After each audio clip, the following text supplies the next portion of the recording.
Hey, welcome back to Métropole Grid. My name is Andre. Thanks so much for tuning in. It is the last stream of the year 2024. We've been gone for about a week. I have entirely forgot how to do this. Some of the buttons are in fact once again not working. If you leave, the buttons stop working. That's the only thing you can do is to be here, I guess. For that reason, Restream chat is just not working. Sorry about that. I think if you're watching on Twitch, you're probably getting the short end of that proverbial stick. So maybe you want to jump over to YouTube. Apologies for that. There's just going to be no chat merging. So it's going to be quieter on one side, that's for sure. How's everyone doing? Welcome back. It's 2024 still. It is January 30th. No, that's not right. December 30th, 2024. Again, we just got back from holidays, technically a day earlier than we thought we would. We were back on Saturday. We drove back into Montreal. And so Sunday we took a nice day off. I played some video games all day and we're doing a stream. Tomorrow is a Tuesday. Normally we stream on Tuesday afternoons. There will be no stream tomorrow. It is kind of like a holiday. It is New Year's. So I'm going to be out and busy and doing stuff. So there will be no stream on Tuesday. We have a longer stream today and then we'll be back on Thursday with a regular time. And I think Pat will be joining us. How's everyone doing? How's your holidays been? Hopefully you're doing well. I'm not sure if most people are working today or not, for those who work Mondays. Hey, way end of year meteor streams. Dab Tabby, happy holidays. How's it been going? SRN. Hey, Andre. Won't be able to watch due to work being wild, but I just want to say that it's a killer stream title. Thank you. Have a great new year and I'll catch you on the bot. Hey, appreciate it. Hopefully you're doing well too. Hey, Diogen, ça va? Hello, y'all. How's it going? Montreal had a recent, I would say it's an event, but I think on last Friday, local Eddie just had like a bunch of people over, like 8 people over maybe at his place to play like some Netrunner. I got some photos from Patrick who went. I wasn't in town. I could not go, but it looked really, really cute. Hopefully everyone had a good time. Super not homesick in bed. Yo, hopefully you're feeling better. It is that time of year. Really, hopefully you're feeling better soon. At least you get some time to rest. I don't know, silver linings or something. Hopefully you're feeling good. Today, Tuesday, cold lava. I don't think so. I think it is technically Monday. I'm like pretty sure it's Monday, but honestly, it's the time of year where that gets a bit mixed up. How you doing? How's your holidays? Yo, Leon guy. Thanks for another whole year of amazing content, Andre. Appreciate it. Absolutely go to the community. Best wishes for what I'm sure will be another busy year next year. Thank you so much. That's very kind words. I appreciate it. We've been a bit busy over the last month or so making startup, or not startup content, technically not even startup content, but System Gateway content. And like, it's been going well. We put out some videos. We scheduled some stuff. I put in a video like last minute on Friday before we traveled out to be like, oh, let's get this up on the channel. And so there's been some System Gateway stuff. I've got great feedback from people getting to the game. Shout outs if you're like getting into the game because you got Netrunner for Christmas, maybe as a gift or something. I don't know. If that's the case, how's it going? Welcome. Please ask some questions. But I will try and make sure that we're not only doing System Gateway videos. Currently, right now, it's just been like streams, and then System Gateway. So if you're like somebody who watches the Métropole Grid, but you're, play more than just System Gateway, apologies if you've been having a drought of content. So we're going to try and like at least balance it off. I think we have only a couple more System Gateway videos to make. So we'll be jumping between that. It's a weird time right now because like standard is... It's technically a bit open. Like our first big tournament, I think, to see what the new standard meta looks like is this weekend. We'll talk about that more in a moment. But yeah, I need to make sure it's not only startup as much as System Gateway as much as System Gateway. I hope it's been appreciated. Hey, it's just the one long day between Christmas and New Year's for me. I'm not sure I fully understand. Okay, how's it going? I know a lot of folks like back when I worked in video games, the studios would be closed between like Christmas and generally like January 6th, like the week after, basically New Year's. So a lot of this time used to be downtime classically. Yo, Jai. Hey, friendo. How's it going? Hey, Métropole. Hey, chat. Hey, you win any other like cool events, Jai? Like, I don't know, time travel or something? You play any other weird formats? Watching the stream from Poland. Hey, Diogen. With the time difference, I'll say Happy New Year in case I get pulled off by family. Happy New Year's. Cheers. I appreciate it, Diogen. Happy New Year's as well. I didn't realize you're in Poland. That's fantastic. Yeah, with the time difference, that's sneaking up. That's for sure. Hopefully you're doing well out there. Greetings from Dalford Grid. Happy New Year Eve. Hey, Jimmy, thank you. Happy New Year Eve as well. 12 days of Christmas should be a federal holiday. The 12-day Christmas starts on like the 12th, right? It's not what you think it is. I think it starts halfway through December. Maybe that makes sense because it says 12 days. It's just ding New Year's Eve here. You're right. Just about, right? Like 11:30. Happy New Year's Eve. I played TT yesterday. Yeah, I saw. So the finale of Off Meta Month just wrapped up. I haven't been plugged into Netrunner for a little bit, so we're catching up together. But it was Axu was running. If we go to results, not throwback, time traveler, which I'm not 100% sure what the rules were, but in short, you could basically pick a period of time and play decks from that meta. There were some like bans and erratas and stuff. But the idea was you're going to see just like busted powerful stuff from Netrunner of history of yore.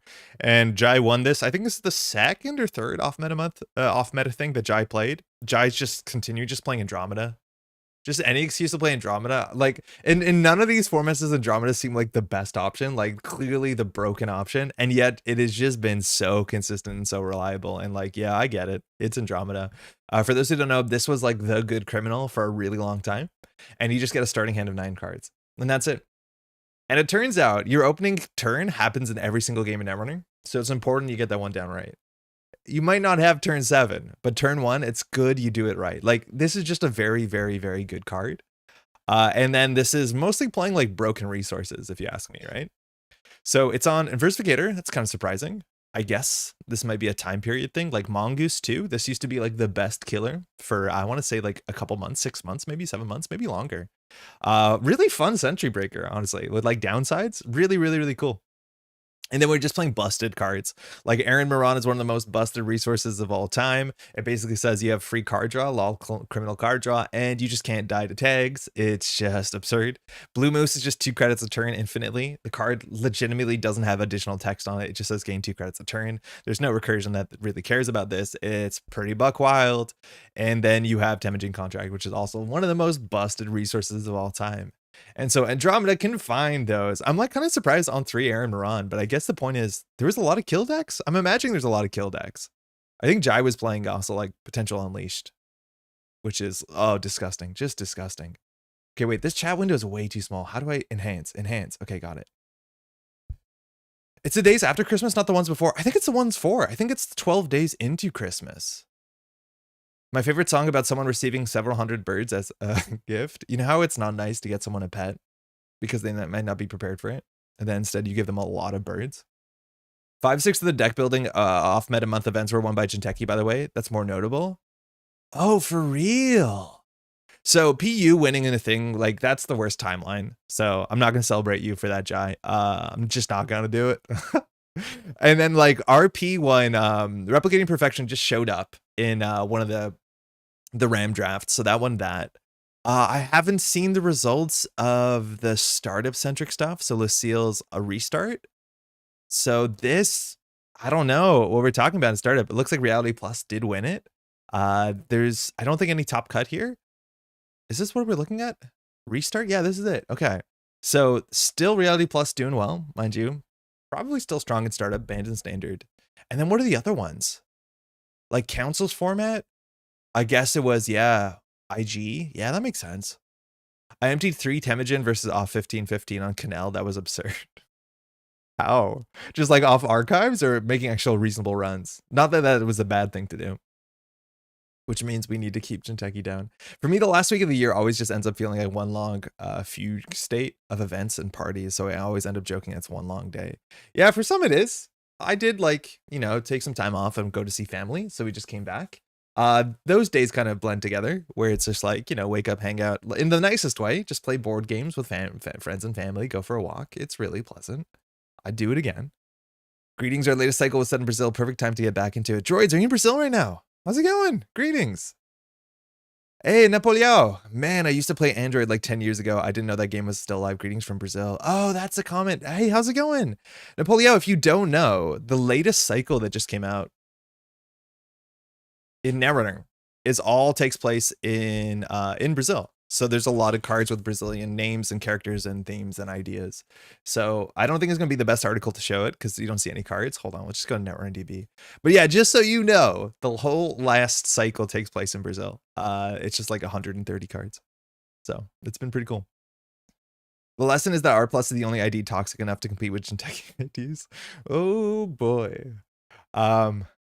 Cool. Yeah, I haven't checked in. I'm assuming Axu streamed the time traveler. I'm assuming. I'd have to double check. But if that's the case, you can find a VOD somewhere. If that's not the case, I'm sorry. No stream. Okay, so there's no stream. If you look for it, you will find nothing, but you'll find Axie's YouTube channel and you'll subscribe to it. I guess that's actually a nice little segue.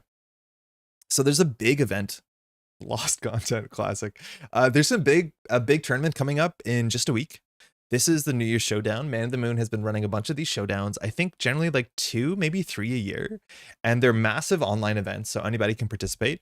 I haven't read any of the rules about it. I'm assuming it's pretty standard.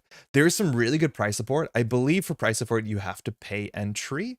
And then Abraham will mail you some stuff. From what I've heard, people have got really nice prize support from Man of the Moon, so participating is fantastic. You're welcome to take $6 off the code with this ticket if you want to avoid the ticket price being a financial burden. So that's nice accessibility. And the prize support is like incredible. It's really, really good. In fact, there is a unique card that was made. I don't know for this event, but just in general. I don't know if we're going to see the whole art, but it's down here. It's a finality that Cat Chen they put together that has this dog yelling into the Aurora Borealis, which is fantastic. So you can get that. I believe you have a choice of what you want to get too, like participation alter choices. So like all these alters are really cool, but I'm assuming most people will grab the finality considering this is the first time it's shown up at an event. That's my guess. Not that these cards aren't great because they still are, but that's fantastic. That's really, really cool. I'm excited to see this. Now this will be streamed. It's a 2-day event as of next weekend. So Saturday and Sunday. It's in the new standard card pool. So the new ban list. A lot of people are going to be testing their decks for the Circuit Breaker Invitational, which is, I believe, a week or 2 after this. I'm not 100% sure. I'd have to double check the timing. So it is a lot of players. It's already 76 players registered, a lot of very competitive names as well as you might imagine. And then also I do think it's a great place to jump in for any amount of like competitive organized play. If you're like a casual player, this can be a fun first tournament, as long as you're aware it's a Jiteki.net tournament, which can get a bit lonely sometimes. So hopefully you're in like a Discord channel, you have people to talk to between rounds. It doesn't give you that energy of going out, but that doesn't mean you shouldn't do it. This will be streamed. I believe Axu will be streaming it next weekend. You can find that on YouTube under Axu Netrunner, I think is the handle, Axu_Netrunner. If you just search Axu, you get there. I have Axus here on the side. Yeah, Axu. You can get there. I have a link to this. I will be pretty sure doing commentary for the Top Cut Day because it is a 2-day event. So Sunday, I'll be doing some commentary. I won't be around for Saturday, which is a bit of a bummer, but that will be streamed and that is next week. So, and if you want to play, fantastic. If you want to watch it, fantastic. If you want to watch the VOD after, that should all be up here. Man, Axu's going to be staying up to 5 in the morning again. There's no way around it. I think Axu is like sleep health's biggest enemy is Abraham. I will start to play again. I still have my old cards. Core set until spin cycle. I'm so happy that I found your channel. Welcome. Hey, glad you're enjoying it. A lot of those old cards, for what it's worth, you can still play with them, but in the standard organized play format. So things like this, they're not often legal cards. Some of those cards are, but very barely. But in a world of null signal games, it's also very important to understand that it costs you nothing to play the game. So if you want to proxy, if you want to print out your own cards on a printer and sleeve them into sleeves behind Magic cards for free, you can do that. You can basically proxy anything at all levels of play. So do keep that in mind. Meteor, hey Grid, how's it going? Happy holidays. CBI is 2 weeks after Showdown. Thank you, Jai. Jai is definitely running the math. Monday stream, how's it going? Kato, how's it going? Yo, Kato, we got like multiple players, I believe, joining our local Discord who's heard that Netrunner was plugged on your oh man, the name of your thing is totally escaping me, which is like probably a very bad plug, and hopefully you can help me. But in short, Netrunner came up on the channel, and so people were like, well, check it out and join the Discord, which is pretty great. Abraham told me I couldn't bring Andy and PU to the showdown. Ask for Andy. Like, PU makes sense. Andy, there's a chance that he'll be like, okay. I'm pretty sure Axie Sleep's health's biggest enemy is monster. Yo, Tom, how's it going? Happy holidays. I'm not as dedicated. The boy is hardworking. Remap Radio. Thank you, Yutati. How's it going? It's Remap Radio. We talked about it on the pod. Yeah, that one. Okay, let me pull it up.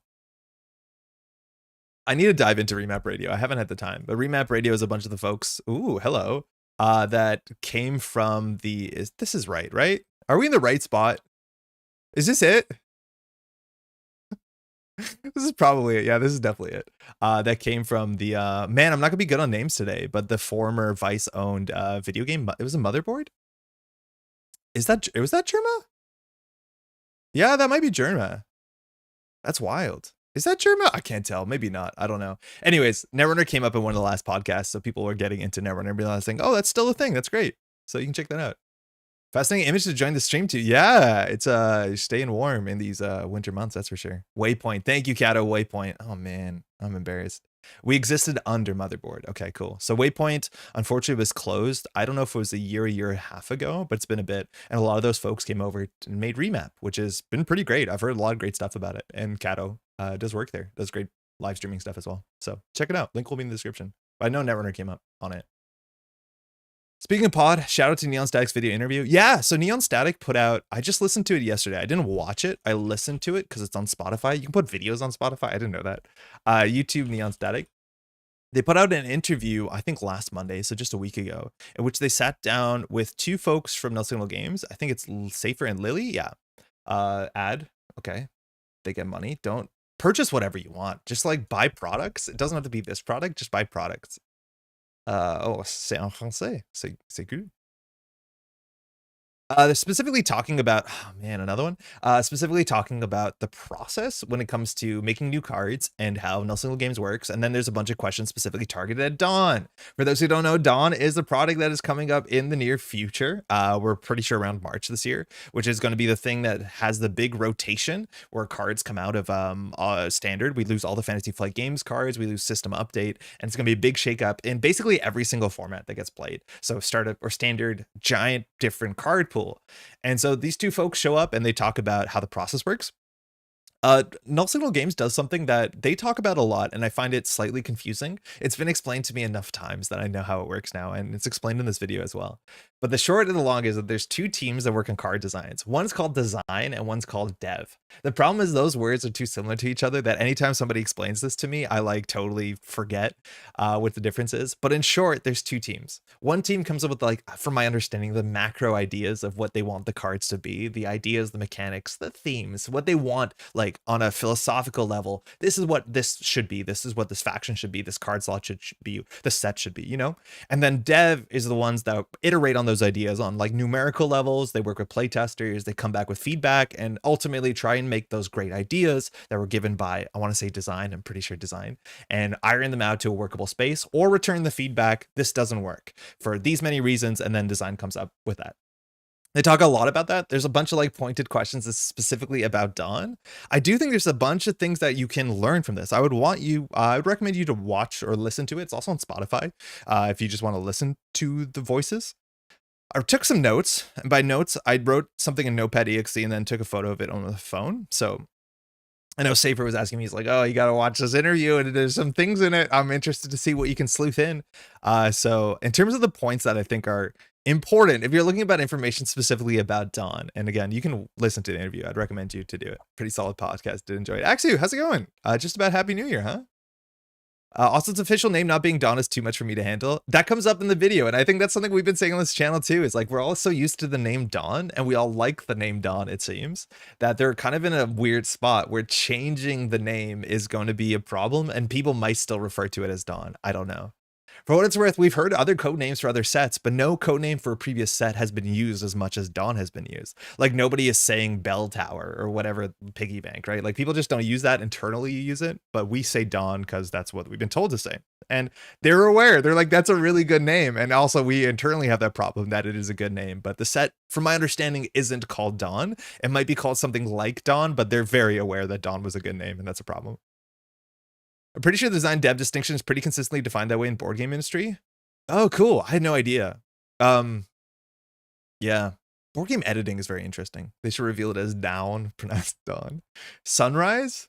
Who knows? For more Piper Cyberpunky. David, howdy, Andre. How are you doing today?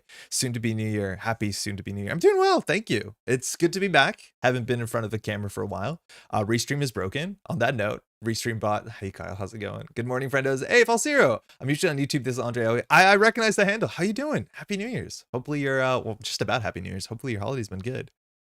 Okay, so I'm going to go over some things that I gleaned from this in terms of, you know, points. Firstly, it looks like there's going to be a card in the set that is a Skunk Void Challenger. This got called out specifically, that they want a card in the set that allows you, specifically in the context of System Gateway, which is going to be played alongside System Gateway, that if you've ever played System Gateway and someone gets Anoetic Void and Managarm Skunkworks on the same remote server, it's hard to deal with.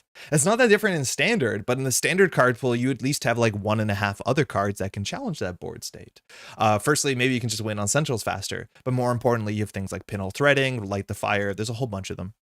And so it looks like that was a slot they specifically wanted to get into Dawn, whatever Dawn's actually going to be called, as a way that if you pick up Startup, you don't, or you pick up System Gateway plus Dawn, you don't just lose to Anoetic Void Managarm, which, yeah, that's probably worth something. That being said, honestly, I think Corps are not that good in System Gateway. That's my takeaway. I don't know what that's going to do, but obviously there's a lot of cards in context and balance, so we'll figure it out.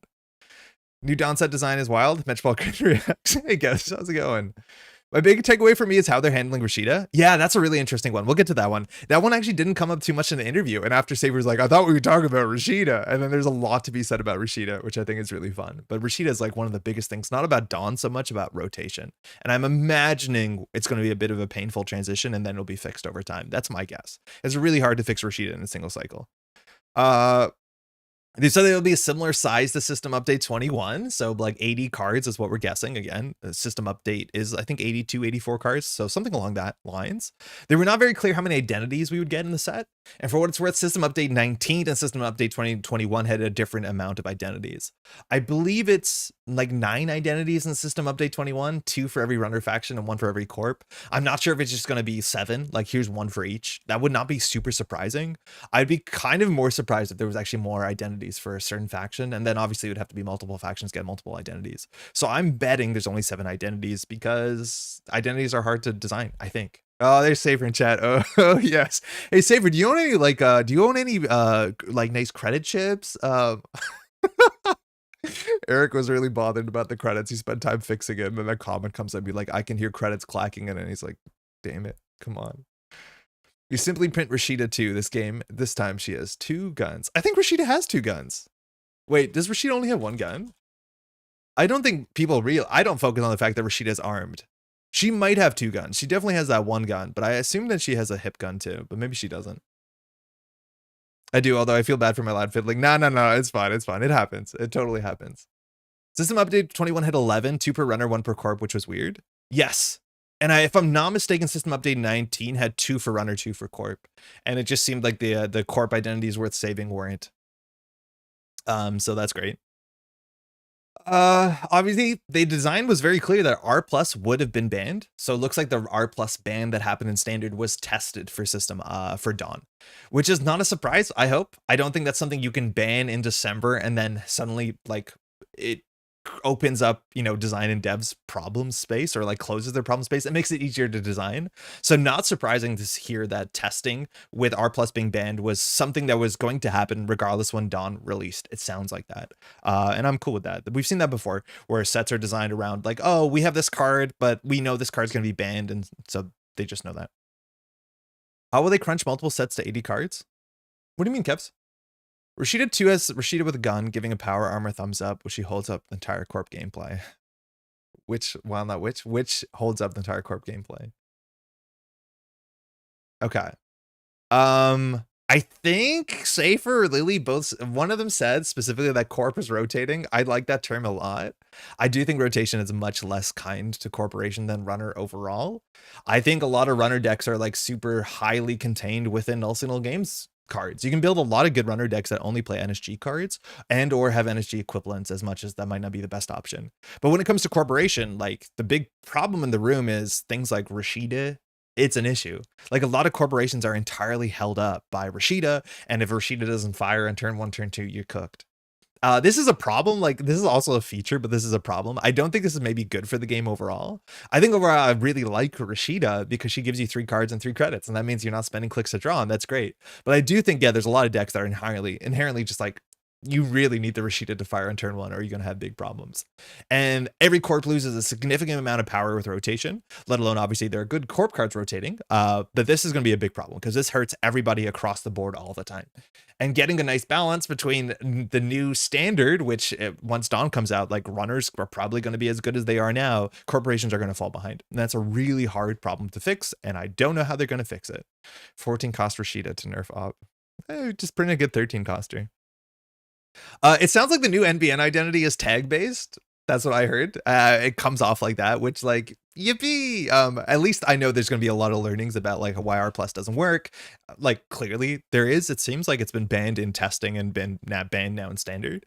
But understanding how that works, I don't know. This conversation came up one of the last streams where like I think maybe tags will be felt as a better idea if tags are removed more commonly. And we've seen that more often than not, where like the tag punishment, whether it's like gross tag punishment or incidental tag punishment, if it removes the tag, I feel like it feels a lot better. And I would be excited to see that on the identity, as much as I don't think I enjoyed them tags that much. Feels like NBN is going to stay based on tags. Yeah, I think we basically got confirmation. It sounds like confirmation, as much as we should not say the word confirmation in a sentence like this, that it looks like NBN is going to care about tags, at least on the identity level. Hey, Sandarin, how's it going? Happy Monday stream. Hope you all had a wonderful holiday period. Oh, I have. Apologies. Twitch and Restream's not working, so I'm going to miss a couple messages. Bloody Cactus Sup, how's it going? Welcome. Cards and credits are good. Cards and credits are really good. There's some good questions. There are pointed questions about like criminal being bad. The question, I don't know. It's a long thing. We could spend like easily half an hour talking about criminal being quote unquote bad. And I think Lily, she shouts out specifically like, oh, look at Whiteblade. Whiteblade's winning events with criminal decks. And I don't think that proves much, right? Like to me, I think Lily says something really interesting, which is like criminal cards are busted. Right? The idea is that criminals print or receive a lot of cards that are just singleton cards that are just power bricks or haymakers. I think she says the term haymakers, right? And the idea is a lot of other factions are more they have pieces that interact together. Like they have engines. I think engines and like a Rube Goldberg. Those are the ideas. A lot of other factions have those sort of cards where like Strike Fund is not great. It's okay. But Strike Fund with everything else in the Anar card pool is fantastic, right? Like that is a really big point where criminal often gets these like one of power bombs. And so it makes it hard to design for criminal. I think there's some pointed questions from Neon Static about making criminal feel more criminal, both in terms of theme, which I don't think was really addressed exactly on the podcast, but also in terms of like play style, making it more robust and have feel like more options or more deck building. That was another problem. Both of the folks, Safer and Lily, are both big criminal fans, as most of the people on the podcast were. So I'm excited to see what criminal looks like. I'm pretty sure we're getting a diversion of funds replacement in the new core set. That's the big guess, or the new Dawn, I shouldn't say core set. But yeah, the criminal, there's a whole bunch of problems with criminals, if you ask me. I think the funny thing about talking about criminals not being engine based is those are the criminal decks that I think I have enjoyed the most classically, right? Where it's like, oh, this is a Geist deck, and Geist is inherently an engine based criminal, right? Or if we look at as modernly, like as is an engine based criminal. And to me, it does feel a bit sad when it's like, oh, this faction doesn't do engine based stuff, but when it does, it's always the most fun. And maybe this is like a harder thing to grab, to encapsulate, to get this in a bottle. So we'll see how that goes. Dawn is a core set, so I think you're accurate. Yeah, let's just say that. Let's just say it's a core set. Here's a speculation bit for design question. How good would a card need to be to make it worth it for a runner to start their turn tagged? In theory, that's meant to be most of Seb's card pool. Like, Seb would actually want you to start your turn tagged, because then you can remove the tag and do good stuff. It depends on how good removing a tag is, largely. But starting your turn tagged versus ending your turn tagged is two different things, right? Like we had cards back in the day that would end your turn tagged, right? And this seems like it would be even more expensive, but this still did see play. And that's because there was good decks that wanted to go tag me. So I think a card that starts your turn tag, totally fine. We've seen a lot of playable cards that tag you as a cost. The new doof, you take the money they make on the next turn. Next turn triggers are really interesting because you have to remember that you set them up. It's something so I've been working on a set, and it's like having an ability that affects the whole next turn is actually kind of tricky. And we've seen some of these classically in Netrunner. We've seen some of them like fail where people like lose games because they forget they played Peace on Our Time. And it's just a weird thing that I don't know what NSG's thought is on this. Like abilities that span a turn or a turn cycle besides lockdowns, are those kosher for design or not? It's hard to tell. Hey, Rahit, let's make Backroom Machinations playable.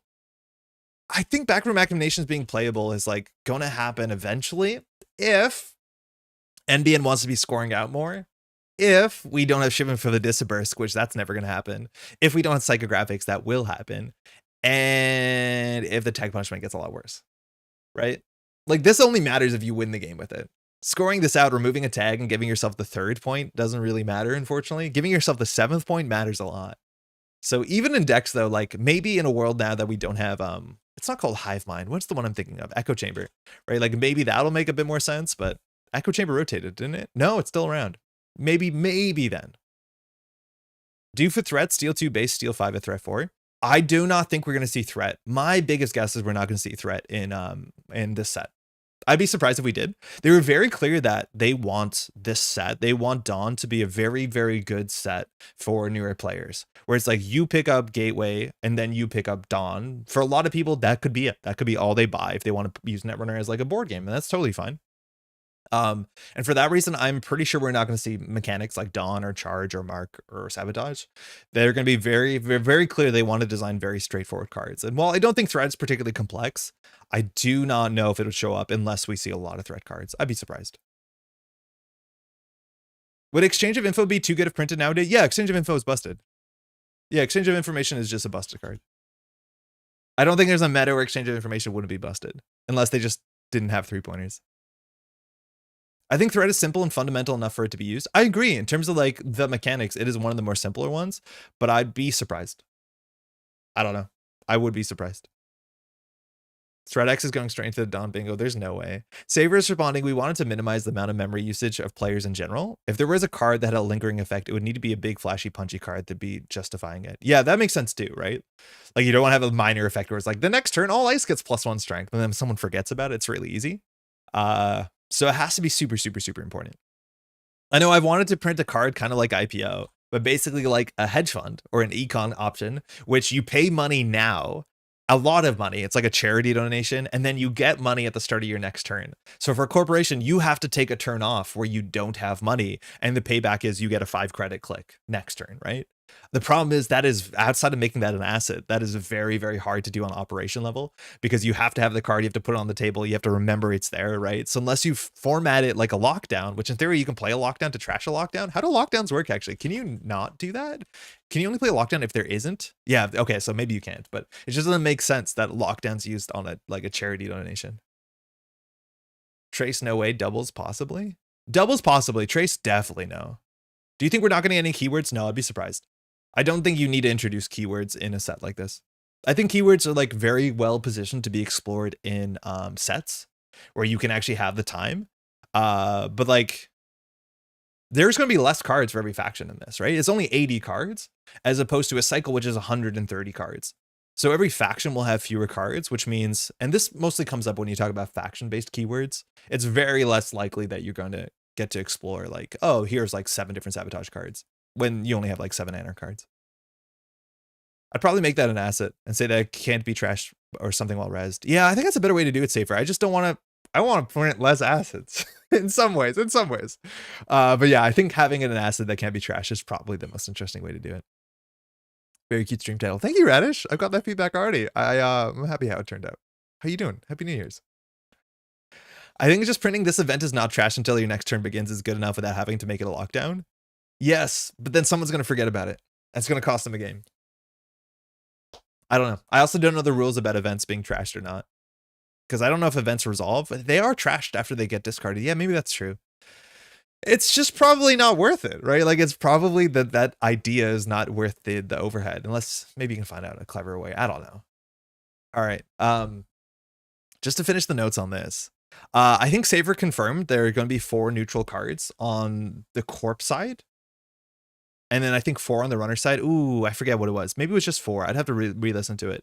But we know there's going to be 2 neutral corp ice, 1 neutral corp operation, which I'm assuming is going to be a utility or econ thing, because that's very important that there's just enough stuff. Like you have to, again, Gateway plus Dawn needs to build a big card pool. And a big way that they did that in Gateway is that they printed a lot of neutral agendas, a lot of neutral cards. It looks like there's no neutral agendas in here. So that means it's only going to open up Gateway deck building by giving you a couple agendas per faction. So I'm assuming we're guaranteed to get every faction will get at least 1 agenda, because that is one of the weirdnesses currently in system gateways. Like it's mostly neutral agendas, and that has to be that way.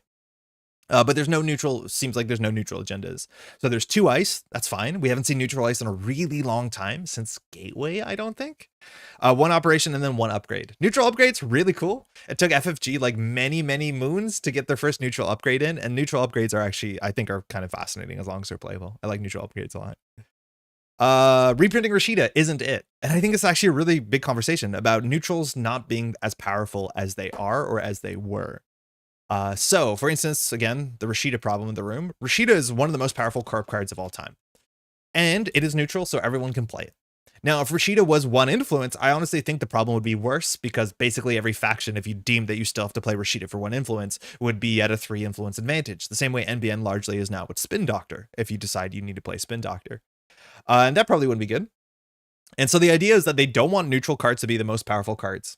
And for what it's worth, Null Signal Games hasn't been particularly, I don't want to say good, but particularly, no, good's not at all right.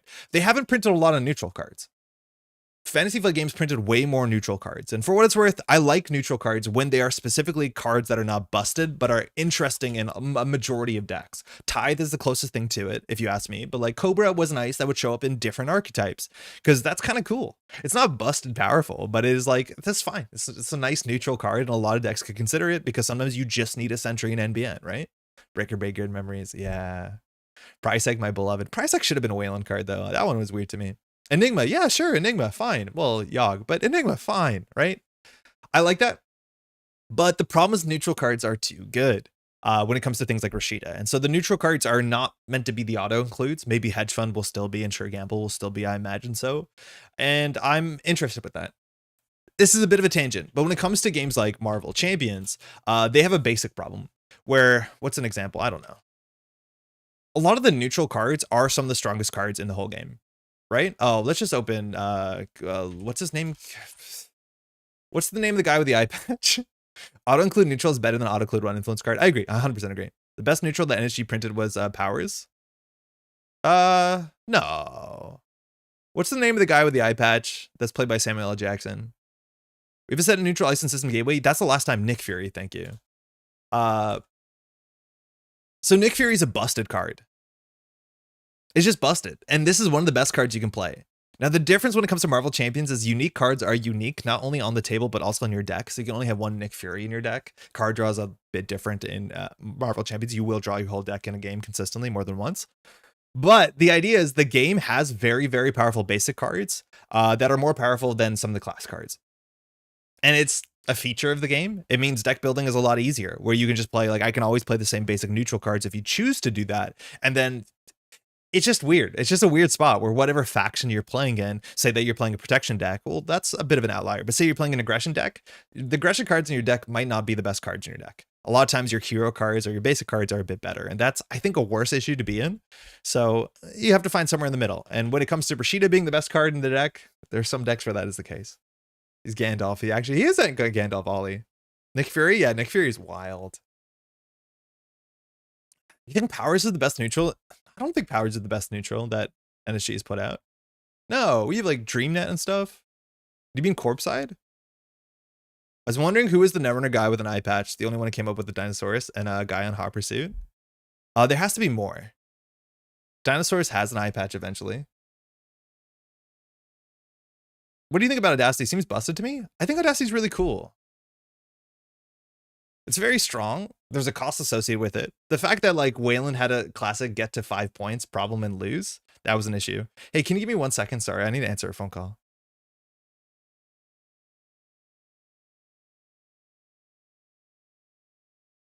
No, I don't think I do.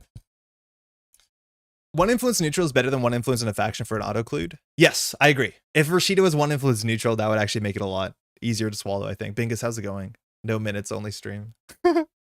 DreamNet could be unbanned right now, though. No, DreamNet could not be unbanned while Hoshiko's around. I like Audacity. Classically, when I started playing the game, Wayland would get to 5 points and lose the game.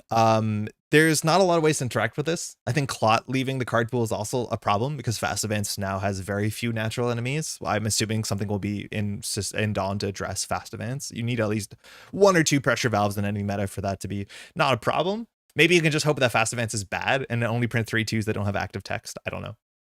But I think I like Audacity a fair bit. It's also 4 influence, which is like, still people splash it for 4 influence, which is kind of good fun.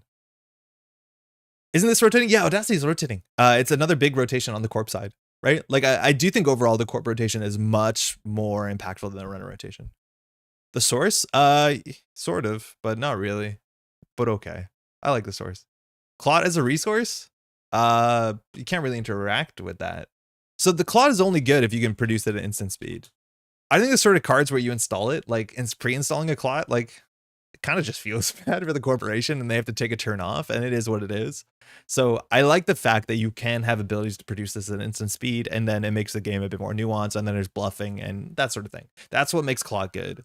If Clot was just a resource that you installed on your turn, because there's not a lot of ways to instant speed install resources, unless they change NSIGs, and you can take a tag and instant speed and Seb, which like, okay. Yeah, I don't think it actually does what you want Clot to do. Really. Okay. Watch the whole podcast. I'm not going to cover everything. The last thing that's probably important is that they said that we're not going to get news till probably not even February, if I understood that correctly. So I don't expect to see spoilers on Dawn until end of February, March, which is kind of lines up. Generally, spoilers are like 2 to 3 weeks before the set comes out. If the set comes out late March, that means all spoilers will be in March.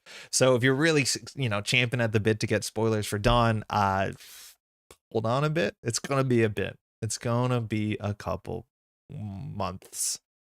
I like FA as a finisher instead of being the whole game plan. I don't mind. FA being the game plan is actually really fun if there's ways to interact with it and it doesn't seem like it's just gonna like high roll you. Like, it's actually a problem. So I wish we saw more fast advance, but I just wish the fast advance options had ways to interact with you, right? Like, fast advance used to be on the back of Sansan City Grid, which was an expensive card to res, but an expensive card to trash too. And so the game was about like trashing the Sansan City Grid for a while. And NBN fast advance was busted. Like, don't get me wrong, but cards like this are kind of unique. The closest we have is Holloman, but Holloman fast advance doesn't show up. Scoring points is fun. How is FA fun? Because it makes the game fast. It means that you have to go and you have to run now. It means that you have to keep up. You can't like sit back and play your Euro board game. It's like adds a bit of fear. And then you have to lock the top of R&D most turns. It gives you more to do faster. Obviously losing to points that they score from hand feels bad, but like it just needs to be balanced that they're not fast advancing 7 points. Score behind ice then? Hey Daria, I think I missed a message from you. A lot, but it's just black file 10 out of 10. Just installing Jinja on HQ and R&D and camping. I do agree that some of those like fast advance decks that you were talking about, Axu, are some of the worst versions of that. And that's because modern fast advance doesn't exist in a way that classically it did, that I would argue is more fun, right? Like when we're playing the outfit decks that just put like 7 ice on HQ and 7 ice on R&D and then just wait for them to draw their big deal or their audacity. Yeah, that's the pits. I think that is I don't think that should be supported. I don't think a lot of people are enjoying that. But when it's like, getting the Sansan on the table and then setting up your triggers with Epiphany or whatever you want to argue, like, I think that's a fair bit more interesting. Because the other stuff is just, it's Glacier. It's just Glacier that can score from hand. It's just like Red Planet Couriers, Biotic Labor. It's like, I'm not going to say that's fun. If you like it, you like it. Anyways, check it out. It'll be linked down below. Shout out to both Lily and Safer. I think this is the first time we got to see either of them on camera, and I think they did a great job answering questions. It's always really cool to hear behind the scenes how things work. No Signal Games has their own way of doing things, and there's a lot of stuff that they can't talk about, and they can talk about. They're excited to talk about, and it's fantastic. So you can check this out. Shout out to both Nick and Eric for putting this together and getting up on the channel. You'll find the link in the description. I'll give that a little like, huh? I'd rather play in a fast advance meta than a prison meta. Yeah, I think so. Sports was fun many metas until TIA came out. It shows up occasionally, but not as much. Yeah, the sports matchup was like, oh my god, you gotta go now, you gotta go fast, you gotta access cards. And it was like, as coin flippy as a fast game can be, but it was, there was a lot more, there needs to feel like there's agency. There's natural counterplay to FA built to the game, which is an amazing feature of Netrunner game design. Finding the Genas in HQ and locking guarantee is inherent counterplay. Clot has also been printed because FA became too good Astro. Yeah, I wonder how fast we needed a Clot if Astro wasn't a thing. I'm assuming we would have found it sooner than later. But yeah, Clot came out, what was it, 3rd cycle? So there's a while where you could just fast advance NBN without Clot. And then Clot was like the first card, if I'm not mistaken, of the set it came out. And they were like, oh yeah, by the way, here's Clot. And it was a really nice start. But when fast advance is fun, it's actually generally fun. Locking the top of the deck is important. This is card 1. Yeah, card 1 of the Sansan cycle. I think I've only heard of one sad game against Sports, generally out of my favorite matchups. Yeah, Sports is really fun. Sports is... Okay, hold on. There was combo Sports. Like, there were 7-point Sports combo decks. I don't think I'd say that's great, but the average Sports game is really fun. 1 second.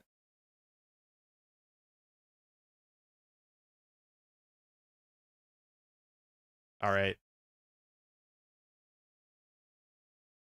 Was Clone Chip a thing when Clock came out? Yeah, Clone Chip was actually very, very early. It was Creation and Control. So it was the first deluxe. So it came out between, I think, cycle 1 and cycle 2. So For the Netrunner historians, understanding that the clone chip and simul chip are almost as old as the core set is actually pretty important. Are we forgiving sports for the sins of the stock buyback deck? Yeah, largely. Someone scored 7 points on a single turn on me at the last AMTS sports. With like, ow. I took an 8-click turn once. Yeah, I used to be able to do that in standard, and then they banned the one. Stock buyback is gigatoxic? Yes. Negative agendas are gigatoxic, let's be honest. Negative agendas are toxic. They're really, really, really bad. Yeah, I'm assuming it's a Rela. I'm assuming it's a Rela that gets 7 points. A Rela plus calibration testing plus powers. You can probably do something like that, San if you have it. NBN, you could probably do near 7 points as well. Arela popped off with Bass, Chiraboga, and Wage Workers on a sense that I never found my Hermes. Was it iced up, or you just didn't deal with the weird 7 upgrade server?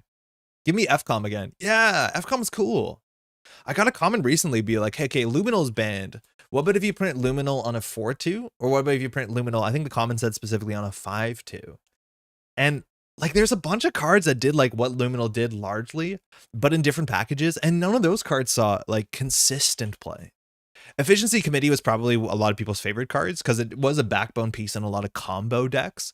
But this functionally did, you know, give you 3 extra clicks. Not on the turn you scored it, and also you can't advance cards on it, which for what it's worth, you don't often advance cards. You sometimes do advance cards when you do Luminal. You can't score them, but this you can advance cards. Still means you can place advancements. So like this card with Seamless Launch actually doesn't really matter because you can't Seamless Launch a card you installed. But like this card wasn't an auto include in every HP deck. It was just like combo decks. And then in Terminal Directive, we had another card. It was a 5-3 that gave you 2 turns in which you got another click, if I'm not mistaken. Was it 3 turns? And even that card, I think it won Worlds, but it was not like a consistent card outside of like combo decks. So like the ability to gain clicks in the HV card pool hasn't even been the most consistent thing to want to do. Elective upgrades, that's the one. Right? It has 2 counters which you can use to spend a click to gain a click. Even this did not see consistent play. Like this would this be your 5-3 in a modern HB deck? No, not really. Efficiency Committee is responsible for eternal crimes? Yes, but Efficiency Committee was responsible for these exact same crimes when it was legal and standard, because you would play it in like CI7 combo. Yeah, it's mostly cerebral imaging that's a problem there. Because you can set up the combo and have like a 15 card hand. So that's good. The basic combo the Efficiency Committee did, it played a card called Shipment from Sansan, which was just a double that placed 2 advancements for free. So it's basically, am I right? It's basically seamless, but it's a double. And this is not advancing a card, this is placing advancements. So you could get around the Efficiency Committee clause. FCOM won Worlds outside of CI? Did it as like a one of in the ETF deck? Left out upgrades seems like a great FA tool, but I'd ask to score a 5-pointer, which is hard for FA. Yeah, you could do it with, you could brute force it in CI. You could really brute force it. There was also the other upgrades card, right? This was another card. This didn't see any play. Well, this was a 6-2 that gave you another click. This saw no play, but also it's a 6-2, which is like, it's funny because this is a very early Netrunner card, and this is a very ONR like ratio of points to advancements for powerful abilities. If this was a 5-2, I don't even think it would be busted modernly. I don't even know if as a 5-2 in standard, this would be broken. It saw play with a current that gets you agendas text. Media Blitz, yeah, it kind of did, but I don't even know if that was like a tier 1 deck. Media Blitz basically just said, get the text on an agenda in your opponent's square area. So if they stole it, you still get the text. The RAM 2 years ago we played was Shipment from Kaguya. You could do FCOM with business as usual modernly. Yeah, but you have to score 2 points because like 2 cards, because business is 2 different cards, right? So it's still very difficult. Man Up was part of a glorious meme deck when currents were illegal. Yeah. That's Media Blitz. I got this playmat. It was one of my like first really favorite playmats because it was from Nationals, I think, in Canada in 2015. But this playmat was really, really good. 5-2 should not exist in my hot take. It's a sign you want to have a busted effect. I think 5-2 could be fine. I just don't think 5-2, like 5-2 is a deck building cost more than it is sometimes a play cost. I think a lot of decks can score at 5-3s, which means you can score at a 5-2. And so then you're farther from 7, but also it just takes up less slots in deck building. I think there are like a lot of hidden costs about it. For what it's worth, I do think 5-2s with busted effects and they score them and the game is totally warped and you're playing against Sisyphus. Like, I don't like that, but I don't think there's a reason that you can't play 5-2s. Like, I think Fetal AI was a really good 5-2 on the basis that was a defensive effect. Corp didn't really want to score this out. That's weird. Sisyphus is fine. I wouldn't go that far. Yeah, Fetal AI was goated. This was a really fun card. It was fun to see this in, was it in RAM or in one of the formats recently? This was a very impactful card. I think it was in RAM. I think this flatlined in the finals, right? 2019, Pincel played pretty much Rikoko CI out of ASA. Oh, yeah, you're right. Yeah, you're right. Pincel was playing Rikoko FCOM. Yeah, cool deck too. Very, very cool deck. All right. Anyways, that's mostly that. That's that. I don't really have a strong stream planned today. I think we're just going to hang out for a while. We're going to be streaming for a couple more hours, so we can just kind of hang out. 5-2 is interesting in Jinteki 2 with Genesis. Yeah, that's true. Like, it's easier to deal with a 5-2. But again, at the end of the day, if you can score at a 5-2, you can score 5-3. You would play Fetal AI in a PE deck with Regenesis. But also you would try and, like, Regenesis your Fujis if you can. But yeah, Regenesis makes a lot of things more palatable, which is cool. Yeah, shout out to both Saber and Lily. I think they were great. And you can check this out. It should be linked below when I'm done with the stream. Hey, I got a recap. So I'd use an app called Board Game Stats. It's technically free. I pay for a bit more tracking. And this is my end of the year as of like an hour ago. 612 plays this year. H index is 11. That's this year. For those who don't know, H index is a term of that there's 11 games this year that I've played at least 11 times. So it is like an exponential scaling technically. So it's harder for that to get bigger. This is just offline Netrunner. Yes, actually, all the games that are counted here for Netrunner are in-person paper play, which I do not play as much in-person paper Netrunner as you might have guessed. I used to count my online Netrunner games, and the thing is, like, when I log on BG Stats, I log my opponent, I log my faction, I log my identity, just so they can look at my stats and be like, oh, this is my win rate with something. And like, for what it's worth, playing 64 games in Netrunner a year is probably not worth that amount of effort. But I used to try and log my Jinteki games that I would get in on any stream day or like just grinding casuals, and it was just a lot of upkeep where I have to like go through the VOD and scrub through the games, and no. So this is just paper play this year, 64 games, which is lower than I thought it'd be. Gara, how does Arkham Horror compare to Netrunner? It's very different, but also very similar. Arkham Horror has the same sort of action economy system where like on your turn you have 3 clicks, so you take 3 actions, and it has the same basic actions where you can draw a card, take a money, you can play a card. The difference is that Arkham Horror is a narrative game and it's cooperative. So you can play with people and then you're in a narrative and your decisions matter, and it's a bit more of an RPG where you'd be like, oh, do you want to go into that room alone? Oh, do you want to investigate there? Oh, there's a monster. So like learning Arkham Horror is very simple if you have the structure and understanding of how Netrunner works, and then you can evaluate cards where you only have 3 clicks on a turn. What's a resource worth? What's an action worth? And stuff like that. I think a lot of Netrunner players can pick up Arkham, but the experience it delivers, being a cooperative narrative-based game that you upgrade your deck with experience points like an RPG, it is definitely very different. But I don't think I've found anybody who enjoys Netrunner who hasn't enjoyed Arkham. This is like kind of strange because like it seems like Gloomhaven Buttons and Bugs was like my favorite this year, and it only sort of is. So this is the chart, which is a very strange chart that shows play time.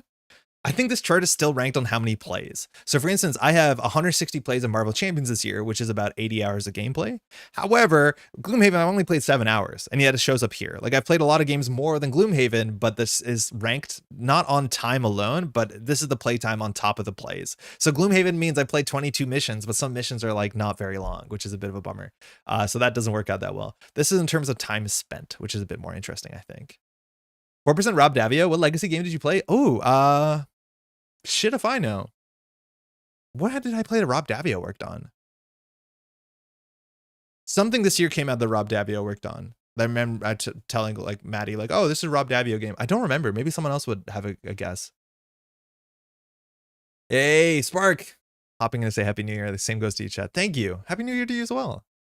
Tracking lifestyle card games and BG stats feels like cheating. I do for like Marvel Champions, if you call that a lifestyle game. Like I can tell you my win rate against every single villain at every difficulty with every sort of like faction that I play in every hero. I find it very satisfying. It's almost 2 games per day. Yeah, just about. Just about.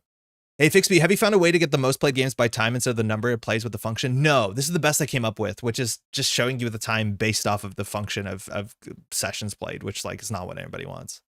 So stoked for my copy of Earthbound Rangers to arrive in the next few months. Yeah, I think the Kickstarter is coming out, or sorry, the second wave Kickstarter thing is coming out a bit later than they hoped.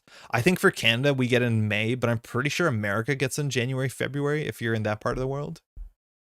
Arkham Horror Tabletop RPG is a film noir Buffy the Vampire Slayer with a Cthulhu twist. Yes. Oh, this is not the TTRPG. This is the card game. I know the TTRPG came out. Done like Spirit Island eventually turned into 73 games to play this year. I got Spirit Island at the end of last year. Yeah, I did not care for Spirit Island originally, and then I started playing it more and be like, oh, it's actually pretty cool. And I played a whole bunch of Spirit Island. I haven't played Spirit Island in like 4 or 5 months. Some of these are digital games where I played on my Steam Deck and just played the app, and I counted that, but I do like it a lot. Hey, Veronica, hopefully you're doing well. Happy holidays. Hopefully you're ready for the new year. I played only like 3 or 4 games of Earthborn, but it would take up my Arkham time. I do feel like Earthborn and Arkham are different enough. Jan to April is a predicted window for the US. Yeah. Spirit Island is very heavy, but it's fun. Spirit Island can get really crunchy. I think some of the simpler spirits are like relatively easy that you can pick it up.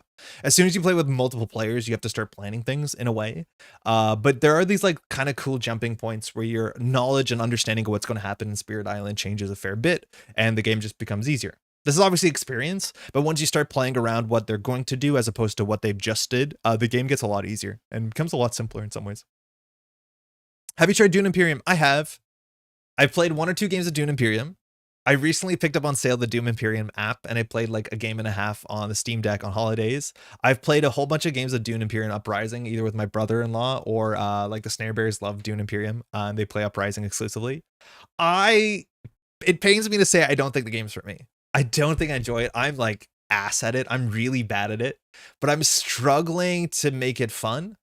Because most of your turns, you're just like trading resources, doing like minor things. Like I'm going to go here, which gets me a troop and it gets me a card. I'm going to go here. It's going to give me like, I've heard this complaint for things like Arnak, where Arnak is just trading resources for resources. And every action you go somewhere, you just trade something to trade something.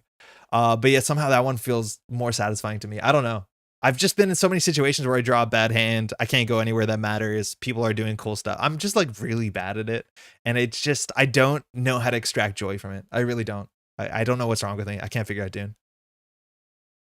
How about between Marvel Champions and Arkham Horror? I have everything Netrunner, but I don't know what to jump to next. They're very different games. Arkham Horror is a game in which you upgrade your deck and you tell a narrative. It's a better game, I think, if you want to play multiplayer generally. You can play solo. You can play solo two-handed, but you generally won't play co-op with more people. Marvel Champions is a game that would compare more to like Slay the Spire. You pick it up, you do a couple runs, you put it down. There's not a lot of progression. All the decks are very different. They're cool ideas, but it's for me, it's a game where like, oh, I have an hour. I'm going to play some Marvel Champions, as opposed to Arkham Horror, which I'll plan my week around. Like every Monday night, I'll go out with friends and we'll sit down or make dinner and play Arkham Horror, right? That's a ritual we've been doing since it came out in 2016. So Marvel Champions for me, I played at 3 players. I honestly don't like Marvel Champions over 2 players. The numbers get bigger and the turns are a bit slower. I don't think that's great. But for me, it's like a very guilty pleasure. I'm going to pick this up, shuffle up. It's so easy to pick up and play, where Arkham Horror has setup and there's narrative and you upgrade your deck. It's a bit more of a lifestyle game, where Marvel Champions is like, oh, again, it's like a Wednesday night. It's 9 o'clock. I'm going to go to bed in a couple hours. Let's put on a podcast and play some Marvel Champions solo. Most of my Marvel Champions gaming is entirely solo. So I think they're very, very different. I think Marvel Champions is much easier and more forgiving. And for younger players, I think that's really great as well. But Arkham Horror is definitely its own like thing. Hey, Lord of the Rings LCG has nice deck construction. Yeah, Lord of the Rings isn't on here. I played very little Lord of the Rings this year, but it's more of like a puzzle deck builder. You have to build generally to beat the scenario that you're facing off against. It really does care about deck building a lot more than a lot of other games. I'm real sick. Got an nasty flu. Might not be great New Year's for me. Oh, sorry, Veronica. Hopefully you're feeling better soon. I don't know what you do as your rituals, but the doctor says to drink a lot of liquids. I'm not the doctor. I failed medical school. Arcs finally had stock in SG, but the campaign expansion triples the price of the base box. Yeah, Arc is really weird. The core box is tiny, and then the legacy box, the box that has the campaign stuff in it, is like massive. And I like that model. So you can try out Arcs for X dollars, but then if you want to get into the actual Arcs experience, which I'm pretty sure the folks at Leader Games, what's his face, Cole, was convinced you have to make it 2 boxes, otherwise it would just be too big and too expensive. So yeah, it's wild. I know people love Dune. I couldn't get into it. I think it's fine to start with the base box for Arcs. The base game is sweet. Oh, that's good to hear, Perihelion. I've only seen people play the base box. I haven't seen any of the campaign stuff. I would watch out. I think they might take your Snare Bears card from you if you don't like Dune Imperium. It's okay. There's like a lot of like sub channels and like Snare Bear stuff where people talk about the things they're into. So like Slay the Spire is huge, it's still huge. There's some Arc Nova talk. I'm in that. Arkham Horror, I'm really into that. There is obviously Dune. Not a big Dune head. So everyone has their own things. But yeah, they do play a lot of Dune there. Have you played the Slay the Spire board game? I have once online on Tabletop Simulator. I thought is not a great game for Tabletop Simulator, but it seems like a charming game in person. I did not think it'd be a game that I think is necessary because I've played a lot of Slay the Spire already, but it is very charming and it does a good job of making that a cooperative game that's simple to grok. And helping each other actually feels good. Discover this Christmas the game Blood in the Clock Tower, which is kind of a much better version of Werewolf. The box is really well made. Patrick and I bought Blood in the Clock Tower like 7 years ago or whatever, where Shut Up and Sit Down did a video saying this is the best game, and then you could buy it, and then it didn't ship for like another 2 years. And so technically that's Patrick and I's copy. I don't think I paid him for it, so it's technically his copy at this point. I've played Blood in the Clock Tower Dejan like 2 or 3 times, and I've just had the best time every time. I've been really lucky that the people running it have been experts who have like played 100 or 200, maybe even more games of it. Shout out to the folks in New York and New Jersey. But yeah, I just had some fantastic narratives, especially my first game where I had plot armor and it was just absolutely hilarious. Fantastic description, Marvel Champions versus Arkham Horror. I was disappointed by Marvel Champions, but I don't think the game is bad. It just isn't for me. Yeah, Marvel Champions is not for a lot of people, but it's a very, very different game. That is for sure. But I honestly really like it. I really like Marvel Champions. Oh, I'm behind on chat, and now I have to use this chat box. Lord of the Rings better than Arkham for me, so much content. Yeah, that's true. That's true. I could see that. No deck building games. Aeon's End usually stays in my top 10 this last year's. So it's also important to know that these games here are generally the games that will see more play in my household. Deck building games I really like. There's some deck building games that like a lot of the times I play board games against my partner Maddie. And so for instance, Arc Nova is like both of our favorite games. And so we get a whole bunch of games of Arc Nova in. Sky Team is a huge success. I want to shout out Spots. D showed me Spots for the first time earlier this year and I quickly picked up my copy. Spots is like the best. Holy crap, Spots is so good. We brought it for the holidays and we played like 7 or 8 games of Spots over the holidays, no problem. If you want to know more about Spots, it is just very good, as simple as it is. It's like a charming CMYK production. Spots is fantastic. What about Unmatched? Ever tried it? It's really fun. Martin, how's it going? I have the big Unmatched collector's box that Patrick and I both bought. We ordered it together.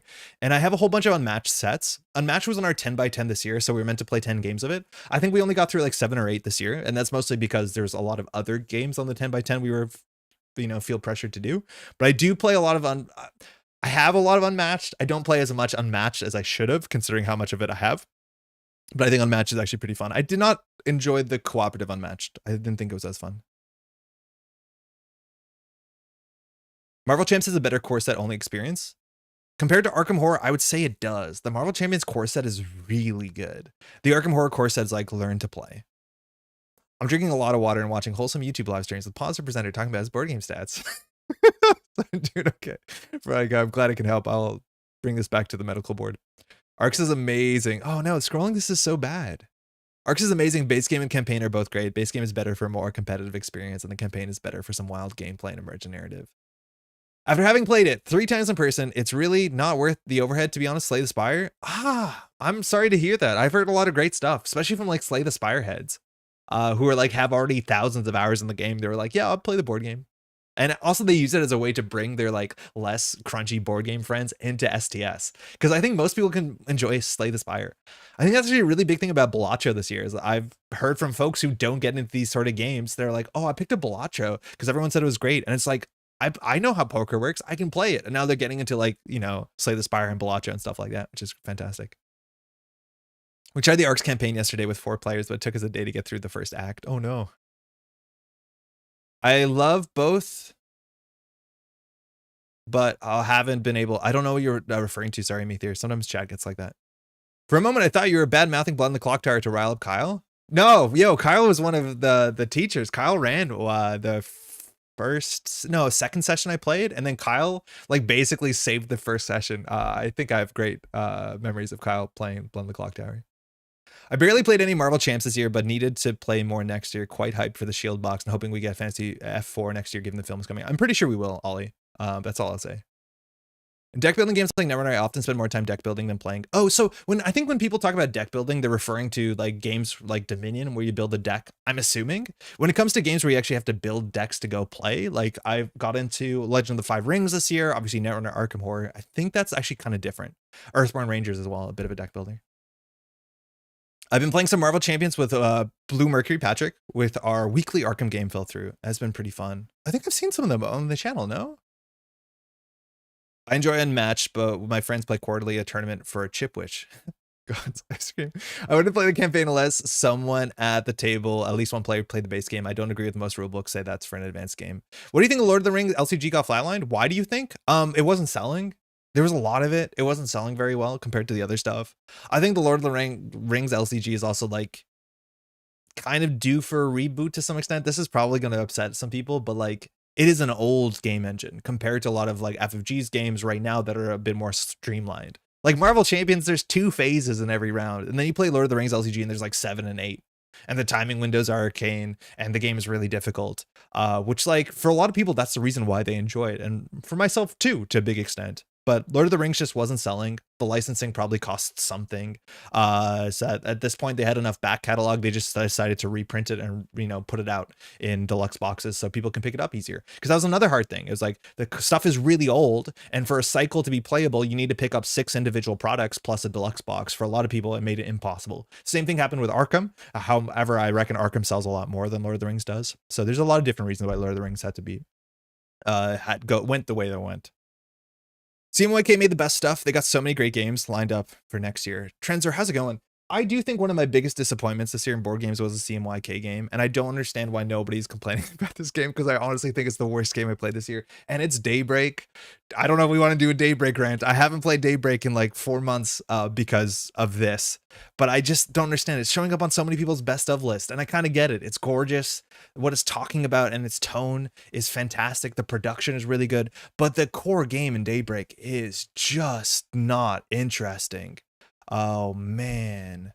Hey Brennan, happy new year. Disagree about the STS board game not being worth the overhead. I love it and I'm big into the video game too. The world is healing. The grid has returned to the net. Earthborn has the most unique upgrading system any card game I've ever seen. I love it. I don't know. I hear you. I think a lot of people would want like Earthborn Rangers to be a bit more of a deck construction game, right? Like I feel like the worst part of Earthborn Rangers when you compare it to Arkham Horror, that's a bad sentence. I think one of the weaknesses that Earthborn Rangers experiences when people inherently want to compare it to things like Arkham Horror, the card game, or Marvel Champions, is that deck building in the core box is not that interesting. And I do think there's a whole lot of cards that are just the first cards you cut in every single deck because they're not that interesting. So I don't know. How's the L5R card game compared to the Game of Thrones LCG? Matt, I'm not a good person to be equipped to explain that. The Game of Thrones LCG, I've only played a couple games many moons ago. And for that one, it was very board heavy where the game snowballed. So the idea is that you make challenges and challenges, you use your units to make challenges. And then if you get challenges, you can wipe your opponent's units and boards. Every game that I played, and we were very bad players back in the day, snowballed. Where someone was in a position where they had 5 players on 5 characters on the table, the opponent had none, and they just can't do anything. It is, in theory, like plays out a bit more like a dude basher, where just having dudes matters. And that was very frustrating. And unless you got a board wipe to get back into the game, you couldn't. Again, very bad at the game. That's what I remember. It just felt unfair. The further behind you were, the further behind you were. Lord of the Rings, sorry, an L5R. Cards inherently, when you play a card, you have to put fate on it, and every turn you have to remove a fate from the character, and if you can't remove a fate from the character removes. So the history changes. There's like ebbs and waves. So somebody can spend all their, you know, their fate on a big old character that's going to be there for 3 turns, and as long as you can get through 3 turns, that character will evaporate. Let alone there's now ways that taking fate off that character is now something that character inherently has to protect because they've, you know, invested a fair bit into that character. So I think it's a fair bit more interesting. I think for what it's worth, L5R, like the decision space gets really, really big. Like people complain the games take too long. I have no idea. I think also for what it's worth, I think Game of Thrones, that's what we're talking about, right? Was better at bigger player counts, which I think was a big feature, that you could play 4 players and there was like roles and people made deals and stuff. But I don't honestly know. In Earthborn, I just made an event deck, which was fun enough. I haven't messed with events a lot because I feel like card draw is bad in Earthborn. I'm jealous of these play counts, though I didn't log Netrunner this year. Yo, Jeff, how's it going? Happy New Year, man. This is only in paper play Netrunner, so this is not online Netrunner. The thing is, like, some of these are not even my favorite games of the year. Like, games that I would be more excited to talk about. Like, oh my god, do you know what's so good? This game is so good. Compile is unbelievably good. Now, for what it's worth, I've probably only played like 7 or 8 games of this, but every game I've played at Compile has just been like peak. It's fantastic. Thunder Road Vendetta, just another huge hit. A lot of these are games that I can bring and play with my family, which is great. Thunder Road Vendetta, another fantastic game. Spots, I'm so glad made to this chart because Spots is honestly one of my favorite games this year. It's just really, really good. But these are the sort of games that I'm always excited to bring to any table. Compile is so good. Do you think Hub World Eidolon will be a worthy? I have no idea what that is, unfortunately. Sorry. Game of Thrones LCG at the least 2nd edition was pretty fun multiplayer. Yeah, I've heard that's like one of the appeals is that you can play 4-player competitive. I just picked up because it was on sale for like what is it called, Boxing Day, one of the expansions for Thunder Road. I just put it in the box. I haven't played it yet. Excited. Thunder Road's good.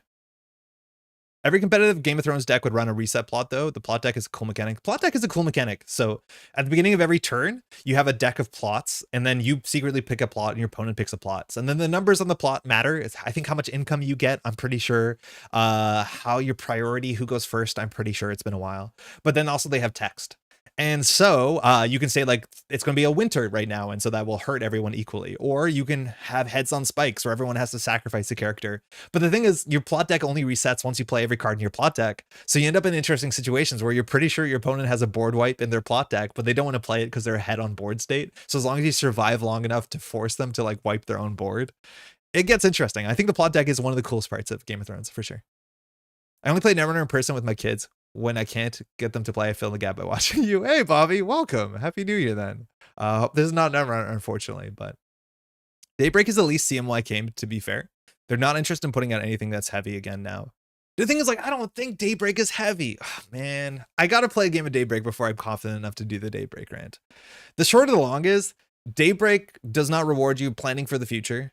In Daybreak, if you play single player Daybreak, which is probably not where the game is the best, the game is like 3 turns. And all you have to do is look at your hand and figure out how this hand makes the numbers go down.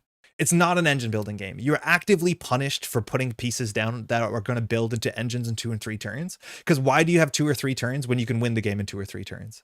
So anytime you see a payoff card to be like, oh, I can make a series of interesting decisions to make this a very valuable engine, ignore it. Right? This is base difficulty solo problems for what it's worth, even 2-player problems. And then I play this with Pat too. It's like every turn something bad will hit the table. It'll be like, oh, there's forest fires. Those are terrible. You can't interact with those. That's just bad. Or there'll be some sort of issue. And then you need to spend resources to deal with the issue. But from my experience playing on the base difficulty, don't just ignore them. Literally ignore every issue. Because the issues don't matter if you win the game in 2 or 3 turns. It's like, I don't get it. I think everyone who's playing it is engaging in the game in the way that the game is probably meant to be engaged in, which is like, oh, look, I see this engine combo. I'm going to build to the engine combo. And then they get a squeaky victory on turn 5 or turn 6 or turn 8, and they barely get through and they interact with all this sort of stuff where like inherently the math behind everything supports you just putting everything right now into the most myopic first like order, like just get something done as much as you can today. Don't worry about tomorrow, which is like kind of antithetical to some way about like the theme. Oh man, it was so weird. I never understood it. Maybe the reason I like deck building Earthborn is that I want that super complex deck building. If I want that super complex deck building, I'll play Arkham. I think Earthborn does the Luda narrative better. I think Arkham does the Luda narrative really well. I do think according to compared to things like Marvel Champions, 100%. And I think Earthborn, like I really like Earthborn Rangers, I'll be clear. But yeah, I'm down to vibe in Earthborn Rangers, where I'm gonna go for a walk. Hub World is the next game from Earthborn Games. Oh, cool. I know this came up recently on something else too. Somebody else is working on it. Is it Boggs who's working on it? I don't know enough about it. I've heard somebody played it at a convention and thought it was neat. See you in the VOD, Tom. Thanks for dropping by. Plots give income, initiative, and claim, which is how effective your challenges are. Very, very cool. Compile's amazing. I think it's tied with innovation for my favorite head-to-head game, aside from games where you build a deck. Bye, Tom. It's their swing at making a lighter Netrunner-like. All players do both runner and corp-like things. You only run deck and hand. You only run deck, hand, and discard. Actions are back and forth, one per action. But why did they pick that name? That's not a good name, is it? So this is by Earthborn Games, which is Navarro set this up. And now a couple other folks you might know work here. Is it Michael Boggs? I know MJ is at this. And there should be a page where you can actually see it because the art is available. Is it not? Why is the... Oh, it's down here. So it has a really nice, like, kind of similar vibe where a lot of folks use the name Solar Punk. But I have no idea how the mechanics work. I have no idea what the game looks like. But I know it's playable to some extent. Anyways, that's that. I got a PAX demo of Hub World. I'm definitely going to pick it up. Similar enough to Netrunner to feel comfortable, different enough to be interesting. I think that's like the hardest problem, you know? Is finding a game that's like Netrunner often ends up in, wait, I should play more Netrunner. Like, it's so rarely that I've played a game that's Netrunner-like. That doesn't make me think, I could just play Netrunner. Like, Netrunner's really good, right? I feel like it's a pitfall. Like, so many people who love Netrunner and wanted to be one of their big inspirations. But the problem is, as soon as you build a game that's slightly too close to Netrunner, you're competing with Netrunner, which is a really hard thing to do. It's good. Boggs is working Eidolon. Okay, cool. So yeah, that's a weird thing. So it has to be very different, different enough to Netrunner. Like Arkham Horror is similar to Netrunner, but it's also not Netrunner. It's not a competitive 1v1 game, let alone anything else. I get that. It's just so light that it definitely fits its own space. Yeah, it's like Compile. Like Compile feels like Netrunner, but it's definitely not Netrunner. And the rules explanation is like 2 minutes, and it's like a little card game, kind of like, you know, Air, Land, and Sea. But it feels like Netrunner. When I sat down to my brother, like on the last day that we're on holidays, I'm like, we got like 40 minutes. You want to play Compile? You want to play Netrunner? He's like, I'll play Compile. And that's because it's easier for him. He hasn't played Netrunner in a long time. But that's an issue. You got to watch out for that. Netrunner is good. It was right near the Netrunner to Learn to Play section. I think that's where I talked to folks who played it. It was at PAX. It was right near the Netrunner to Learn to Play. Sorry, I love that Hub World will have an economy cap in the deck. I don't know what that means. I'm assuming you just can't get more money than a certain amount of money. Whatever the money is. Art looks nice. Anyways, I'll look into that more. I'm not too sure about what that is. Cool. Anyways, that's the board game stats of this year. Surprised, slightly surprised. I thought I played more Marvel Champions, I'll be honest. Like, I could see myself playing Eidolon in between Netrunner games if I get turn 1 or 2 kills at a tournament. That's why we have Radlands, right? Like, you need that. But that's the thing. Is like, I think I'd bring Compiler, I'd bring Radlands. And it's like, oh, we had a bit of time between rounds. Unless it's like a 20-minute game. I don't know. But it's nice to have something like that, that's for sure. All right, what are we doing today? We probably should play some Netrunner. I don't think we're well equipped to do some sort of like recap of the year. I don't think we are. This came up as a question. So Jeff, from my understanding, was or is working on a video talking about the meta. He did this last year. I think it was a fantastic video. I hope he's doing it this year. It might take some time. He's pretty busy. But Eternal, Happy New Year's Eve. Gyro, thank you to you too. One thing going back is like how many runner decks that were the best of their format at any point in time this year can be played right now today legally and standard? And I don't think the answer is that big. I think with Deep Dive being banned, with World Tree being banned, is that the 2 big bans this year? Like, I do not know if there's that many runner decks that you can celebrate this year that weren't banned out of the format. Not Deep Dive, sorry, Trick Shot. Def, don't do that. I'll make the video. 1 Factorio plus babies just claiming me. I'm not going to do it. Like, I'm not going to do it in a structured way. I'm going to wait for your video. That's for sure. Knob Curry. Yeah, that's a huge one. Knob Curry getting banned. Did I say Deep Dive? I meant to say Trick Shot. Excuse me. It's like, what do we have? Right? I don't know. I honestly don't know. On the Corp side too, like, I don't know how impactful the bans were. Like, losing Rococo. I feel like a lot of people gave up on certain decks where it's like, this deck is just not good for the meta anymore. And we're at that point, and maybe we'll see it next weekend, in which you can bring back certain things. Oh, Bologna ban. Yeah, I forgot that was that year too. Bologna ban was kind of a problem for NBN, it turns out. Not surprising. It's Turbine Hosh or bust. I'm not even convinced that Turbine Hosh is like a good deck right now. I think Hosh is probably good right now, but I wonder if just playing like Leech, Boomerang, even you can play Takobi if you want, like why you need to play Turbine. Because also it's now easier than ever to put a bit of ice destruction into your deck, whether it's Leech and then what's it called, Crew, Aquaceris Crew, or whether it's Leech and just like go play Hippo, because people are going to be playing Ag Infusion. Just play Hippo again. Was DreamNet technically this year? No, I don't think so. I don't think DreamNet's been around. DreamNet was banned in the end of summer last year, because I remember editing stuff for Canadian Nationals in 2023 and it got banned before the videos came out.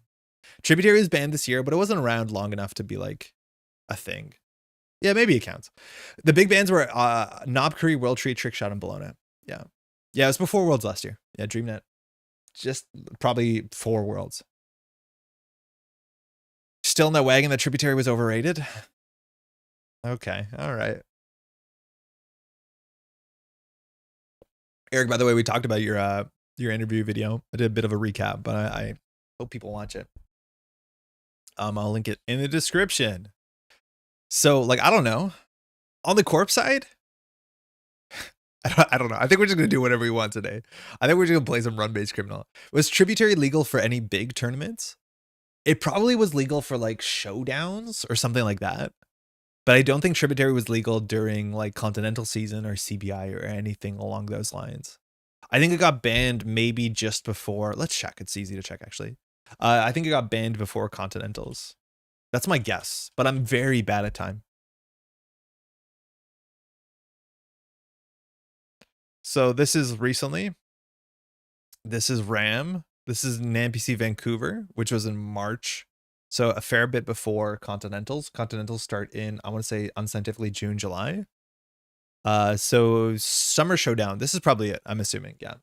So I think the biggest tournament ever involved itself was in a showdown, which is a big tournament. I imagine there was like 90 people at Summer Showdown.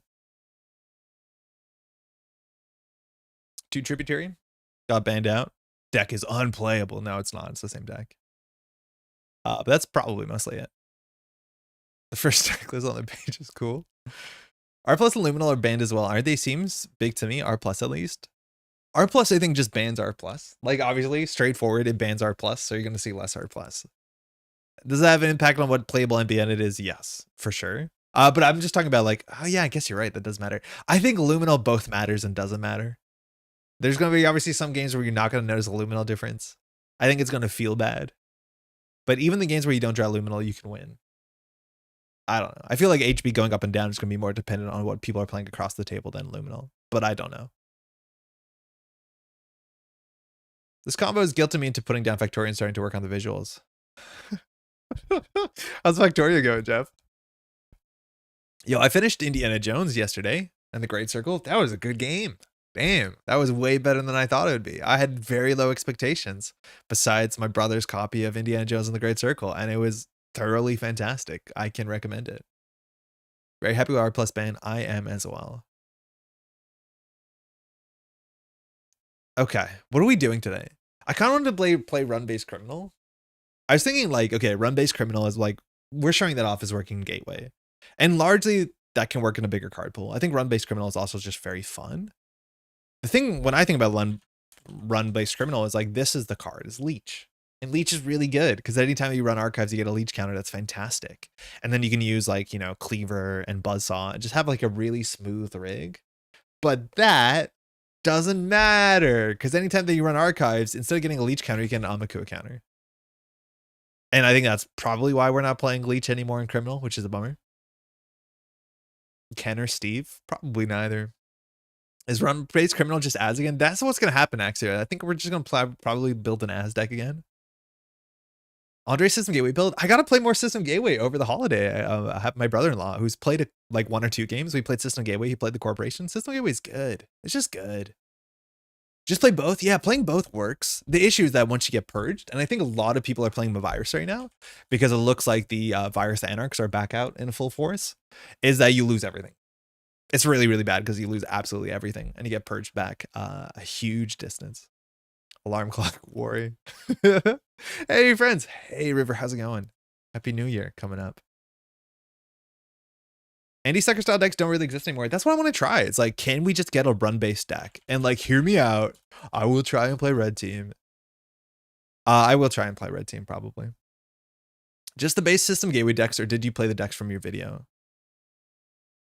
We played the decks from the video. I never played the base system. Like, I have no content on the channel that plays Catalyst versus the Syndicate. Jachinho. I don't like Jachinho. I don't know why. Look, there's this weird nebulous bar that exists that for a card to see a lot of play on this channel, I have to enjoy that card. And Jachinho is a relevant card. It can win games. It's actually the right call for some metas. However, Andre, the guy, don't think I have fun playing a Jachinho deck.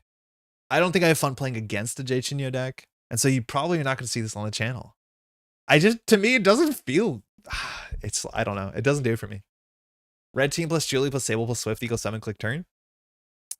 But why would you want a 7-click turn?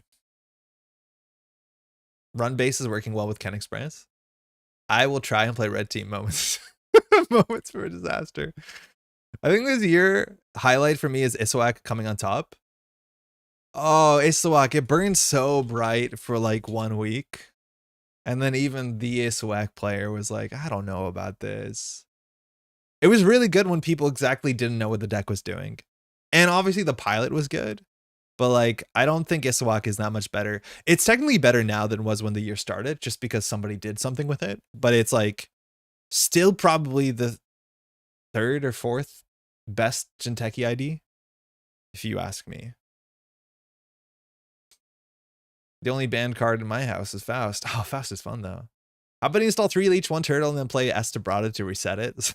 Don't. Actually, that's a good idea, actually. 2x Jachinho. Now we're talking. You're saying it doesn't make the cut. So what we can do is we can play Jachinho and then we can just Aesop's Pawn Chop it because it keeps coming back. You just spend a click to gain 3 credits. Hey, do you have to pay this? When you install it, is it free? Is this actually a click for 3 credits? Wenjong did well with Iswak at Worlds? Yes. But I think if Wenjong played Asa, he might have done better. I don't think Iswak was the pick for Worlds, considering the meta was lat pilled. Like, I'm so surprised that Wenjong picked that on the basis that his deck is really not great into lat. And we saw that. Like, we saw that in Continental's top cuts, Intercontinental top cuts, like the 10%, 90% game. Like, if your game plan is to kill a runner or do something mean to the runner with like data loops, you cannot do that to most shapers. It's really, really rough. Oh, missed the ID trigger versus White Blade. Yeah, that is actually incredibly painful. I do like the Master Assassin list, which said some games are knife games and some are not. Really, like that's not in all in the burn plan. Yeah, I agree with that. Hey, how's it going, by the way, Cephalopod? That was it was not Yetis from last week, I think. Max's respect for him bringing it to Worlds. Yeah, he was like trying to figure out what to do, and I think it was a relatively last minute. He changed to like what makes him comfortable, and for what it's worth, like that is more important than placement. So I don't want to rib on Wenjong. Wenjong is literally the best. So it's not free. Beans. Tunnel Vision Crim was one of the top crims at Worlds last year. Yeah, it was not Quitwa. Oh, what's her name? She's really great. Playing the dog deep dive deck, right? Someone knows the name, that'd be sick. Kahuida. Yeah, that's it. Kahuida is great. She was like so surprised at being the top cut. She was just stomping through players. Very, very good. Hey, by the way, how's it going, Cranked? He showed me his Asa Brew the week before, and it was wild AF. There was an Anansi. I don't want to spoil some of his tech, but he had like really wild tech because he had some influence slots, and he was like messing with weird sentries. I think at one of the events that was televised, there was like a Winchester, or no, there was 2 copies of Stavka in Asa, and it did not do him any well during the top cut. Yeah. Gotcha. Thanks. We'll dig out that deck. The dog deck? Yeah, I don't think any of those were published. Like maybe we just build as and just say like as is good and fun. I think we technically have got permission from NSG to play slightly more criminal, right? Like, is that what the ban list said? You can play slightly more criminal? Because what are Corps playing right now? You're practicing for a New Year showdown. You got your Corp ban list. Okay, you can't play R+ anymore. You can't play Luminal. What are you playing as a corporation? I'm assuming we're playing HB or we're playing Ag Confusion. I'm assuming those are the 2 options. I don't know what you're playing for Wayland. Maybe you can play Op because you think the matchup into into viruses or into Oshiko is good enough that you can get away with playing op, but I honestly don't know. I just like have seen no competitive Netrunner in the last like 2 weeks. Play Los will rotate soon. Add in Saucy for fun. I played Los on stream a while ago. It's a lot of work for very little payoff. It's a lot of work. And then you just do something that's very similar. Asa's no harm after ban list. I think Asa will maybe be harmed by the fact that people are playing like Reg Anarch or Criminal. Like I think it's more matchup dependent than actual the cards in the deck. All right, I think we're just gonna play some Az because it's fun. And it's been a minute since we played Az. I feel like every time I build Az, I come with a new conclusion, which is like ignore this part of the card pool. Or play more of this part of the card pool. I honestly don't know.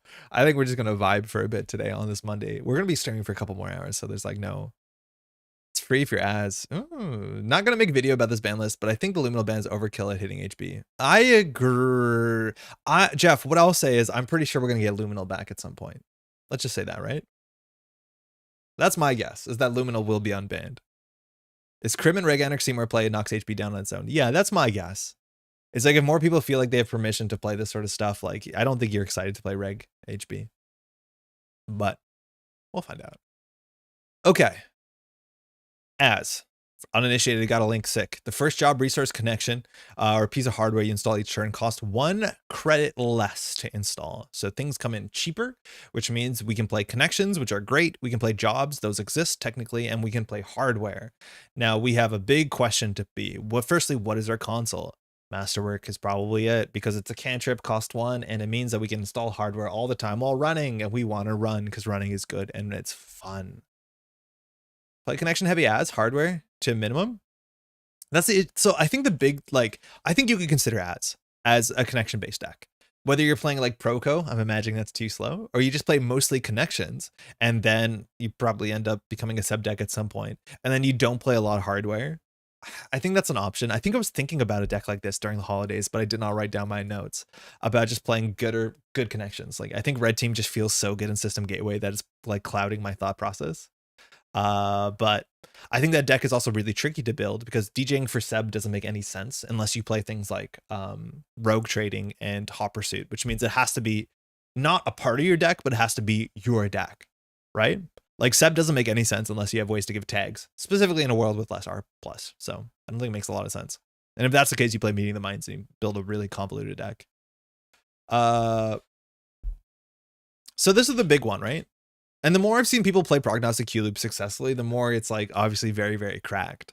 And I think one of the last times we visited Az, we played less to no Prognostic Q-Loop because this card's only good if your deck has some, you know, majority, maybe not even a majority, but a lot of hardware programs because you can spend a credit. Hopefully you're getting this credit and cheating it off of like a Mantle or more likely a Chesva, and then installing cards from the top of your deck, which gives you click compression. It allows you to charge the twinning on your opponent's turn, and twinning might not be the right call for this deck. I feel like twinning always feels slightly too slow, but allows you to set up very, very aggressively, and that's very, very good as long as you have money. Rogue trading is crim. It is crim, but you have to build your whole deck around rogue trading. You can't just play rogue trading. Hot pursuit is criminal too, right? Play connections with Powell's Cafe.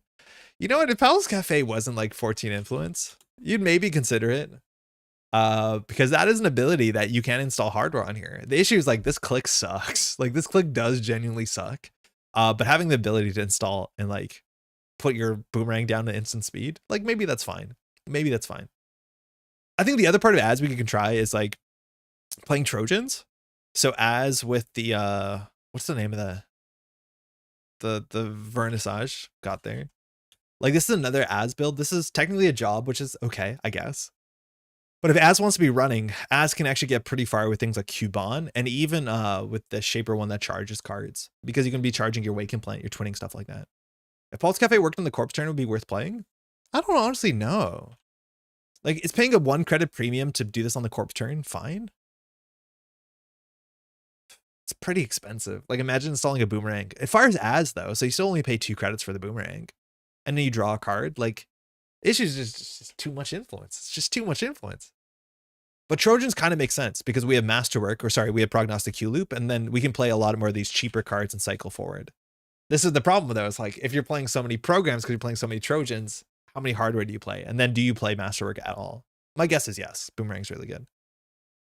Q-Lib Ari is a ton of fun. Hope to one day feel confident enough to bring it to event. Lockman, bring it to casuals. Like, the more you play it in person, in paper, excuse me, the easier it is for you to, like, feel comfortable with it. For sure. Is Personal Workshop do something wrong that old year? The old card, Personal Workshop? Yes. Well, sort of. The problem with Personal Workshop is that, well, there was like two play patterns that they're largely the same play pattern that were relatively unhealthy. Is you would host your programs on this clicklessly, and then you would just do an event like Stim Hack, or modernly it would be like Overclock or Trick Shot, and then just install everything for free. That's not good. We also had like noise, and noise back in the core set said whenever, not first time, whenever you install a virus, the corp trash is the top card of R&D. So you just like literally put every single virus you can on the Personal Workshop, and then just Stim Hack archives and install like 6-7 viruses, and then just access 7 cards. That was a winning archetype for a fair bit of early Netrunner, only early Netrunner. We didn't even have like a Spin Doctor or Jackson Howard back then. But Personal Workshop was a very good card. There's also a direct reprint from an ONR card. Powell's is a location? Yeah, it's probably a location, maybe even CD. Yeah, it's CD. Can you abuse Tranquilizer? No, because this is an issue. Tranquilizer is so dependent on your meta. There's a lot of board states in which this card is just rubbish, right? Like if you're playing against Asa, maybe you can derez a 6-cost Brawn once, but like you don't want to derez the Gatekeepers. Derezing a Drafter doesn't really matter. Derezing a Blade of Barriers, it like really depends on what you're playing into. Even derezing in some case into Ag Infusion is like not a good thing for you to do.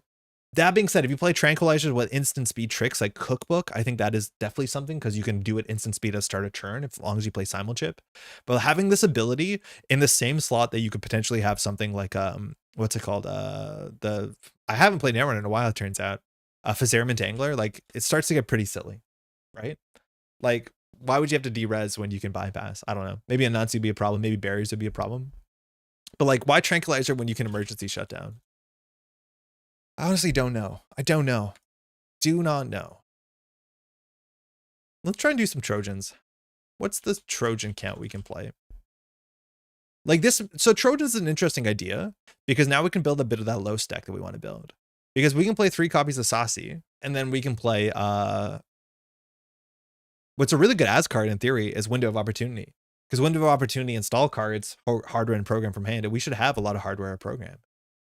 So that might actually work out. We'll try that. I don't know if we played Derez as yet. Every deck becomes, oh, then we should play Rubicon Switch, and then we have issues. So we can do that. We can play, in theory, it sounds like an as card. Why can't I not remember names? This will come back. So we win an opportunity. We'll play 3 Bravado. It's pretty good. We'll play 3 Class Act because it's really good. Chesvas. So we have Prognostic, which really wants you to spend Chesva credits, and we have Masterwork.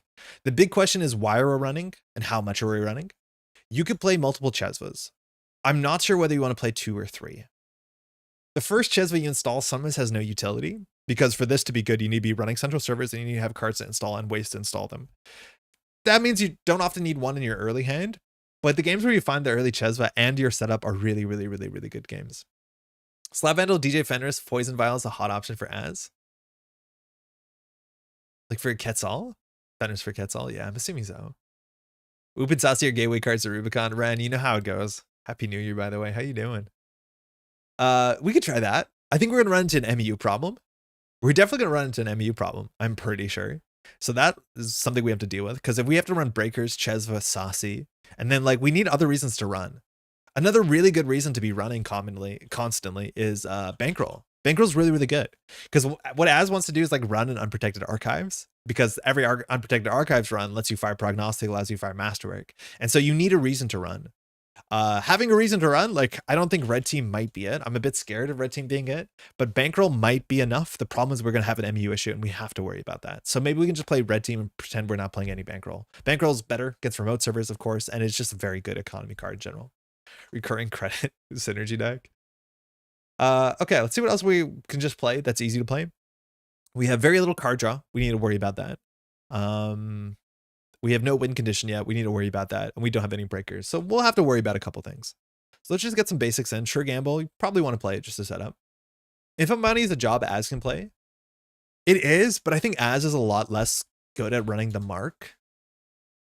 Right? Like I think we'd rather play sec testing because the replacement effect is probably not too big of a deal. But say that we get like info banning on HQ and we don't get a click back from the mark, and running it costs us a boomerang, right? Like if we're saying the only board state where it makes sense to make a free run is running archives, info banning will fail us 2 out of 3 times.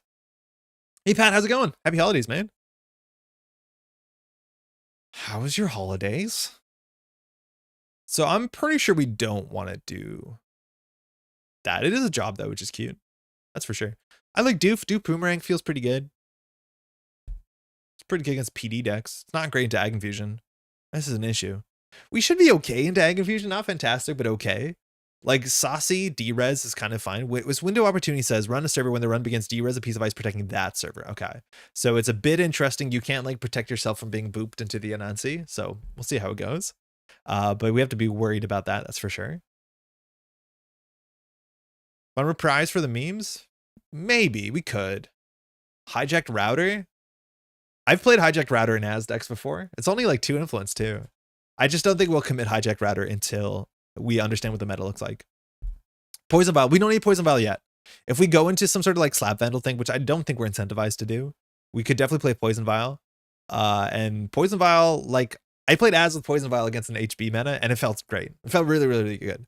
Especially Boomerang Poison Vial is okay on its own. You can play one. The problem is like you also need to know the meta. I think we called the meta. We're like, this is a PD deck beater. And then we played like fun game against Rotom Appliance and still lost. Pinhole's really good with Chesva, let alone in general. We'll see if we need Mutual Favor because breakers, we don't know what our breaker suite is. I don't know if Az really needs to get the right breaker down versus to get a boomerang or a breaker option, like finding out something. So I don't know if we need Mutual Favor. We can easily play one of and just say like, okay, we won't get totally ruined by a wraparound if we don't want to. I don't know what else. Okay, we need to make sure we're playing less events. This is the problem, is like all the events are really good and then you end up playing a prognostic Q loop with not a lot of triggers. So we probably have to cut down on this, which is a bummer. Defo Alarm Clock? I honestly don't know of Defo Alarm Clock. Like, why not Alarm Clock though? Docklands Pass probably gets cut, but it's a nice little cheap hardware. It's nice. Flip Switch is another card that if you have infinite card slots, you'd be in a good spot. Hey, Bassoon, just Amakua. I think you're worried about just Amakua because I think right now people are overcorrecting with viruses because of anarchlists. So I don't want to rely entirely on Amakua because if we get purged, and I think most decks should be running 1 or 2 virus. It also gets into archives, then we have no way of dealing with it unless we put more card slots. So just play big eyes. I don't think you want to do that. This card is really good. It's just a slots issue. And maybe we just have to like bite that and just be like, okay, Flip Switch is just worth playing. And then it's better. Like, is it better? It might actually be better than some of the other cards in our deck. Like Saucy. Okay. I think Lucky Charm is definitely an interesting card to keep as an option. We're not good at running twice, but very good card in just most metas. Panwave, we don't run HQ enough. Poison Vial's worth considering. I'm just going to put it on the we'll cut it eventually list. So we need a multi-axis. It's a really good multi-axis card. If you're running HQ with the Docklands Pass as well, this makes a lot of sense. We can probably play 1 Wake Implant, 2 Twinnings. Let's just play the same deck we've always played. That's a bummer. And this is a really good card draw. Having lower hand size than Az, it's not great. You do draw pretty cheaply by just running, so this is not bad at all. If you get this on the top of your deck and you take core damage on a weird turn, like you just have to do that. I limit my Q-Loop RE decks to 9 events plus 2 deep dive. That's a win con. Yeah, it's hard. It's really hard. You know, like you play your bravados and then your deck is like, you know, mostly done. I think I'm going to try Zenith because it's really fun. It gives us a reason to run. Like this is what we need. We need reasons to run archives. And this is maybe a better reason to run archives. It does mess up with your, a lot of times it gets awkward because you see the top 2 cards of your deck and then Zenith chip fires and then you like class act and it kind of ruins all your information. Tremolo Gaming? Maybe. We're running 2 only. We'd have to run the 3rd one. Zenith problem is that it eats 2 card draws. It eats 2 card draws to draw once per turn. Sort of, yeah, but it's a good ability. It also, like, you can install it off the top of the deck abstractly. Were you going to run Flux Capacitor for the Wake? I think we were, Matt, but I don't know if it makes sense. I think we're going to have MU problems. It's only 2. I wish it was 0 MU. God, this card would be so fun with 0 MU. The first time you break a subroutine. Like, what do we do for MU? Do we just play DZ MZs and then DZ MZs makes our prognostic better because we can fire it on the corpse turn? Masterwork, not a cybernetic, it's a cyber arm. Yeah. Yeah, that's true. It's strange. It's weird. It's different. Yeah, it's different. Okay, what's our breaker suite? So the classic breaker suite would be Boomerang. Then we just run the minimal viable product. So Cat's Cradle, I'm actually liking more than I think Shibboleth in a lot of lists. We can play a Singleton Amakua, which can be bad. Then we play, like, I don't know if we spend Influence. Panweave is a very good card in D-Res. We're not particularly D-Res, but Panweave is only good if you're running HQ literally every single turn, if you ask me. And we're probably not going to do that. Masterwork is the worst Canada arm. You know when Canada arm used to be like a thing to talk about? Be like, Canada has the Canada arm. That's maybe I just read too many, you know, high school textbooks in the era that I grew up in. Is that still a thing? Is Canada arm still around? All right, what is the name of the Fractor that every deck is playing? It's got like this thing on it. It's a Kurapira. And then I'm not sure what killer we play. It's either Revolver and we get bullets. We'd have to play 2 revolvers probably, or we just play a Carmen and never install it. Canada arm is eternal. Thank you. I think it might only been a thing in Canada. Oh, and is Canada in space? The Space Shuttle robotic arm? Yeah, it was our thing. The Canada arm. It is actually still out there. It was like a very, very good space arm, and we wrote our name on it. This was like a point of pride. Now spend 15 influence, no problem. 3 hippo. The ISS has it. Are we not taking the ISS down? We failed you and stopped sending up shuttles. Nothing to grab. We have billion influence. We can play revolvers, and simul chips also make bankroll more appealing. Make saucy more appealing? It's just like this breaker suite doesn't do anything with simul chip. Okay, what is the most MU we can get on a single card? Last year we sent 2 Canada arms. We call him Chris Hadfield. Oh, okay. Issue with this is we have no win condition, but like 3 hippo sounds pretty good. Everyone's saying Maui. I can't play Maui. It's the console. I think you know that. Lilypad also the console, and it doesn't really make a lot of sense. But like we just need MU. Like we literally can't play this because we don't have MU in criminal. ISS planned to be retired relatively soon. Endurance. You can play 419's console Zamba? All right, let's sort this out. This red team, I kind of like it. I'm gonna put 1 in and we'll remember to remove it later. Miss Bones, I honestly think we still play 2 Miss Bones. She's a bit cheaper in As, and Miss Bones is just very good. I do think people will still play assets. Debbie, I don't think it does anything. End of list. All right, 42 cards. We just can spend 3 5 influence cards and we're done. Daredevils, we can't do a console. No MU on red team? Yes. Wait, what? Okay, so this deck is not good. Yeah, like it could be 3 hippos. Now, hippo is unique. The problem is we probably have to play a twinning. I think we probably have to play 2 twinning. We likely have to play 2 twinning because we need to get multi-access sooner than later. Put an alarm clock and play deep dives. I don't. For what it's worth, like I think deep dive falls into the same camp to me as like Jay Chinio. I don't know if I like this win condition. I don't know if it feels like I'm done something cool. I want to actually touch cards. I don't want to just like run archives. Anyways, I don't think Az is particularly good at deep dive. We don't have click gainers. With Boomerang, we're not even that good at running things. Logic Bomb. Okay, now we're gaming. I mean, if you need MU, you basically just have to smash the DZ button right. No, you could play the neutral one. You can play the hand size neutral one. Play Cataloger and 3 stone ships to charge it. Oof. Bad at running 3 servers is what I'm hearing. More deep dive hate. It's like not fun when you're sitting there being like, oh, I know they can run everything and I'm gonna lose. Like maybe that's the point. But like, I just want to play Stargate again. Man, I want to play Stargate again. I want to see like a couple cards and control the game, not like C8 and shuffle. All right, let's cut out the cards that are not necessary. And what are we working with? We don't need this. So the deck has no money. 1 deep dive is fine. I don't think 1 deep dive is fine. I don't think if deep dive is a good enough part of your game plan that it's worth spending 5 influence on it. Especially if you don't have a click gainer. It's like pretty bad against HB. Stargate fun, deep dive on phone. Yeah. You can use Logic Bomb during alarm clock runs if you choose to do it before gaining clicks. Yeah, I think so. I think we saw that during like April Fools. By pass a piece of ice, you're currently counter lose any remaining clicks, but you don't have remaining clicks during alarm clock. Let's play an alarm clock to test it. We should make a Stargate deck. The problem is you can't make a Stargate deck in Criminal because you don't have MU. You just don't have MU in Faction to play Stargate. My guess is that this deck would be better if we saved 6 card slots on Window of Opportunity and Saucy. Do you gain clicks before start of turn? I don't think it is. How is Climactic Showdown 5 influence for the climax? 1 influence for a Mary could be worth it if you're on Twinning or Wake. I don't know if it is. Right? Like, imagine drawing a pretty Mary in your opening hand and hating yourself, right? Like, none of our multi-access cards are actually that good or that fast. It's like for Twinning, you need to get the Twinning down. You need to get a reoccurring. You have to use the reoccurring. For Wake, you have to install it. You have to take the damage. You have to run HQ. Like, all of these cards. Like, we're talking about beating HB. We have to do something on turn 1. Paladin, yeah, I know. But now we're building the same as deck we always build. It's like, we'll play a Paladin. Play Crew with Leech. I think Crew 419 is worth testing. I'm pretty hot on that idea. Climactic Showdown's influence is purely based on the quality of the art. It's a climax. Jailbreak.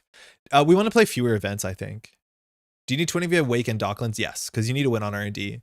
And having a 1 of Wake as like your win condition is probably not feasible.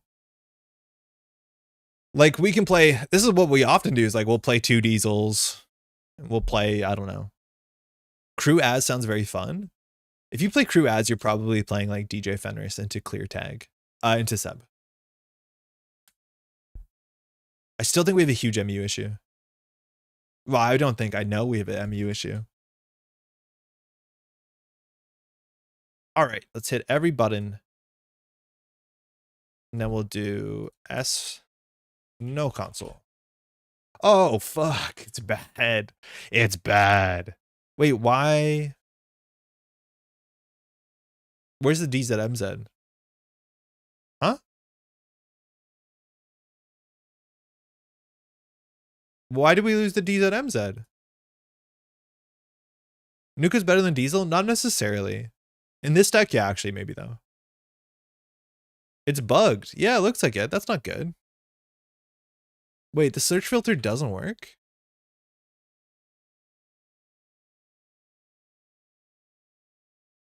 What's going on? Huh? All right, I guess we'll do it by hand, huh? I hope that works. All right, cards that give you MU that are not consoles. Cyberdelia. Yeah, maybe you're right. It has no, it doesn't have chip as a subtype. No, it has no subtype. So maybe it's not an option. It's DZ and T400. No, it's also Cyberdelia. So DZMZ is like okay to not good. It's like a very bad way to spend 2 influence. I think we probably just play T400 if we do anything. But like playing 1 T400 feels terrible. I always found you have to fiddle with the filters after typing. After typing to clear it, you have to like manually reset. Like it gets a bit ugly. You have to like click it until it gets out of it. But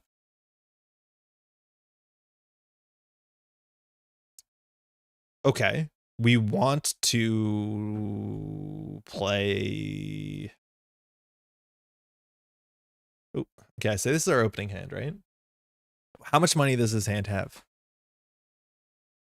Next to none. That's not good. T400 saves you from punitive. We're not that worried about punitive in theory because you can always just like prognostic Q loop off the top of the deck and then install hopefully a hardware and draw a card. Hopefully. But we technically have defense against punitive. Yeah, I just think the deck's probably better without Window of Opportunity Saucy. Like this is a good hand, right? Like sure gamble, Masterwork draws a card. We don't need to run this turn. But imagine we Window Opportunity, like we run the remote server, then we Window Opportunity the remote server to install the Masterwork. Install Saucy, install Boomerang Doof. That is honestly a genuinely fun fork though. Well, they should be able to duck it or res the ice to duck it. And then you throw out a Doof and a Boomerang. I don't know. Maybe. But like this is where like is Window Opportunity Saucy actually that good? Because they don't res. So maybe we do Window Opportunity Saucy. It's a shame that none of these cards actually like interact with the as text box. Hey, what would you do for 2 influence? Like besides the DZMZ? Which like I'll play it if we have to. Oh, we were meant to play the wait. We were meant to play the Vernissage. Oop, not you. That's 2 influence, right?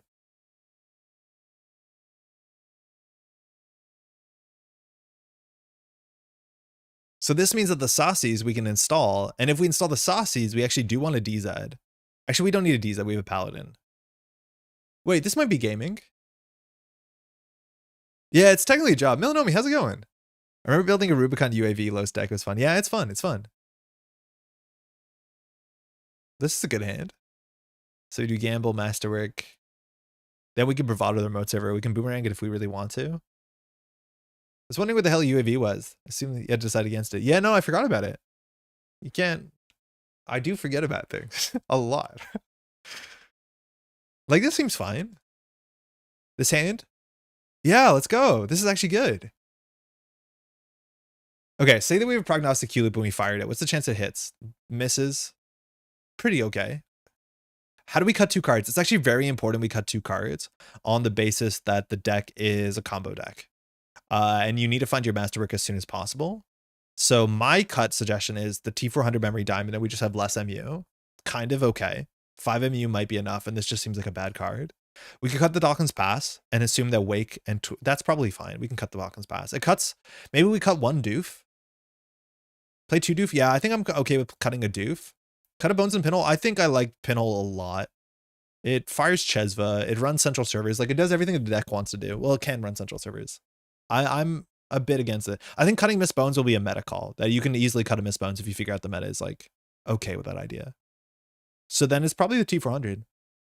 Feels like Saucy is extra at least. I think we need 3 Saucies now though, because we built our deck around UAV and Window to some extent. Could have cut a TC at nuts, like the only card draw card we have in our deck, and we install it for 3 credits to some extent. I might cut the Clock of the Dawkins personally. I would, but I want to try this because we've never played this yet. I think Alarm Clock really wants you to have Amakua though. Pinhole Chess was kind of like Miss Bones, yes, but also you just have to like run the remote server and trash the Tranquility.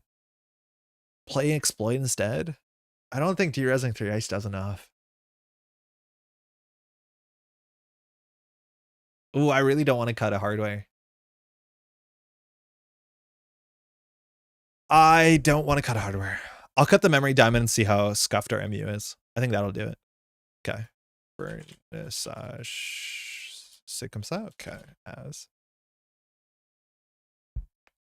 Let's give it a shot. Cutting the Zenith also might be. Ooh, we have way too many tabs. When you get the Saucy back into hand with the UAV, is there a good way to install it again without using a click? No. Other than window opportunity, no. It's spend a click.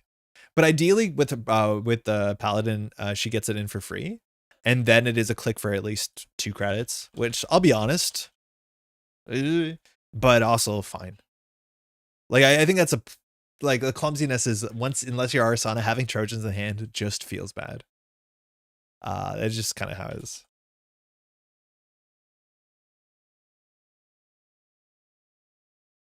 Do you even need Paladin with UAV? Oh, that's true. Yeah, you can just install with UAV. It's free. We'll find out. I like Paladin. I'm worried that UAV gives your opponent ways to play around you, and if our whole financial engine falls apart, like Paladin's just a good card. Paladin is a good card, but it might be overkill. You might be right. I forgot about that. That gives you credits. I was like, just bounce things, but yeah, it gives you money too, right? Lady Duckland. Quack quack. Prov. Piss. Hey. Best of luck. Have fun. Okay. So while I appreciate the symmetry in this hand, the economy it supports is not very good. This is also going to be annoying because Prov really disincentivizes you from running once a turn and then figuring out whether this is infinite scaling ice, which we're not actually very good at dealing with log jams. We're very good at dealing with a cat, and we're very good at dealing with tree line, or whether it's just traps. I don't know. Not always enjoying the Prov matchup. I'm going to mulligan this. At least we maybe have a doof blowout, unless there's an NGO on the table. I would want a couple more Trojans in here myself. I think Hush and Cubone are top options. Yeah, I like those ideas. Ooh. This is interesting. We can do Doof Bones Run. That she'll drop her down to 4 credits. We could float a tag here.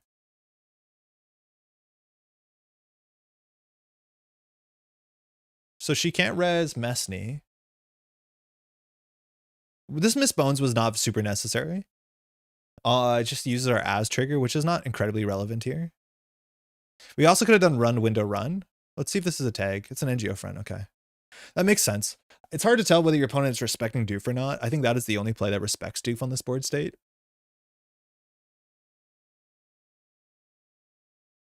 Okay, so I don't think we run this turn. Been watching your deck building 101 videos and I have a question. How many different game plans are there for Corpse? Shadow, how's it going? In System Gateway, I would say there's about 3 different game plans. There's a flatline game plan, which you can do. We have a video on that. There's the tag-based game plan, which largely comes down to you trashing the opponent's rig so they don't have icebreakers. That's generally the big tag punishment you have unless you want to flatline someone. And then there's just like scoring out. So I would say there's about 3 archetypes. You don't have the card pool to support like asset spam in System Gateway, which is another common thing you can do in a bigger card pool. So I would say it kind of comes down to that. So we can do Nuka, draw, play at least a sure gamble. This uses our ads every turn, which feels great. Boomerang for the remote server if we want to, but if we don't run, again, the threat here is usually 4-2 agendas. So we'll see if she has to advance it. And spending her time and her money advancing is very different than us getting it for free. Okay, so now we have to consider running because it can be Holloman and it can be well the other advanceable, the dispersed city grid. Okay, so we can boomerang run. We can also just run. Hopefully she spends some money and then come back for window. I'm assuming if it is like a Messna Chesso, it's about 5 credits. And so that is a lot of her money. I don't want to strand the boomerang, so I'm actually more likely just to face check into this. Like, what's the worst case scenario? 12 credits, she reses like something terrifying. We don't really want to de-res it if it is a barrier. I think we just run this though. Messney is awful face check though. It's okay. Tree line, great. So now that she's pre-res this, she gets a credit back, but now we can do boomerang run it. She also kept us out, which is worth something. But yeah, at least tree line we do break with boomerang forever. I don't know if they fixed the fully break button, so I'm not going to do that. Spin Doctor on top of an upgrade. So the advanceable upgrade can't hurt us. That makes sense. At this point, she might have another Spin Doctor here. I'm happy to trash that. We have another Miss Bones. The advancement won the tree line, which is fine. And now we'll draw. We used as this turn. Oh, we could Nuka. I guess we'll actually just sure gamble so we can set up to Nuka next turn. We're going to click to draw anyway, so it might not be a fallacy to click to draw here. And then next turn we Nuka. But we definitely need to see deeper into our deck. We don't actually need 4 more credits, so I'll just draw. So at this point, she hasn't filtered with Spin Doctor and she's drawn through 10 cards. So she definitely has an agenda in hand or on the table now. Double ice is really hard for us. And advancement means if we do run, this could be a crypto crash. How's it going, Ken? So we know we need to break this. We're not very good at breaking it. At a minimum, we could window this to force her to res it again and it can just jack out. That allows us to install the Docklands Pass. And so if she re-reses the tree line, we can maybe run HQ. She probably has an agenda in hand. I just don't want to make a successful run here.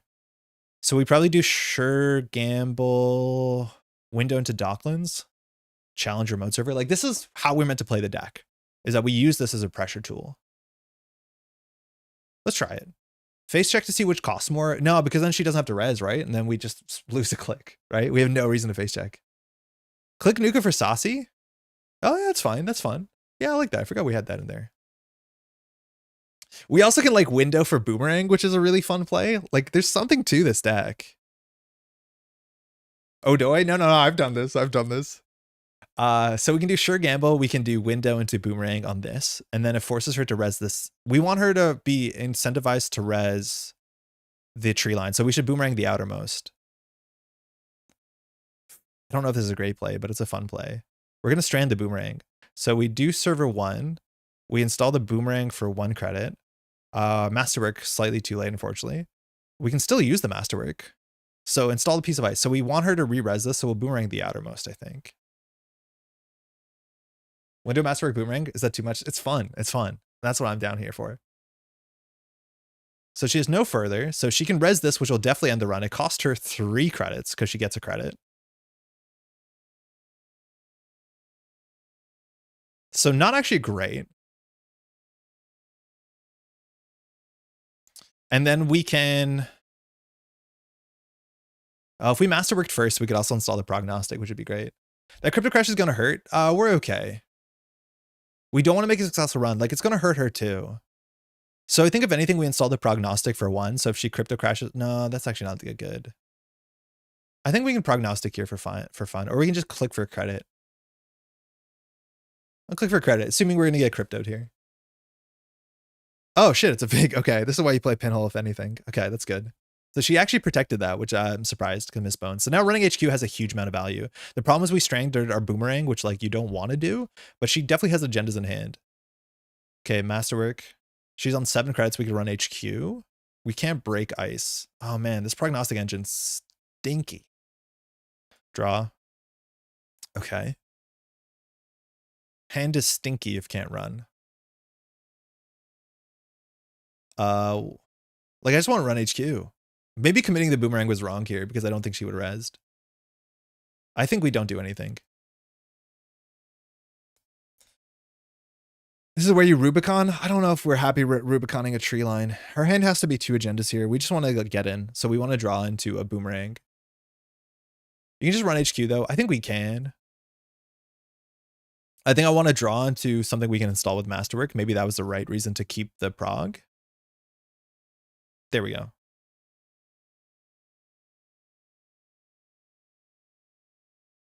So this is when the run begins. So we can install this for 1.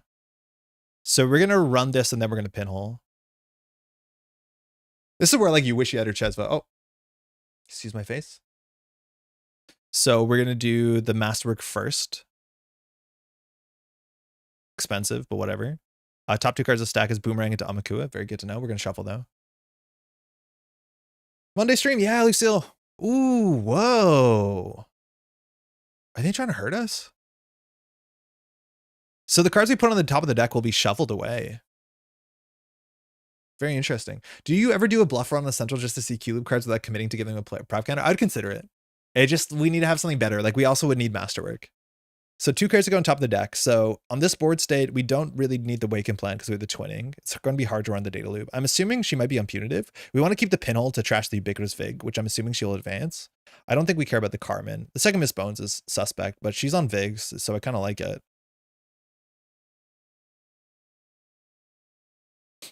Carmen Bones? I don't know if we need the Wake. It's going to be hard to run through a data loop.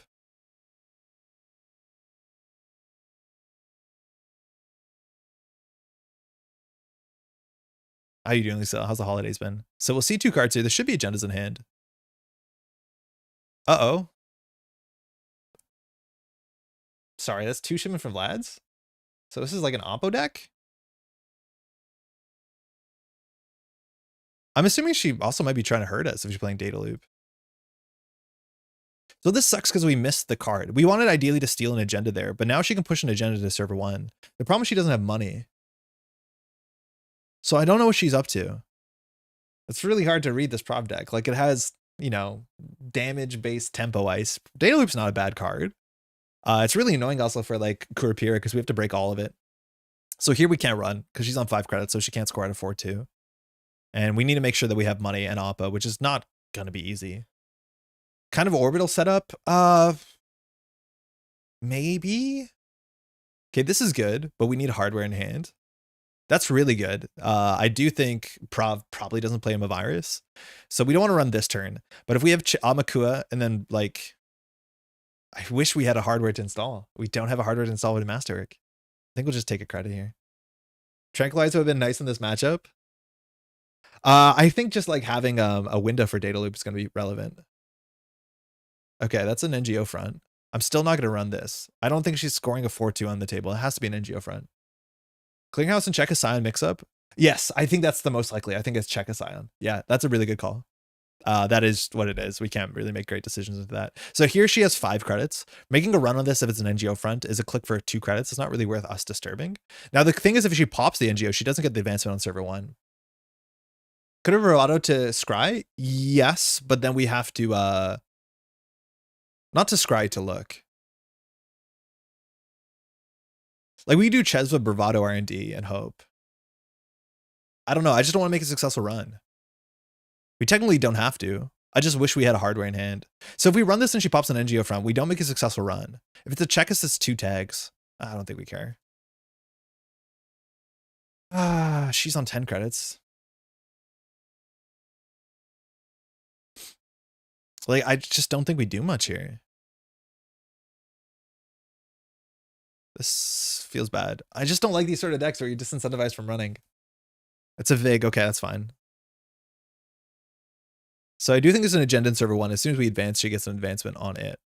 Advance the ice, okay. Advancing the ice actually like helps us a lot. It means it has to be a Mess Chesto or a tree line largely. I don't know if you'd advance a logjam. It doesn't seem like it's worth your click. If that's the case, we have to beat the tree line, which we're not prepared to do. So I do think we're just going to get crypto crashed. That's ugly. We're struggling to deal with ice. We lost 1 boomerang so far, so we just need to get through our deck to get to the boomerang zone. Vig we need to deal with sooner than later. Her money's not been great. She's played 2 hedge funds so far. So this was negative economy. We need to make sure it's negative economy. Now if we run, she gets an advancement on this, so it's probably crypto crash. I think we just do nothing and let her score this out. Yeah, we're definitely gonna need turtle. It's like our good breaker. So you actually can install this just to spend a credit to cycle a card. Not great, but it's okay if you're running with Masterwork anyways and have Chesva. So in theory, we could run archives, use Chesva to install the Masterwork to draw a card, look at the top of the deck. I think that's worth doing it. We just jack out. If that's the case, we can just bravado R&D though, and just jack out. That's also fine. Then why did we install the Amakua? I don't know.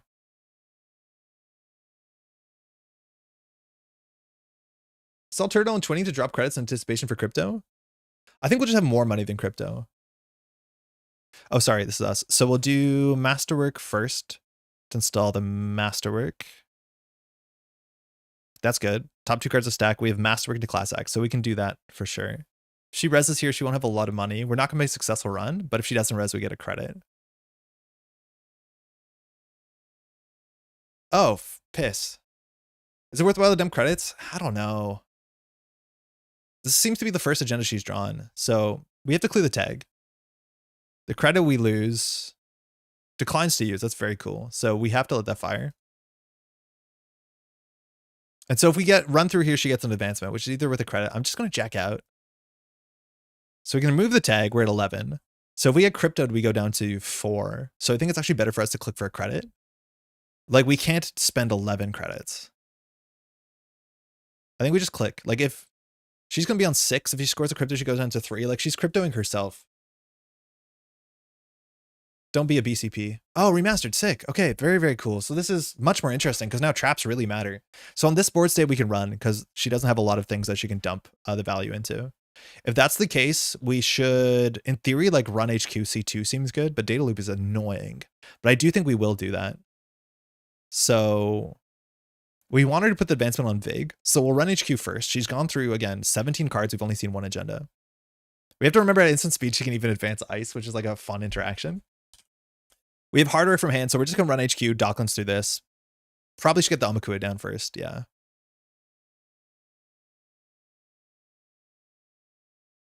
So Masterwork, Boomerang. Oops. Masterwork first. So Class Act twinning, we're going to shuffle this so it doesn't matter, but we have to get rid of 2 cards.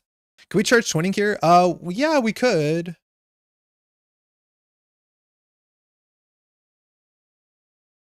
This is the second Vig. She has a lot of trashables. I actually think this bone is really good. I'm going to get rid of the twinning. That might be wrong. We have another twinning in the deck, I think. That's fine. I'm really bad at getting the twinning down on off-tempo turn to start charging it. It's probably correct to do it. I'd say it's definitely correct doing it. I'm very bad at taking the click and 3 credits to set up when I have pressure with Docklands. I just want to get an agenda here before she puts on remote server. We know 2 of her 5 cards. Advance the Vig, okay. Sick. Okay, that's good. So we can steal this, which is 3 points. We turn on Oppo. We definitely want to steal this. So I'm assuming the Missed Bones goes back into our deck. And probably the no.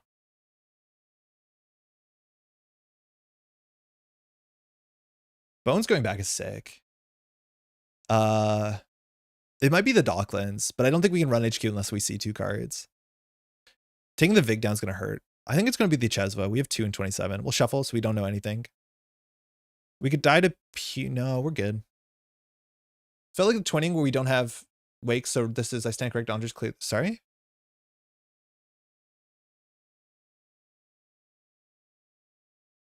Right? I wasn't playing around Degree Mill. We want to definitely get the Vig down because her money's not great. We know, again, still about half her hand. And this turn, we just have to take a turn off. We love that. That is a bit of a nothing. I didn't expect to hit the agenda there. I think it's very likely. Again, she's drawn through like 20 cards. We've seen one agenda. She has no cycling. It's very likely we hit an agenda there. So here we just take a turn off. Doof, okay, not very good. Okay, Chesva getting back is fine. We don't have a hardware.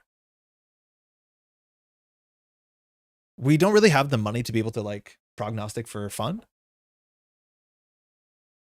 Okay, now we don't want to run. This might actually be a Rashida. I don't think I want to commit a pinhole threading to it. Pinhole threading is very impactful if she double advances a card and leaves it because it's flat grid, but we don't have to run this. If it's a Rashida, it's not great for us. R&D is wide open. That's actually a better reason to get twinning down. So like we can still class act and click for 3, and that honestly might be fine at the speed of the game is going. Maybe last turn we also should have ran archives to get some Almakua counters because it's hard to run. I'm okay with this though. Okay, what don't we want? I think we don't want a Masterwork. And now we're set up. No Rashida. Okay, so one of these is a Vlad grid, probably the one she advances. We still don't want to run, man. Prov. Yeah, Turtle Charge I think on that turn was super reasonable.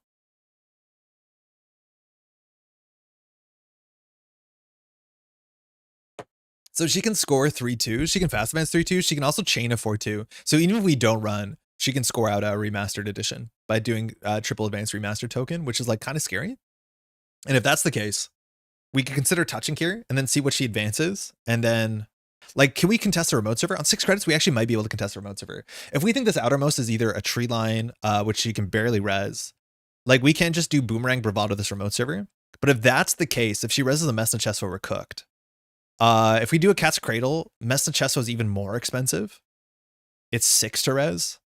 We will lose 6 credits though when we hit it. So we probably have to do something like, I don't even think we install the Cat's Cradle. We have to do the math. So if we do boomerang on the tree line bravado, if she reses the tree line, we don't care. She's on 2 credits. If she reses another tree line, it's a problem. Doof boomerang, then boomerang remote and run. Doof boomerang. Like we start the doof. This is like pre-advancing means that we know. If she reses this, she's on no money. But we have to boomerang it. Ah, that's tricky. So say that we just go straight for the doof, which is 2 clicks, and we install the boomerang. So we're down like 4 credits, I think. So she reses this or doesn't res it. The thing is like we have to boomerang this. So if she reses this, which we're pretty sure is a Messna Chesva, we lose 3 credits, we're bankrupt. We can't actually run the remote server. Now she's bankrupt too. But I think we have to bravado this turn. Like the boomerang's not going to commit. Like she can definitely res this. And if she reses 1 ice, we're cooked. I also don't want to strand the boomerang.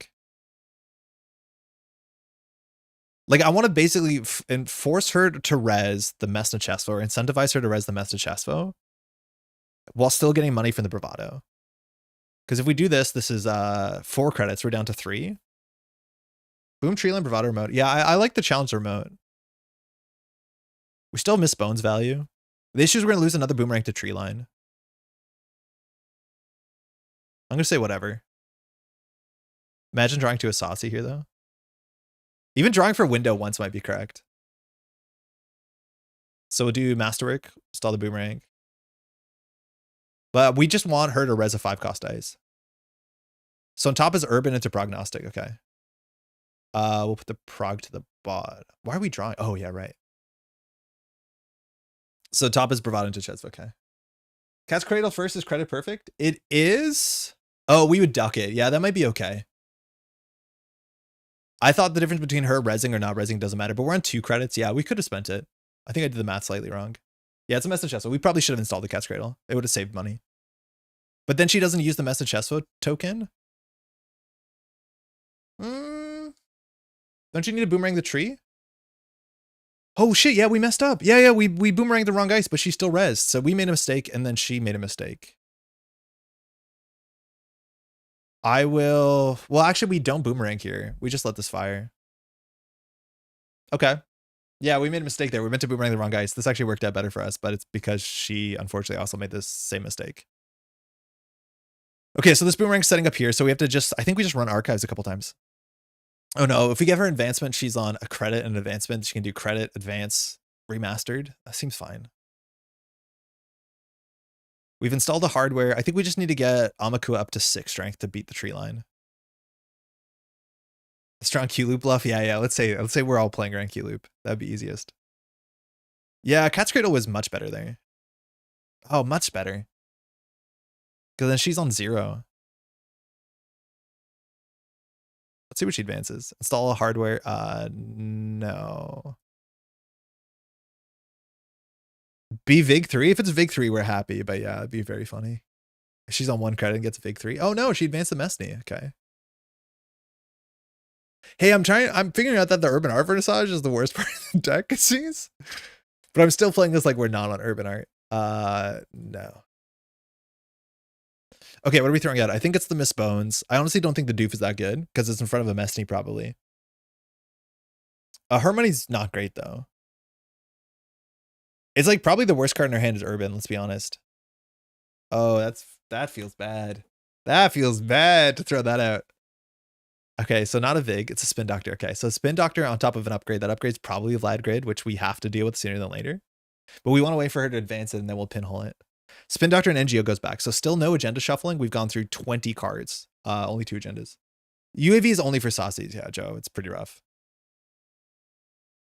The Doof is great. We can stop the HQ Mesney forever flipping. But if she's worth doofing, she'll be able to res the Mesney. Unless she's exactly on 5, we can do Cat's Cradle Doof. Nice. Archives Ice. 2 credits, probably Vasilisa. I don't want to masterwork here. I wonder if just playing a daily cast would be good. So all we need to get here to be competitive is we just need to top deck a window. If we window D-res the Mesney, we are gaming so hard. Or sorry, D-res the tree line. We're gaming so hard. She gets sick rips off of our ID. We can only really do it if we have twinning. Let's draw. We knew that. So in theory, we can do like Chesva Bravado HQ. She can't res this. Actually, we probably should just Bravado Archives.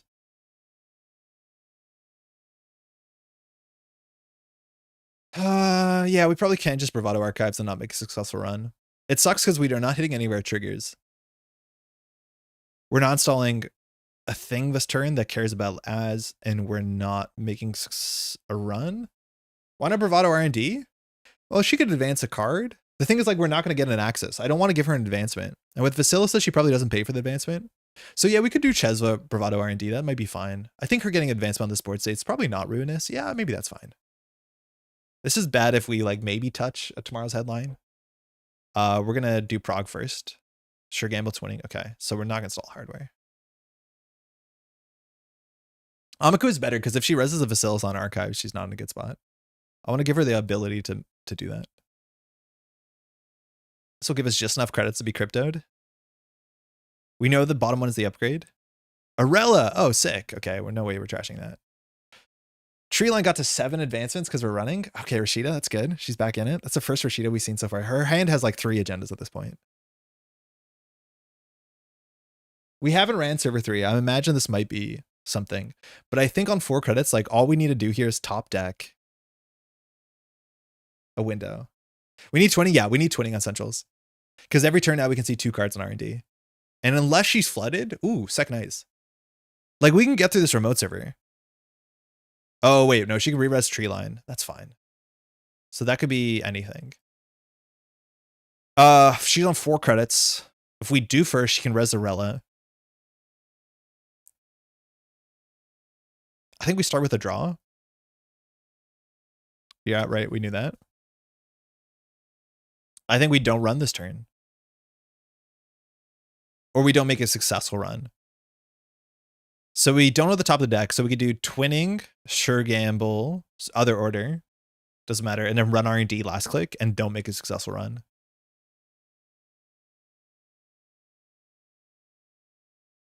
It gives her the ability to advance. Oh, on last click is bad. Yeah, we can charge a turtle for sure. We'll do prog first. We want to find a saucy Carmen. Oh, these saucies are bad. They're not doing anything. Okay, we have Carmen on top. Install credit for hardware now. We're good. See if she does her Vasilisa. We're slightly scared if she does. She does. Okay, that means she's going to score out next turn. So we don't want to make a successful run still. If it's a headline, we can lose a twinning. If it's Crypto Crash, we lose a lot of money. At least we can respond to it. What was on top of the deck? A Saucy, so we can install a Saucy. That doesn't really duck anything. Oh, our money is going to get ruined. At least we have Chesva. Excuse me.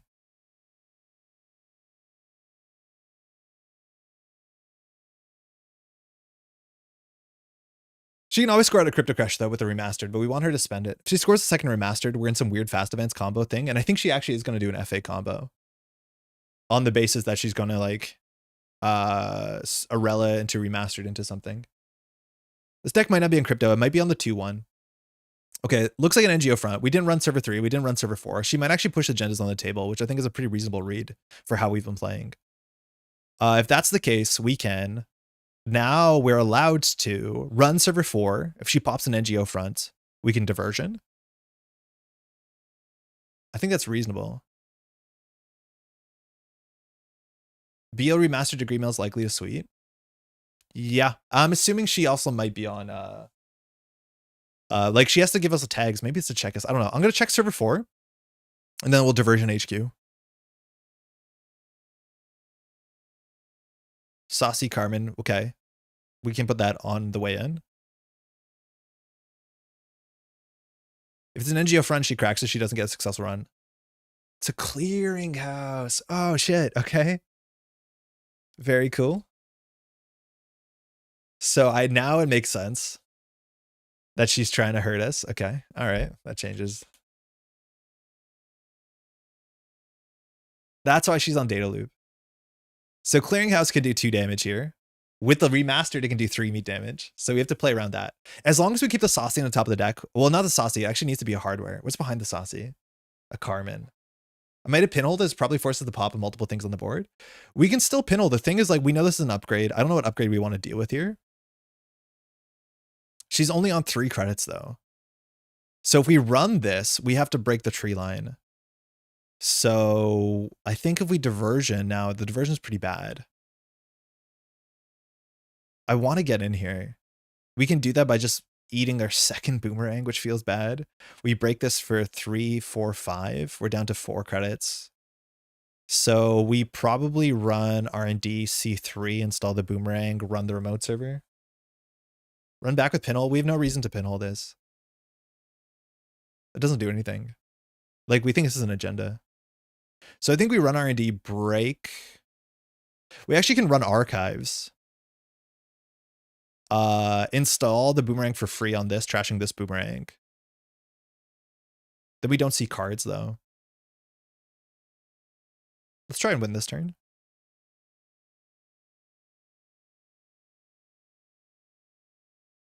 Draws a Saucy or Carmen. We'll take the Saucy. If we do, they can't score. This is Vlad Grid.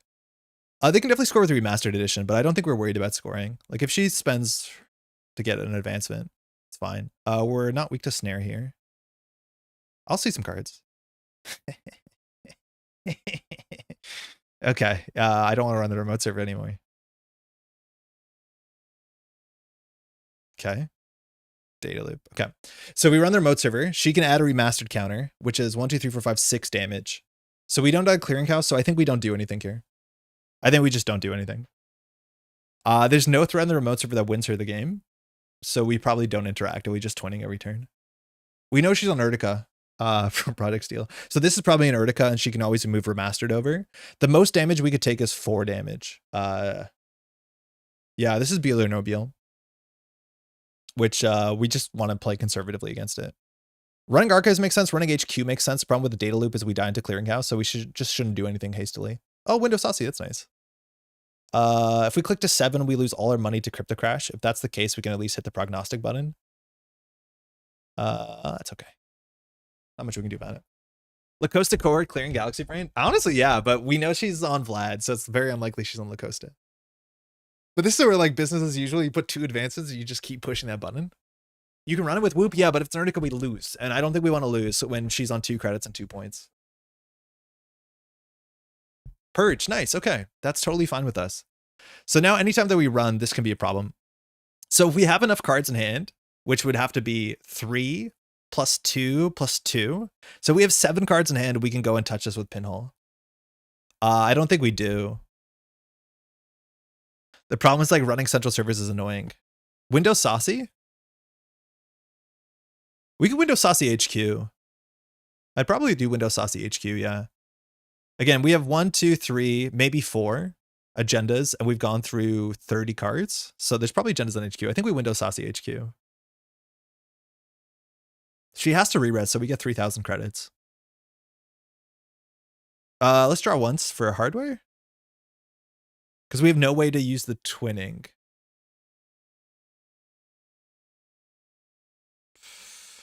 I mean, this is a really good button if you're worried about dying. Yeah, we'll just Windows Saucy HQ. It's fun. I just don't want to touch this because it'd be an Urtica. Window.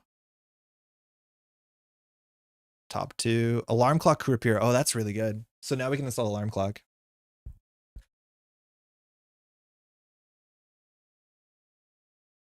So here, before successful run, we're prognostic to install the Chesva, install alarm clock, installs that. We get twinning, so we can see 3 cards here.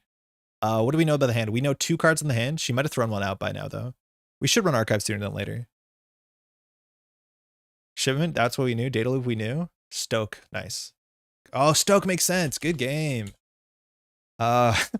You might want to keep your secrets. Well, what's cooking? Nice. It was a clearinghouse and then the Rella. Oh, very cool. So there's actually points in archives, and that was a spin doctor. I think running archives sooner than later was interesting. Oh, very cool. So maybe we should have done an influence count. I actually think we should have done an influence count to see how many points we've seen. Oh, Odoroshi too. I was hoping you think it was an NGO or something. I could whack you. Yeah. Yeah, I need to be cautious. I saw an Urtica with the remastered.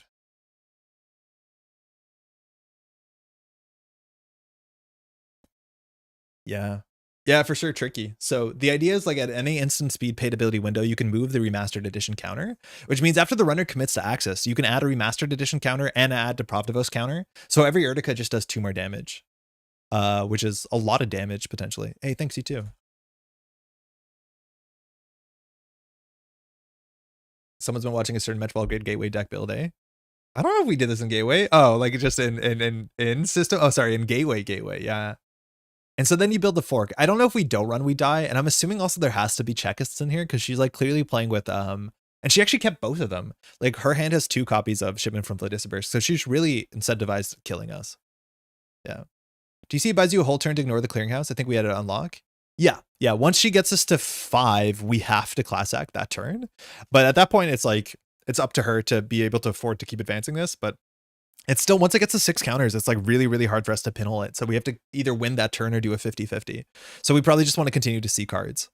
I don't know if we saw her hand, but like the agendas have to be somewhere, and divide by 5 tells you like having agendas in hand and even agenda in archive makes sense.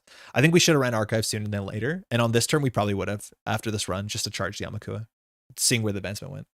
I think the shipment is just tag punishment for going tag me against the Facilisa. Oh yeah, that's true. That's fair. That's weird. I wonder how often people do go tag me into this. If there's one more tag me eyes. This is also the issue with data loop. Like data loop is good, but as soon as you see a data loop, you understand your opponent probably is trying to hurt you and you slow down. Hey, Duckland, good game. I had 2 hammers in a new version of the deck, Facilisa and Checkists. Okay, so there is Checkists. Yeah, we were pretty sure we're going to see Checkists because it didn't look like you had the Oppo money. I thought this was a Vlad. Sorry, a Vladisburst City Grid, not the Arella. And we know you had an Arella in hand. Yeah, tricky. I think TCA saves you from clearinghouse and then you can pinhole if Urtica with all the cards in hand. Yeah, I guess you do, but I'm pretty sure we lose all the cards in hand. We're going to have some problems. But maybe that's enough. Yeah, maybe that is enough. And then you have to still see if your opponent continues to advance it or not. But yeah, the class act helps a lot. So like, okay, things that we learned from this game. This game is definitely very different because it's a trap-based game. And like, we actually couldn't run every single turn, which is the Pravdivos problem. Is like the window opportunity saucy is kind of cool. Obviously, if your opponent doesn't have as much money, it's more or less impactful. The urban seems like definitely not The urban definitely is not it, just because I don't think moving around the saucies is worth anything, because clicking to install the saucies is way too difficult. So either the urbans can become clone chips, which it helps us get more hardware into the deck. It has no synergy with the rest of our suite besides just the saucies. And also simul chips are hard to play because you need to trash the program, and we're pretty bad at that. So one of the options is that we could play simul chip, and then we can play the saucies and then just use them immediately as soon as the saucies trash. That's fine. Hoping you have a board state for that, though. That's an issue. Or then we can maybe play Phasarums, but I don't know if we have a slots issue. What about the card that moves Trojans around? Spree? I think Spree is even worse because it's even more situational. You need the saucy on the table. It needs to not be trashed, and then you also need to play Spree. The other option is that we can just play Diesels or Nukas and just have more card draw, which is fine. That's fine too. There's a way to put cards on top of the deck. I know. If there was ways to put cards on top of the deck, though, Solomir, which there classically were in Standard, I do think Prognostic Q-Loop would be busted. Like, straight up busted. If you had ways to consistently put cards from your hand on top of your deck. And for what it's worth, like, we had it. We had it. We, in theory, could have, like, ran HQ, put the Saucy on top of the deck with the Data Loop, and then just not shuffled. The problem is every time we went through Data Loop, we shuffled. Buffer Drive, not from your hand. But yeah, you can do it with Buffer Drive. I just, probably not worth it. Could I introduce you to Buffer Drive? I'm not paying a 3-credit install to do a single simul chip once. No way. Complete random thing I learned the other day. I didn't realize that Spin Doctor Pop doesn't immediately end the run. The run only ends after the paid ability window closes, so you can safely overclock SMC spin. Yes! This is something that feels like a change this year, Rohit. And I don't know when or why, but I started observing it on JNet. Classically, my understanding was if you like run a Spin Doctor or like a border control, and that's all that's on the remote server, and if somebody pops the border control, the run ends immediately. Now, technically, border control does end immediately because end the run just ends the run and all pending windows closed. But you're right. If you run a remote server that only has a Spin Doctor in it and nothing else, no ice, no upgrades, and the opponent removes the Spin Doctor from game, that server ceases to exist. That run is neither unsuccessful nor successful, which is important for different board states. But most importantly, you can respond to it. And I did not know that. And I feel like it changed in the last year, and nobody has given me a strong answer to why that is the case. Open deck list, yeah, they added that. That's really cool. Big fan. I don't know how it shows the open deck lists. It's been a few years. It's been that way since I've been playing. It's new to me. I don't think there's any big changes recently where like that has been in some sort of document. Like it wasn't a published change recently, so it must have been around for a while.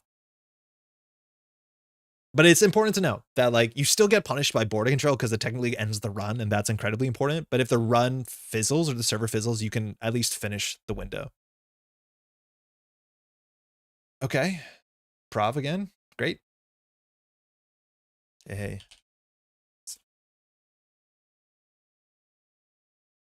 Could you show an example of a card responding to the Spin Doctor? Yeah. For some of us, 100%. So for instance, self-modifying code is a way that you can use your credits at instant speed. Another one we were just playing is Prognostic Q-Loop. So say that the runner makes a run and they have overclock credits, so credits on a card they can only use for that run. After the Spin Doctor goes, you can still say, okay, I will respond to that. I will use my 5 credits on my overclock to use my self-modifying code at instant speed to install a program at instant speed. So this is an option. Prognostic Q-Loop, which we're playing in this deck, is technically an option too. So you can Prognostic Q-Loop and be like, I'll use my overclock credits or my trick shot credits and use this before the run fizzles. That's a very, very good way to spend your credits. Okay, opening hand, we have Masterwork, we have Wake, that's fine. We have a Doof, we have a Whoop. I think this is a good hand.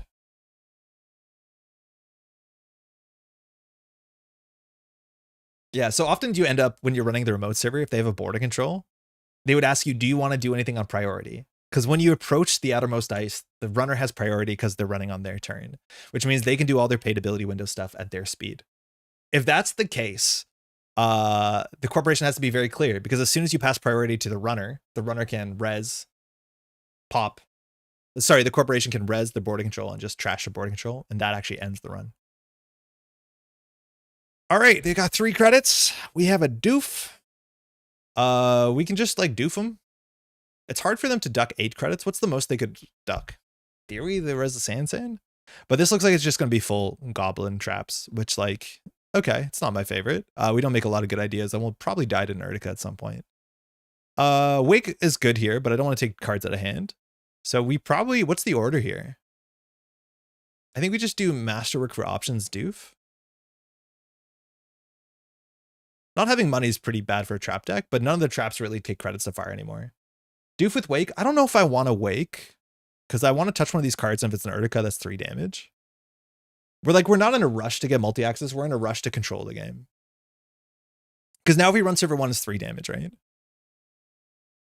They're in 8 credits.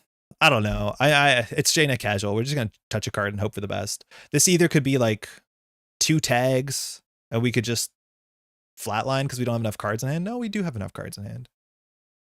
I'm gonna check the other card. That's maybe a Rashida. Okay.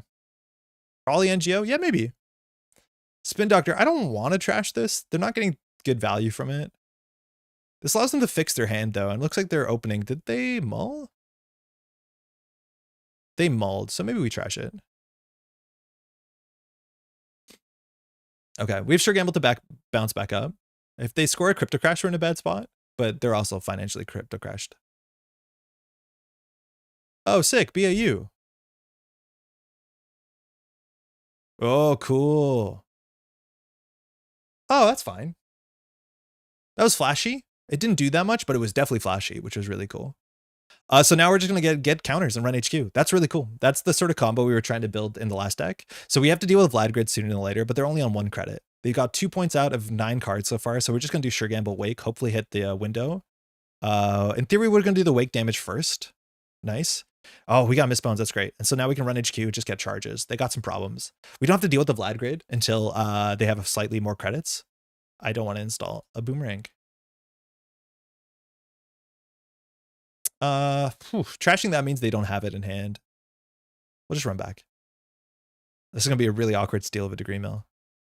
Amani. Ooh, I think we're going to wait for that to hit the table with Missbones. It doesn't look like they're on traps so far. So we can just do Missbones, run the table. We'll have to draw at least twice, though, so we don't die to Urtica. We haven't seen any influence besides business. So, yeah, could easily be an agenda on the table, too. So we're just going to do our due diligence and just die to Urtica. We want to find the money first, then we'll deal with the Vlad Grid. Hearts and Minds, okay, we just have to trash all of these. So server 3, this we could die to. And then we take down their win conditions, so they're left with no board state. Oh. I didn't spend a credit, right? No. This is why you play 2 Missbones. Another Doof would be really good. We only have 2 in the deck. Okay, they have Ice. We have Boomerang, though. We install that clicklessly for 2 credits. And they are going to lose to Waking Plan sooner than later. So now we just have some time to set up. Izzy, how's it going? How's your holidays?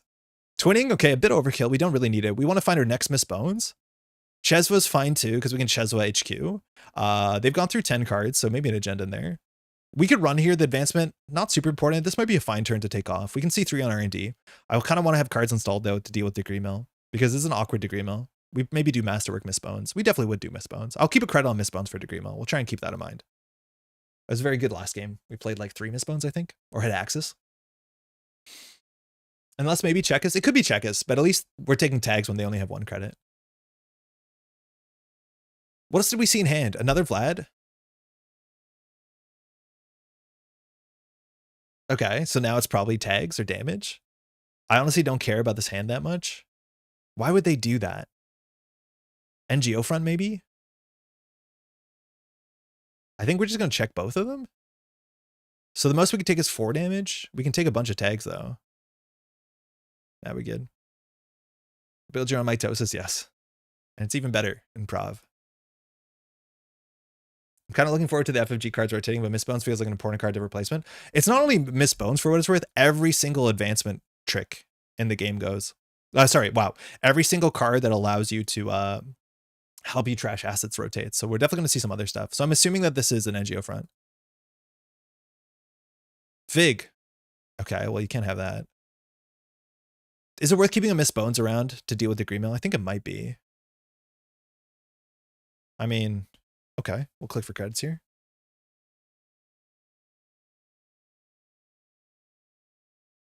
All right, they definitely have agendas in hand and they have nowhere to go. So all we want to do is stabilize our economy. We've played 1 Sure Gamble, no Bravados, 1 Doof. Ooh, Saucy Run HQ is pretty good, honestly. If they res a 5-cost ice, not great. But we can probably just do a Boomerang Saucy fork. We could do Chesva first. Yeah, let's just go aggressive. We may float attack here, honestly. So we should have been firing this sooner than later. It's been a while. So we'll do Masterwork first. Nice. Very good to get a Chesva open centrals. Boomerang. Oops, sorry. Was meant to make a run. I was like, why don't I have a click left? You're meant to do this during a run. That's why we installed the Chesva. So we'll do the Masterwork first, Boomerang. We were meant to do that. Obviously, the take back after you see a card, it's like sus, but there's no way around it. And now if they res a Mesta Chesva, we don't have money. If it's a Tree Lions, also they don't have money. And if they res, well, we technically do have money. They can res a Mesta Chesva and take our money away. That's pretty funny. They do! So we gain 3 and we lose 3, but they also lose all their money, but we're going to Boomerang this. Actually, we're going to lose no money. Fully break Mestney. Okay. So they have to have agendas in hand. Let's pay attention to whether this shuffles back or not. Back from the nap dimension. How was it? Another BAU. Okay. So this didn't shuffle back, so that's a known issue. Boomerang is bugged. For those watching, don't use the break all button on Boomerang. Just break 2 subroutines. Solid nap. How often do you get like nap, like confusion where you wake up and you don't know what's going on? Subliminal. Okay, we're gonna be running every turn. For what's worth, you want to try not to play subliminal first click. It doesn't give you any advantage. Now our money has gone low. They probably have an agenda on the table. Oh, they BAU, they dumped their hand again. I love it. So this can be 4 damage as well. I don't think actually losing these cards is that important. They have to have agenda somewhere. Let's draw once for a Miss Bones. Unlikely. Okay, Doof. We actually can't get into HQ here. Cat's Cradle is pretty expensive because this has an advancement. So let's just touch things. Occasionally I heard Metropole in my dreams. Good. It's working. We don't want to do that. I honestly don't know if we have to keep the table down. It's an off-rolled, okay. We'll take that. They advanced the Mess and Chess one, not server 7. I don't know what server 7 is if they don't advance it. But they're getting flooded. Beal, okay, that's not good. So we can run R&D and win? I mean, I don't think we need to do that, unfortunately. But again, they've gone through now 17 cards. Nice. They should probably, I was going to say draw. If that's the case, again, you should probably draw before you play that. Okay, so we need to draw into a Boomerang. I think here we're just going to run R&D, see a couple cards. Oh, we definitely should have ran R&D last turn because we can install this for free. Yeah, we were just not firing as because I've been playing board control. But here we can install the Prognostic for free. It charges, it draws. Yeah, this is way better for us. We'll see 3 cards. We could have done this last turn. We should have. Spin Doctor, do we want to trash it? I don't want them to draw Spin Doctor. It's the second Spin Doctor and they need cards. Chesva also. Okay, that's good. Okay, that's good. Oh, that's good. Oof. Jesus. Oh, thanks to the game. And they're off. Okay. I think they're definitely all want to fast advance of putting traps on the table. I don't know what they do with Offered Office. I'm assuming we didn't see a single trap. Right? I'm assuming they have some amount of traps, but like they did their business as usual combos. For what it's worth, as soon as turn 1, I think scoring a Beal and putting yourself down to 1 credits is like very expensive. It is very expensive for a blank text box. But if you just get that Miss Bones and have money, you can deal with the table. But yeah, wow, that was a lot of points. That felt less because they couldn't protect their stuff. It was just about like, do we have enough cards in hand to deal with Urtica? I think if we found a Checkus, we would just play the game on Tag Me and assumed it didn't matter. Cool. Another matchup where the Urban Art Vernissage doesn't make any sense. Let's just go ahead and cut it. It doesn't make any sense. We just need more card draw.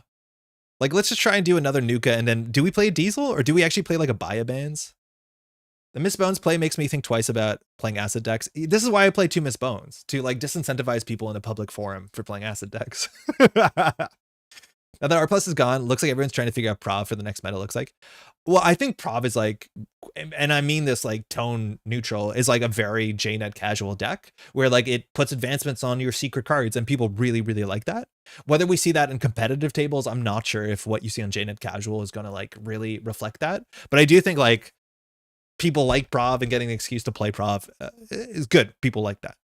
How do we put Baya Bands in this deck? I think Epiphany will be good once NEH has gone over Prov. I think Epiphany, for it to feel great, you're going to need 1 or 2 more cards that interact with top deck knowledge or something like that. But I do think it's going to be the new NEH. I don't think it's going to be NEH power. But yeah, I'm excited for NEH to not be there, so Prov feels a bit better. Like clone chip, I don't think does it. Is there a hardware? What's a 2-influence hardware that we can play? So N, X, no, T hardware. I don't know. What's the influence hardware?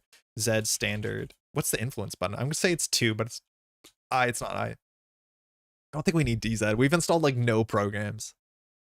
What is the hardware syntax? Or sorry, cost syntax? Influence syntax? N for influence. Easy to remember. Images only, search by faction. Okay, shout out your favorite 2-influence card. Honestly, Hijacked Router would be really good in those matchups we played. I'm not excited for it, but also very, very good. Friday Chip. Amakua? Only option. Gachapon. Gachapon would be my go-to, but very few hits here. Yeah, we play nearly no virtuals. We do have twinnings, which are important. Installing our programs is not super important. It's also like it butts up against Az slightly because it is a cheap hardware, but still fine. Devil Charm, it's okay. It's not fantastic. It's okay. What are the shaper options? I'm imagining these will be a bit better. Silent Chip is a consideration. DZ is like fine. We haven't ran into MU issues because we're not. Wow, there's not a lot of options. Yeah, Devil Charm is like works with Amakua, but like it doesn't work with Boomerang. Having a 2-card, like singletons that only interact together doesn't make a lot of sense. I think I would say Hijacked Router or Friday Chip, which means it probably isn't a hardware. So let's look at 2-influence programs and see if there's anything that's like tempo based. Like Mantle is actually kind of fine. That might actually work for the deck. It's like bad Cheswa, but you can use it on your opponent's turn, which is like good Cheswa. Heliamphora is maybe worth something because it's Heliamphora. Hijacked Router is cool. Hijacked Router is really cool. If you're playing against Asa, I do like Hijacked Router a lot. Monkey Wrench is a Trojan. I'd rather play Hush. I'd rather play Hush in the slot. I think we actually play Hush in the slot. We'll play Hush, and then what's in 1-influence card everyone's happy about? Yeah, I would so rather play Hush than Monkey Wrench. You can play Secretary. Find some programs. Doesn't Monkey Wrench help open up servers for Turtle, though? It does, but also so does Boomerang, right? Like, I don't know if you really needed that much. Oh, actually, F it. F it. Yeah, we'll try it. I don't have high hopes, but you're right. In theory, Monkey Wrench. But, like, does it? Is it not better to play Ice Carver? I guess it's not a program. Sounds like you want to build a Rube Goldberg machine on Criminal Energy. Police have been notified. But that's the thing. Is like, for whatever that response is, like, the criminal decks I like are the Rube Goldberg ones. I do think I like run-based criminal. I think the bigger thing, Eric, in the question that was posed is like the base criminal deck has been the same deck for like 10 years, 12 years, right? Like run-based criminal, just playing all the value engine run pieces is like, that is the issue. Is like, how do you make things bigger than that? And it's really hard. Just play a Leech and a Hush. I think a Leech and a Hush makes more sense. Although I endorse playing Monkey Wrench, although only in RE. Leech, very good because we want to run archives. Hush, very good because it's Hush. This puts us at 46, so we have to cut a card. We also could do Hush and then Abaya Bands, which would give us a bit more card draw, which I also appreciate. But what is the cuttable card here? Hush and Leech are also fine with Window. And as you try to do Crim, that's run-based value, not run-based value. You just don't like paying turn 1 inside job HQ. But hey, that's a run. What are you talking about? It's value in a run. Zenny Chip hasn't shown up, but I don't think that's a reason not to play it. We definitely need to play 45. There's no way around not playing 45. That's a lot of programs. I think we end up cutting like a Docklands.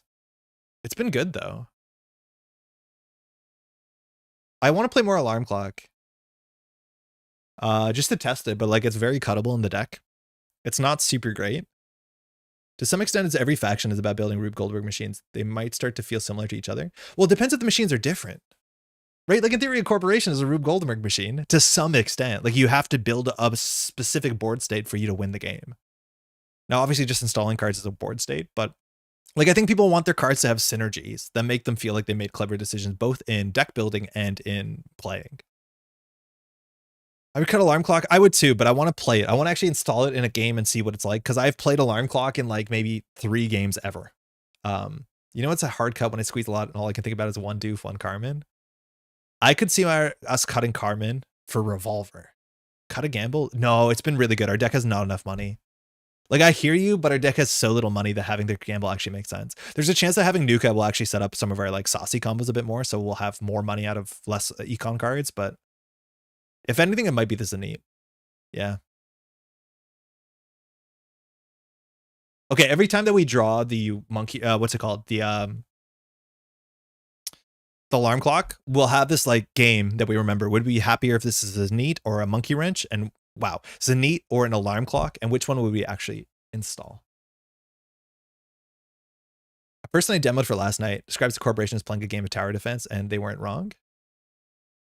I think they're not wrong, but they also have to think about tower offense. I do think newer players try to play the game in a way that the runner can't run any server, right? They're like, ice R&D turn one. And it's like, you don't have to do that. Yo, it's Phil. Hey, bud. Happy holidays. But yeah, I do think a lot of players start like that. I think I always prefer clock over Zenith. For Rip Bar, but always.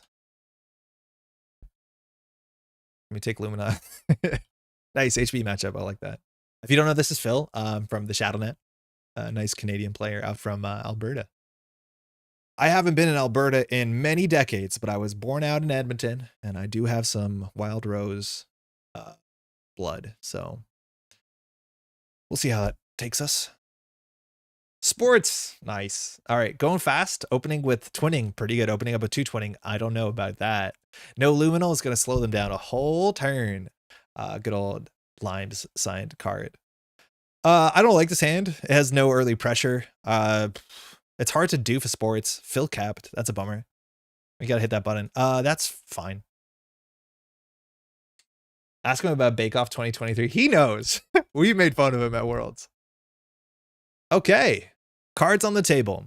So probably like little agendas that Phil doesn't care what he does with. Best of luck. Have fun. Also, Chad is asking about Bake Off. I don't think I should do this because Phil's gonna not want to participate. The ShadowNet. Cool. 666. It's in the mail. Oh, speaking of the mail, I got a bunch of stuff for Christmas from the tag mill. It wasn't just those cards. I got some nice, I got the posters of like the phrenology stuff, and I have a t-shirt with Link on it. It's quite nice. Thanks, Maddie. Postal Strike City, of course. I don't think they did a bake-off this year because I don't think you can do a bake-off where the last bake-off hasn't closed. All right, what are we doing here? We have Prognostic, just run centrals. We can Boomerang HQ. I don't care about that. I think we want to check one of these cards on the table. Ideally, we're trashing a Rashida, I guess. We might as well draw once for Bones. Okay, that's not great. So we can run one of these and install a hardware. Getting the Prognostic down, we can just hit it. We're not going to need that much money. We want to trash a Rashida, not this. That's probably a combo deck now. You're only playing this if you're playing combo. Keely Baz, this looks fun. Harp, how's it going? Happy holidays. Yeah, it is as fun as you think it is, which is a lot of fun. Fuck. Maybe we should have checked the other one because you don't put 2 1-pointers on the table. So that's the worst opening. Getting the superconducting and letting the Rashida go. We would love a doof as much as that sports metal can operate on low credits. We have built no multi-access. We have to hit this button.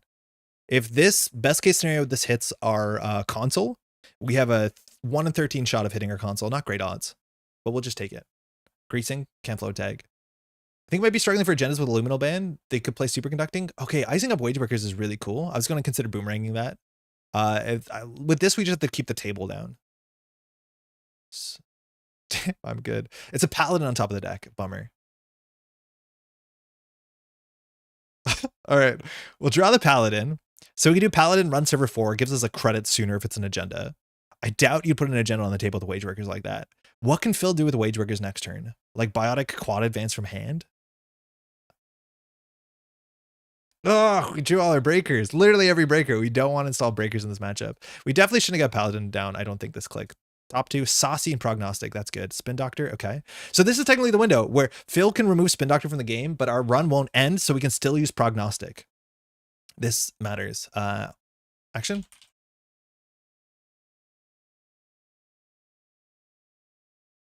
Phil forgetting the greasing isn't clickless install. Oh, he went for the triple install. That's why he said, damn, I'm good. He thought he would trigger wage workers. Okay, so he goofed the turn. So we're not going to trash that. A lot of times the HB, they want their spin doctors and archives anyways, so they can do things like use a blade of barrier or drafter. So I don't want to trash cards that you don't want to trash. Like they're not incredibly important, let alone our money's not fantastic. Yeah, Phil forgot about greasing. So top of the deck, we have Saucy. So we can pay 2 credits to get a Saucy. It's like marginal. That means after the Saucy, we'll have access to, was it another prognostic? Wait, it doesn't tell me? Wait, Cyberfeeder? Why is Cyberfeeder not on? Did we lose Cyberfeeder? I can't tell. Okay, so we should boomerang server 6. So we're going to Saucy server 6. Okay, so this is technically on Phil's turn. We'll prognostic. Start a turn. It was Saucy and prognostic. So the next card is a prognostic.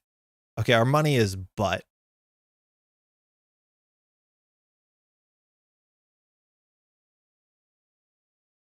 For my own sports deck, I just added Vitruvius instead of Luminal. It's a big difference. So it's prognostic to twinning. Okay, twinning sooner than later is going to matter. Not rezzing makes sense. Another superconducting. I feel like we might have put too many eggs in one basket over there. I wish we had a way to force this to be rezzed. We don't.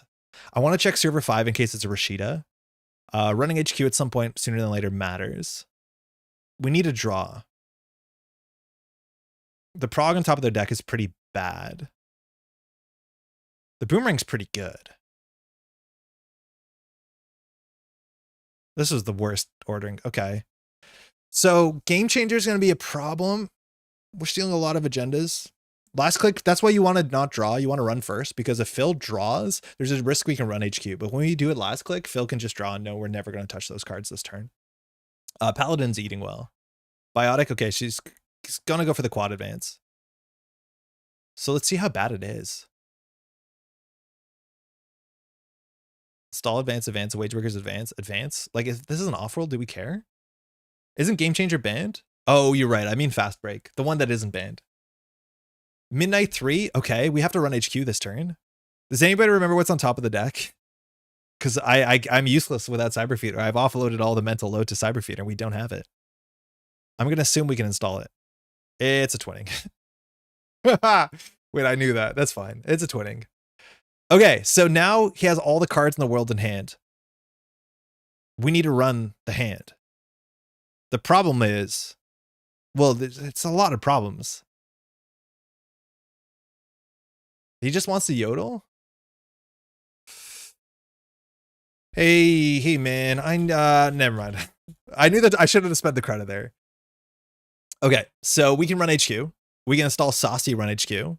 If he reses a gatekeeper and fires it, it's like, it makes yodel better. I don't think that's going to be a huge interaction point here. Unfortunately, we're on Carmen and we're not on the other thing. We're not on revolvers. So a drafter costs us 700 credits. I'm not going to ask for the credit back. He did a weird thing. Yeah, Midnight Superconducting. It's going to be good. I'm assuming he's on yodel. He also like wants to biotic at all his points. This is the fast events we talked about. So we just need to touch cards. I think we're just going to try and draw once. I think we just need to get a multi-axis. So we install the twinning for 1 credit. Install the Saucy, run HQ last click. Oh, that's super hyper cursed. Oh, that's really bad.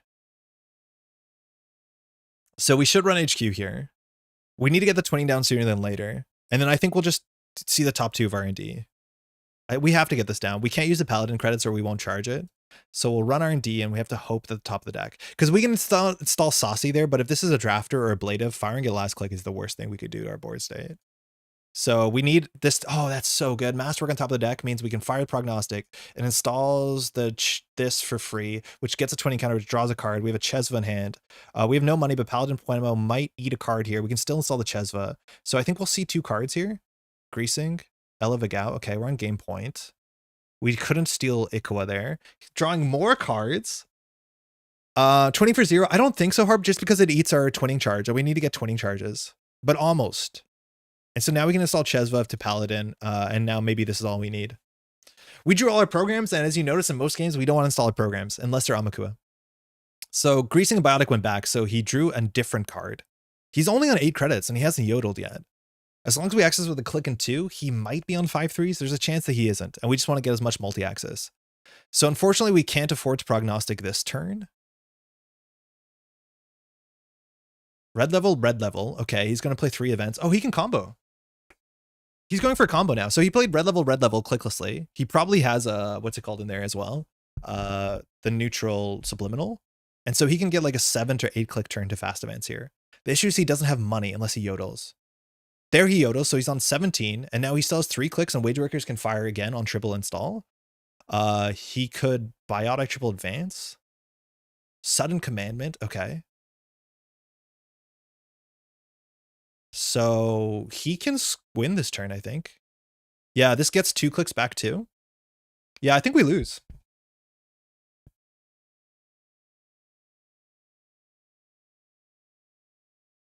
He has to score another midnight here. Can he score 7? No, he has to score another midnight here to not discard his hand. Okay, wage workers, triple advance. He has a click left. So I'm assuming he has real 5/3s. So what do we have to do? Oh, maybe not actually. You draw thrice damned curiosity and die. Red level clearance, just getting cards out of hand. Okay. This is a deck that really did enjoy Luminal. Issues are like our money is cooked. Like we overcommitted to server 6. We needed to have a boomerang.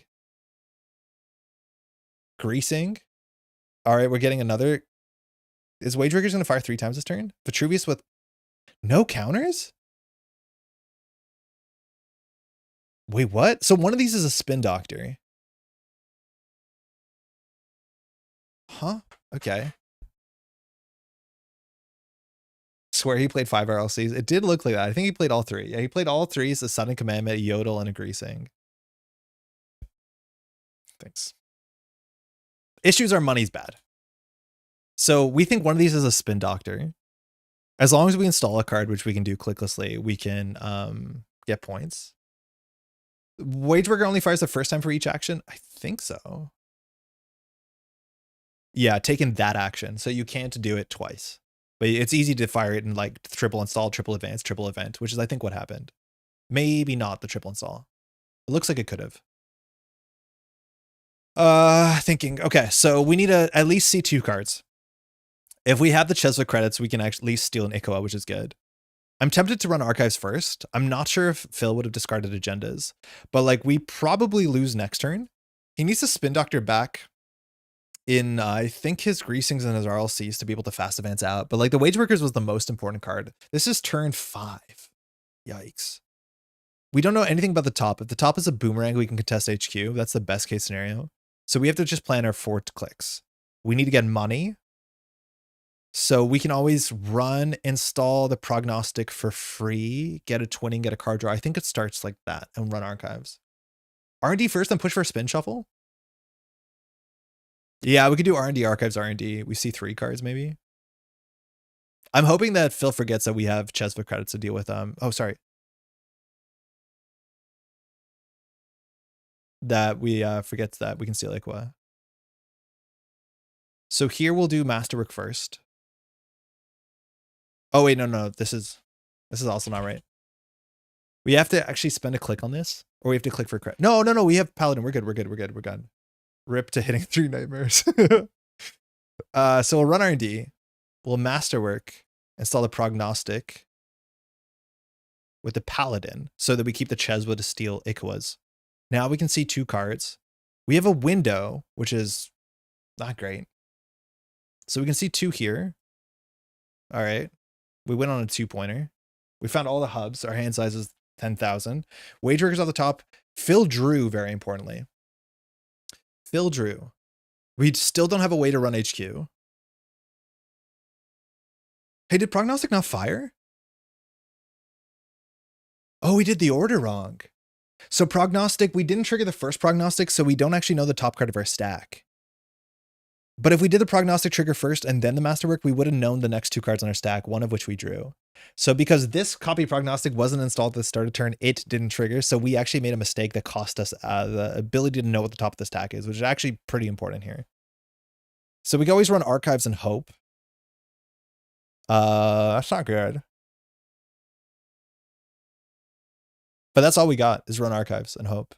We could top deck a boomerang, but we need to click for a credit to fire prognostic. This is not good.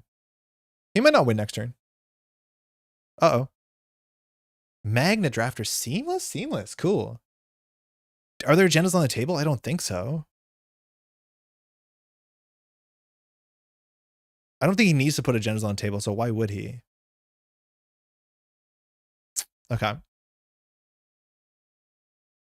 There, when we ran archives, we could have considered chesoing to see the top of the deck.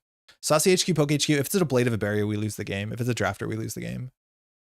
We can't really afford to fire one of those. I know we're behind, but we're not that far behind. Here, we just need to get Miss Bones down and deal with the table. So we can click for credit and check the table. I think we'll just check the table. We can't trash anything, but whatever. Rashida, yeah. That's why click for a crowd might have mattered. So let's throw out. There's just no way we're installing this Carmen before the game's over. Like if we run first click into HQ, we can let the drafter fire because we can respond to it. We just can't, we're not allowed to do it last click. Yeah, maybe it'd be better instead of drawing that we do credit run that and hope that Rashida doesn't go. Bill threw out 2 ice and like icing R&D actually is pretty good here. Spin Dr. K. I think we did over extend on server 6. So Phil can win by like doing fast break. Yeah, there you go. So now he can draw 5 cards, gain a credit, and stall 5.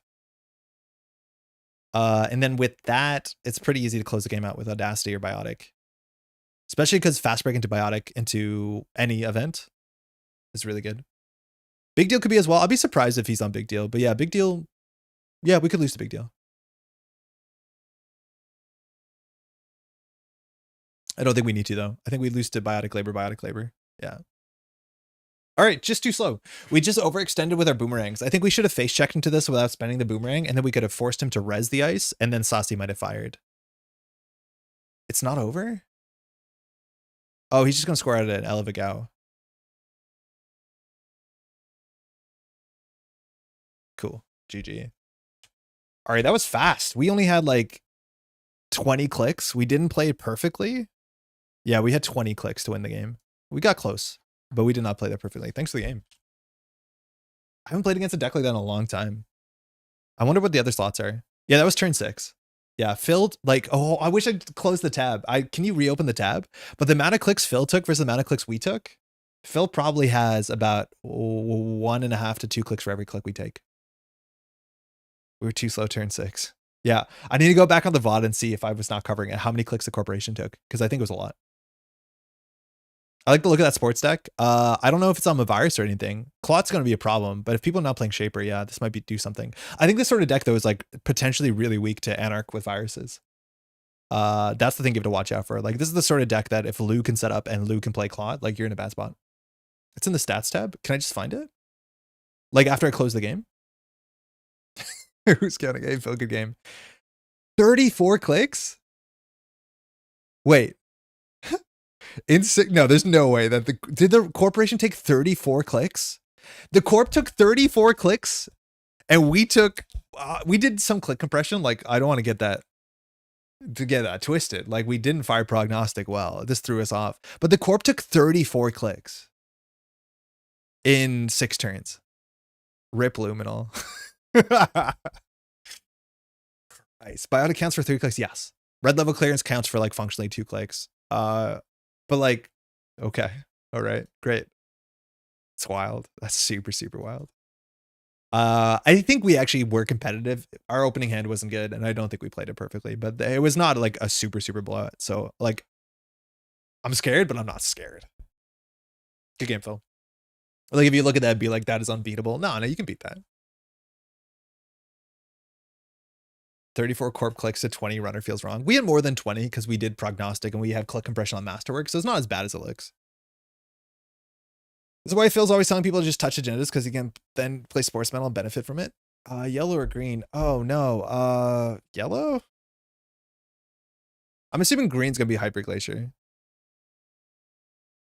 Unless it's op. I'd be interested to play into op.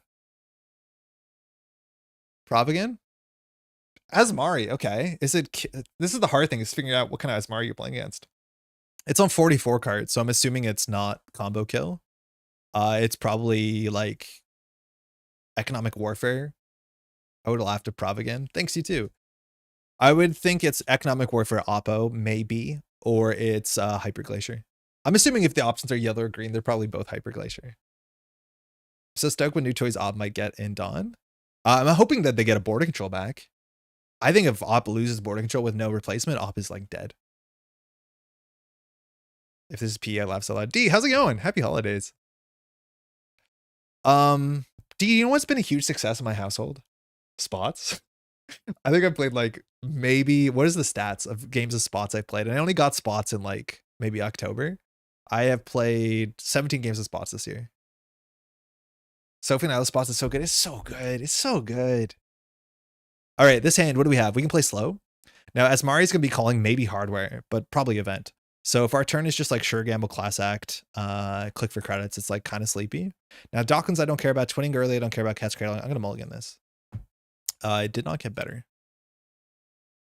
Sky Team on there too. It's been on our table a bunch too. Sky Team is so good for a cooperative game too. Yodel. Huh. What? What is this? Event. Great. So if they call events, they could just be on 6 agendas. They could be impunitive. We just don't want to make a mistake. So I'm just going to install class act, click for 3. All right. They're going to call event. We have window, saucy. That's good. We have boomerang. We have Courier. We have Cat's Cradle. So we're probably going to send a breaker back. I think Cat's Cradle is the one we're most likely going to want to install. Courier has some relevance into wraparound and ping. Well, Cat's Cradle, like, I don't know what it's doing. Good year for 2-player board games. That it was. Spots is great. Dogs have spots. Dice have spots. Spin, nice. Mom and Dad got us the Pagan Fate of Roanoke for Chanukah, and I'm hyped for that one. Yo, Izzy, let me know how it goes. I have a copy over there. Maddie really likes it. I can't tell how I feel about it. It's a sort of game that's like, the systems are actually relatively complex. You need more games into it to figure out what's good. But I'd love to hear your thoughts on it. I'm sad that both of the ideas I took to Worlds are rotating. Harp, what did you end up playing? Oh, Kiko and... Were you on Asmari? I didn't see your corpse side.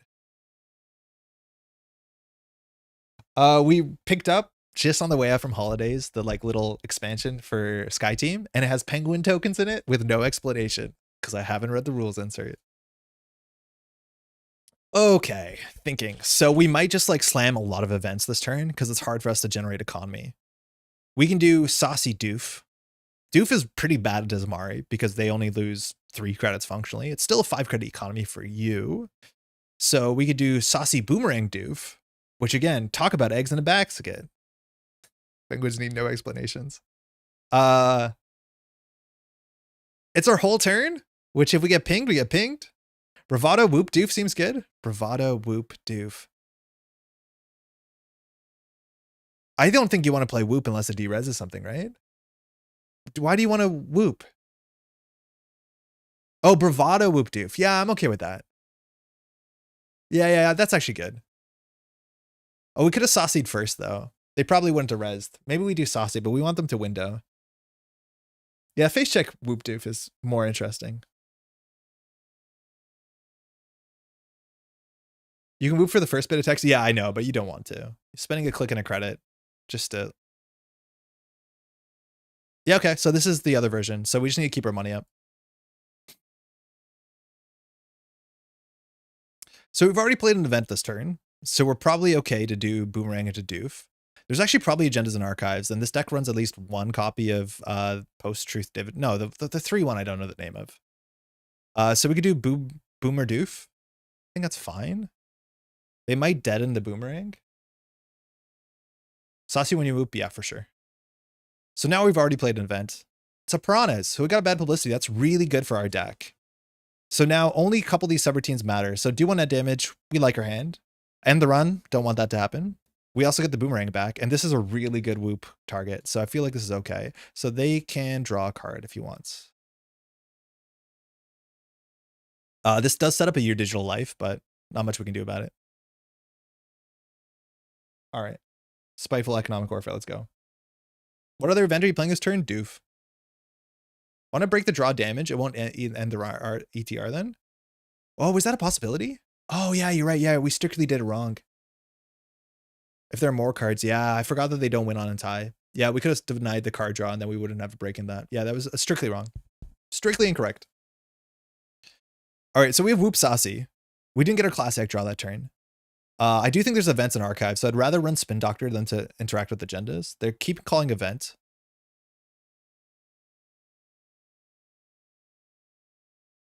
I want to get this back so they start drawing poorly. And then we just install the Nuka, and I think we click for credit. This is going to be a matchup where Amakua goes pretty far, I think. I do think if this is like Daria's version, he recommended to play Mavirus. So this eats our ads. I haven't been tracking how many turns. Like, this is the biggest problem, y'all. There is a chance that this deck is straight better if you remove Az and play Sable. I need to do the math where I look at the replays and see how many credits Az has saved us, and would we have been better just playing Sable and clicking for a credit. There is a chance that the Masterwork deck is better not an Az, and I think it is a frightening reality that we've been avoiding this whole time. The like 7 credits you get from Az throughout the game, maybe it's just not worth it. I honestly don't know. Some of the criminal identities like Zaya are just good. All right, card in the remote server could be anything.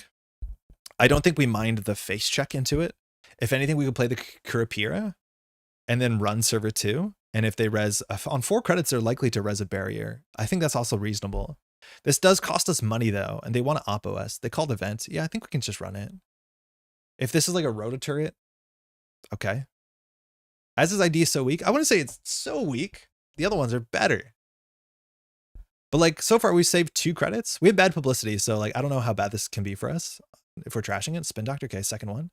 They've shuffled 2 face downs before. I'm assuming the economic warfare goes back. Oh, specifically doesn't go back. So if we install this, we go up to 7, or if we hit this, we go up to 7. So resing the Kurapir actually might have been wrong. I'd rather them res a ping there. That was probably not right. Our money is important.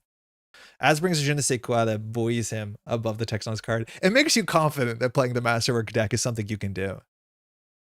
Okay, Chesva's good. Sure Gamble is good because it's an event. We're not going to play it this turn, though. So next turn we can nuke and probably play 3 events. We also are allowed to run HQ, and so far 3 face downs have been shuffled back, so we're assuming we're now at the point where all the agendas are in R&D, maybe one's in HQ. Oh, okay. They have no money, but they can do planogram? I think that was worse for them. Sure. It's like, okay. Man, I'm happy for this card to go. Again, if this removed the tag, I'd feel a bit better, but it's just like, what are we doing here? That's your turn? And now we're just going to click for credits to like redo the board state? I get it. But the play pattern should never be like, get your opponent to a point where they're annoyed so they'll concede. Honestly, giving us a class act back in hand actually might have been fine. It's just like nuke installs for 0. So if we want to make the most money this turn, we can do Leech, Window, Saucy, Sure Gamble. I just want to keep the Window Saucy for a turn that matters more. SGP is the epitome of what I don't like about tags. Me too. But also just returning cards. It stinks no matter how you plan around it. So giving him 2 credits actually is kind of important here. So if we do Window Saucy, it's like kind of mid. We'll end up probably getting 6 credits. If we do Leech, Window Saucy, then we can end in Sure Gamble. We probably would clear the tag, so I don't think the Leech is that good. So let's just get some credits. Let's just get cards out of hand. Ugh. This feels like it's a play just because we have it, not because we should. Again, they get a re-res that without the bad publicity. Close accounts did nothing wrong. Close accounts is arguably worse. But you can beat... okay, that's good to know. Give us money. You need this ice, right? Apparently not. Okay. So this takes us down to 7 credits, which means they can public trail us again. Credit public trail. I think we have the Nuka. I don't think we care that much. We either click for credit or go down to class act. The chance of them having public trail, I think if they do that again, we're happy. This uses our as trigger. Okay, and we're back in it. We have a second Saucy. We have a Masterwork Boomerang Wake. That seems way more important than anything else. And now we know that every HQ run is going to be expensive. Now they might put the ping there. That's fine. Here's where they have to transition. I actually really wish we had the Chesva. Okay. Server 3. As Mari's naming event. They should transition to hardware sooner than later. So now Masterwork draws a bit of a filter draw. In terms of our events, we've played Sure Gamble, Bravado, 1 Doof. So we have 2 Bravados, 2 Sure Gambles, and another Diversion. If this is Rashida, it's bad for us. That's mostly it. We can just face check into this, no problem. If there is a ping, we're happy. We're not going to play an event this turn. We could do Paladin run it, and then in case it's a small agenda, they're giving us the turn on Oppo, we're happy. To some extent of the word happy. We'll start with the Masterwork. I want a Chesva. Okay. I think we can contest a Rashida here. I don't know what else is. I don't know the deck list. Like, this could just be an Amaze Amusements hanging out. We have bad publicity, though, so, like, Rashida comes down really easy unless they raise a ping here or a wraparound. We break those for free. Oh, no, we don't break those. That's fine. We know he has a ping in hand. Annoyance into concede line is my main thing to slot for. Action. Oh, no, sorry. No. Sorry. Yeah, they're the ways for Masterwork. I should be more prompt on the text box. It is a ping. Okay, that's fine. Unless it's a Rashida. If Curry, you can break ping. Yeah, but I don't want to install the Curry here for 3. We have a liquidity issue. So what are we throwing out here?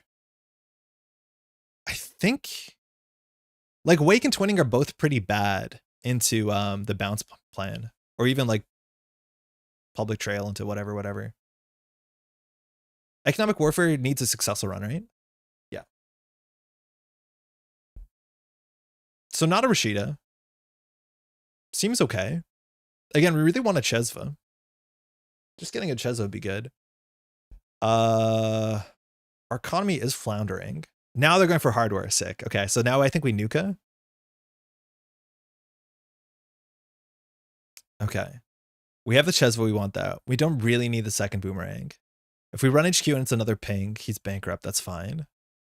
The hardware play is going to be a bit more annoying. Here I'd love to found a Bravado. Even a Sure Gamble, we would have clicked into it, I think.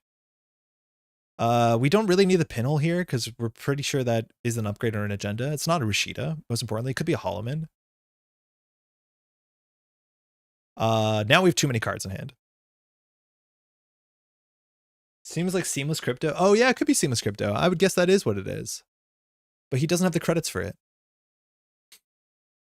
So what do we do? I think we just install cards and then keep our credits up. So like installing Kurapira and clicking for 2 credits, we can discard 2 cards. We can discard Miss Bones. There's a chance that Chesva, Kurapira, like Chesva bad publicity will probably break most things for free. So we'll install 1 thing a turn with Paladin. It's probably the breaker. And I think we just do credit, and we throw out Leech, Bones. It's likely the Carmen. Like, I haven't thrown out a breaker yet, but like, there's no way we're installing a Carmen for 5 to 3 credits. So if he wants to seamless out of Crypto Crash, we're totally fine with it. That's another good reason why Ches was really goated in the matchup, because it means we could run central servers with bad publicity. So he's on 5. Turning down sooner than later is good too. It forces us to play into Public Trail though. And I don't know if the deck is on more than one back to event. I love that. In theory, that's the worst thing you can do is like swap between, because we generally chord 1. And then as soon as you swap, like now we're going to play our hardware, right? How much is it to res a Piranhas? Is it 5 or 6? I don't know how to spell it. I shot my shot. Piranhas. I seemed right. It's 5. Okay. So you can res a Piranhas. If you do, I don't think we care. Thank you. So that means we can install Chesva for 2. And we can run HQ. There's probably agendas in at this point. You can charge it with Paladin without touching. Sure, but we're going to have to run sooner than later. I think you're right, but like I want to play a Sure Gamble or something first before I sink 3 into this, because then it's going to be more expensive to protect. We also know one of these is probably, we think this HQ ice is probably a ping. This always happens. He can afford an Oppo. Like, we just have to keep our money up. Like, it actually might be in our best interest to click for credits. The problem is if that is a seamless, sorry, a Crypto Crash, that's a bad fork for us. And I think this actually might be an agenda that he's waiting to score out for crypto. So we can run HQ, install a hardware draw. We'd have to do with the Masterwork sooner than later. I think we can just face check, and what happens. We won't install a hardware here because I don't want to put the Boomerang. Yeah, that's what we thought it was. Okay.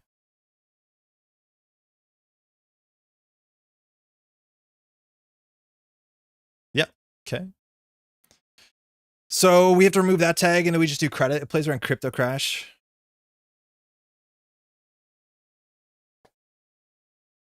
I don't know. You can score it out.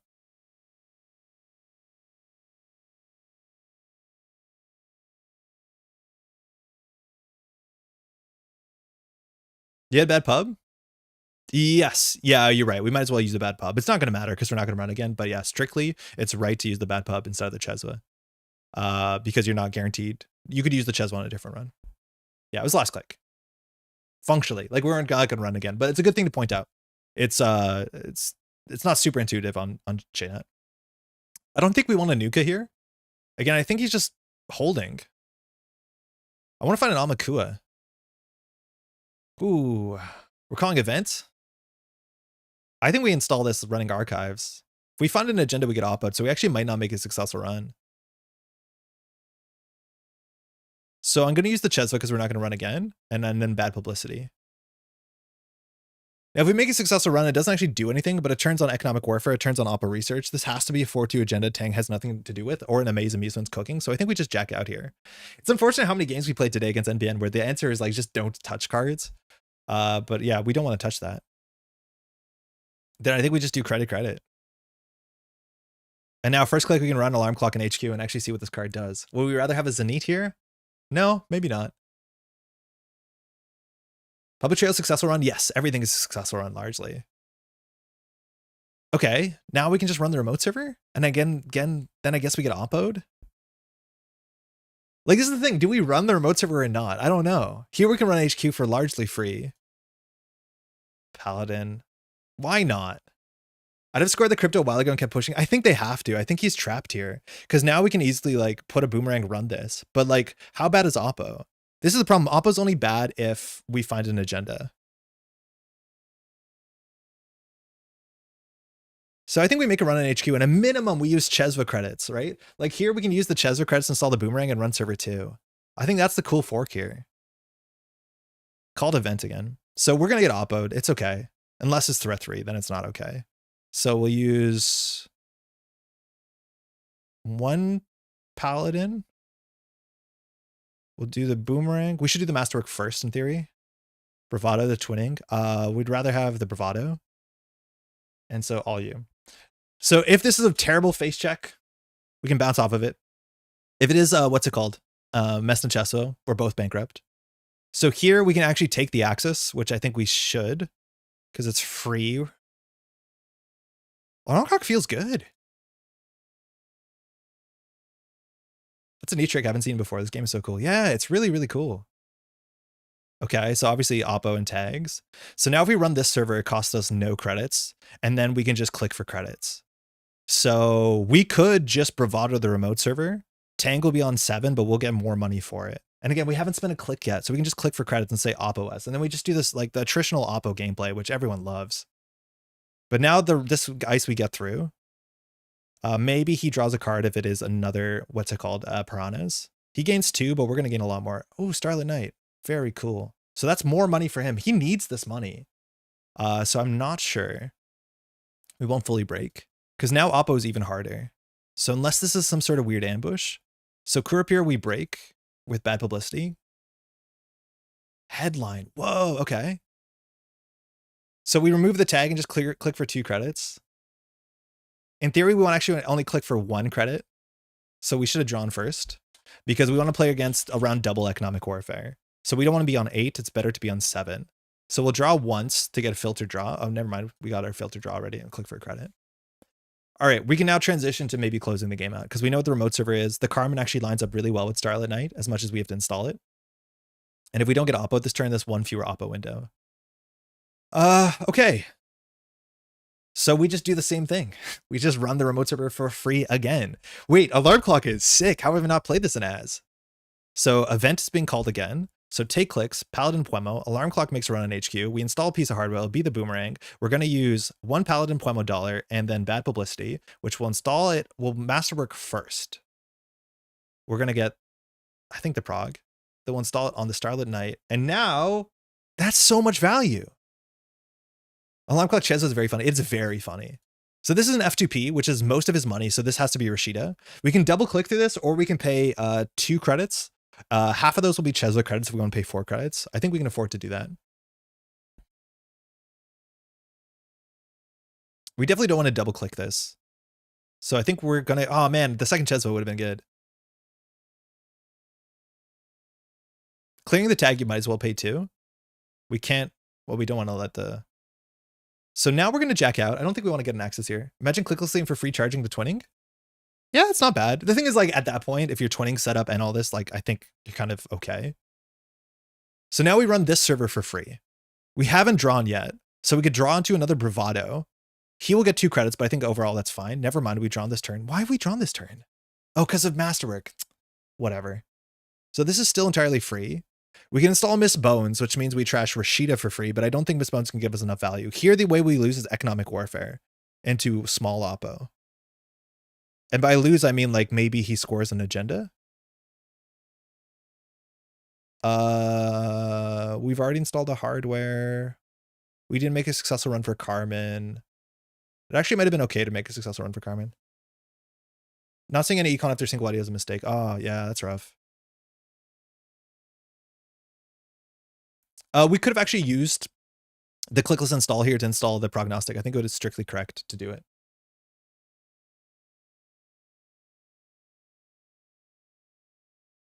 Yeah, because we could have used the Paladin credit. We're going to use the bad publicity anyways.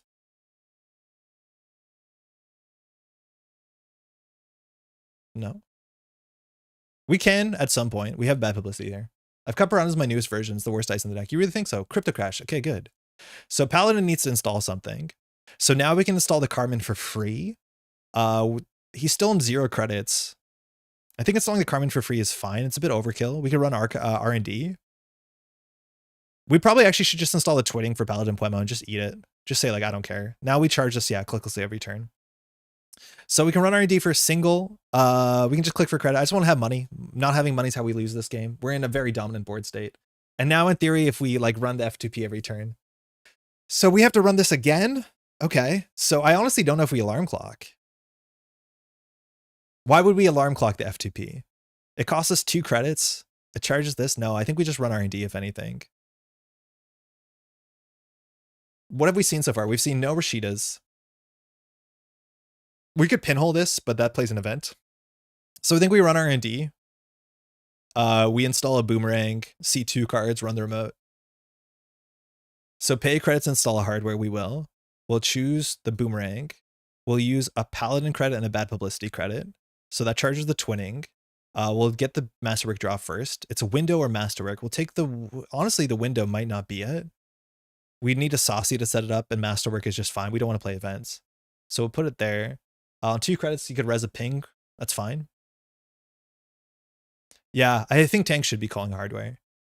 In the early game, we need our events to get up to credits. Okay, that's a tag. That's a game. Oof, good game. Yeah, that wasn't. The hand is degree mail, retribution. So there's actually very few points in R&D there. Hey, thanks for the game. Yeah, I think Tank called out, like, trashing the ice on the table was probably a bit rough. Crypto Crash in the remote server is seamless in hand, so we're going to run that this turn anyways. So yeah, it's hard to get out of here. Piranhas we knew, Message Chesto thrown out, Oppo thrown out. Yeah, money's no good. You don't need to run the remote. I think we are pretty sure that he has a seamless. And so seamless advance, yeah, you're right. We don't have to, but it's free. It's free in a draw through a deck. Hey, cheers. Happy New Year. Not gonna lie, seeing NBN just lose like that makes me happy. Oh no, Harp. The moment clock came down, the deck went into kind of overdrive. It was kind of incredible. Like, the clock felt so good, but it was mostly so good because our opponent could not res ice and we forced the like weird trash. I think it was probably worth it, and I think Tank said it, to just re-res the Piranhas. Because Piranhas, we have to basically get through it with a boomerang. I think we're noticing that like Carmen probably should be a revolver and just not have a permanent breaker. I don't know if that's a long game strategy, and probably has issues against like Ag Infusion, especially because we have Leech. Like, Carmen's fine. Alarm Clock has been good, but people sleeping on it. Yeah. For what it's worth, like, this is the card I wish I played at COS for my influence in the Anarch deck. It's so good. It's also so good in Viruses. It's so good in Amakua. Like, if your deck hinges on snowballing forward, if you're like Lu or Hoshiko or, you know, Leech, Mavirus, like, it's so good. Hey Cody, good game. Yeah, that was a bit rough for sure. The HQ like re-res probably helps you a fair bit, but I think watch the VOD, because one of the things that you oscillate between event and hardware call, and early game event call is great. I think in the mid game here you want to call hardware because that's what the package does. Otherwise my console's blank, and that's pretty good. But as soon as you change from event to hardware, then I just play all my hardware. Then you go to hardware and then I play all my events. So it's a bit tricky for sure. Alarm Clock Coach is legit. Yeah, it's pretty good. I buy it. How long have we been streaming for? Only less than 4 hours? Let's keep going. I'm down. How's everyone doing? How's everyone's holiday been? Simulchip and as the problem is like Simulchip is genuinely hard to play because you have to trash one of your things unless you use it on the spot reactively to be like, oh, they trash your saucy, which like maybe it's worth the influence. So far, Hush and Leech haven't done anything, but who knows? Can't sleep on alarm clock. It literally wakes you up. Uber Legend, how's it going? I was playing a deck that aims to triple deep dive in one turn using alarm clock. It was very fun. Oh, super cool. Asa, okay, sick. I wanted to see this matchup.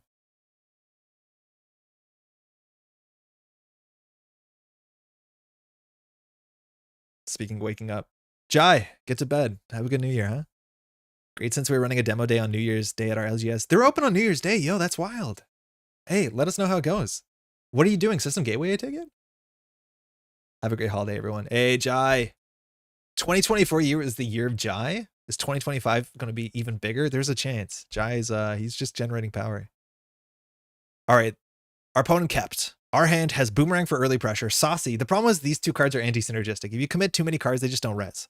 So I think you decide which one to commit. I think I do Saucy face check. Amaku is really good against the deck that might not have a Mavirus, and Pinhole is good. The problem is we have no economy if Saucy doesn't land.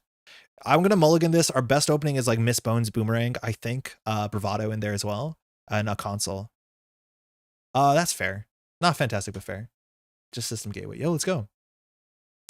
I got a couple extra System Gateways in the mail from NSG. I've already given one out to a newer player. One I just brought at home to my parents where they live and I just left it on there so we can always play some Netrunner, which I think is nice. But yeah, I've been having a great time just playing System Gateway, I'll be honest. As is very cool, big hipster points. My favorite criminal, I think, in the card pool right now. I upgrade on HQ, Holloman, Mavirus, Crisium. I'm not sure, but this is not the ASIC start that you're expecting your opponent to keep into, unless there's a lot of respect here. We can't really deal with the upgrade on HQ until we have. So this turn, we're basically allowed to set up until we have Miss Bones. Wait, what the heck is going on? Wait, what is this? Glacier Asa? I don't know what's going on. I think it's good for the local meta that I don't sleeve, though. Dario, what do you mean? I should sleeve my decks for Pup Runner a couple hours ago. Sleeving is good. I don't know what this opening is. I do not know what this opening is. I don't know what this deck is. I'm assuming it might be Harmonix D-Res if this is the Vovo. So we're in for a ride. So we just don't have to interact here. They might have an agenda in hand, but if we're assuming this is Harmonix, we don't want to force the early reses. Jinja, it could be, but if it's Jinja, I don't know if you would do this. We just want to be set up for the remote server next turn, which luckily we can with Sure Gamble Prog.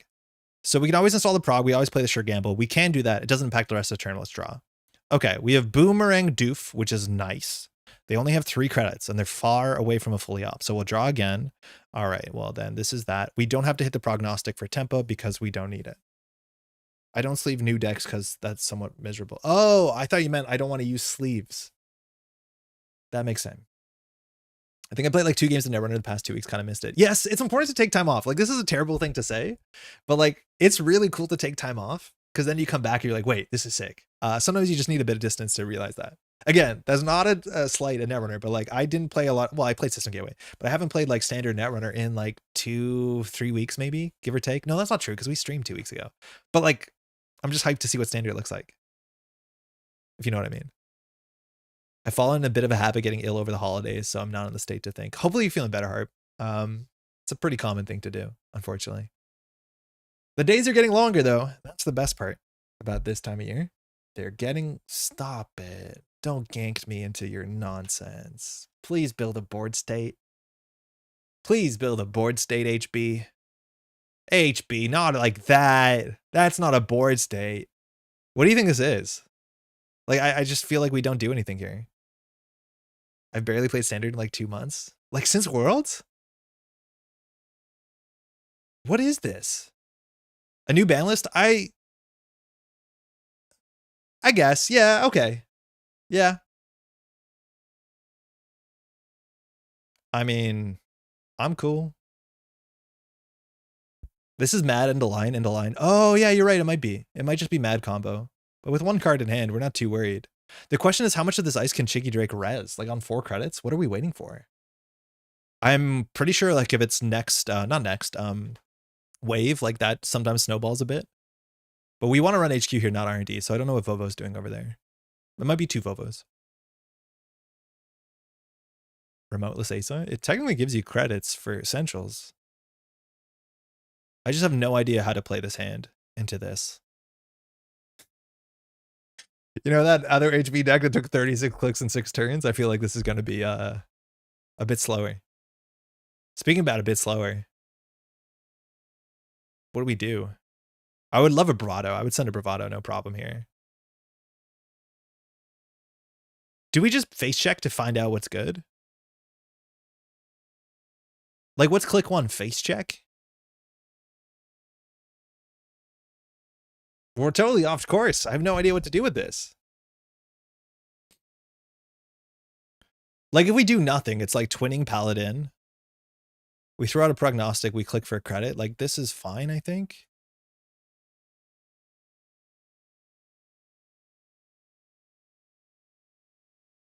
Doof seems good because their money's bad. We'll try that. Do we pinhole one of the Vovos to make it more expensive first? Alex, how's it going? Happy New Year. Oh, it's Jinja. No, we're going to pinhole the Jinja. Fucking hell, Jinja. What a card. Ablative Barrier, great.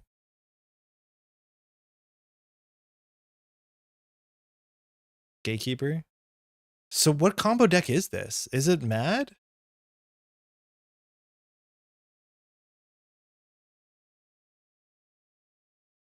Like, this game is going to be long.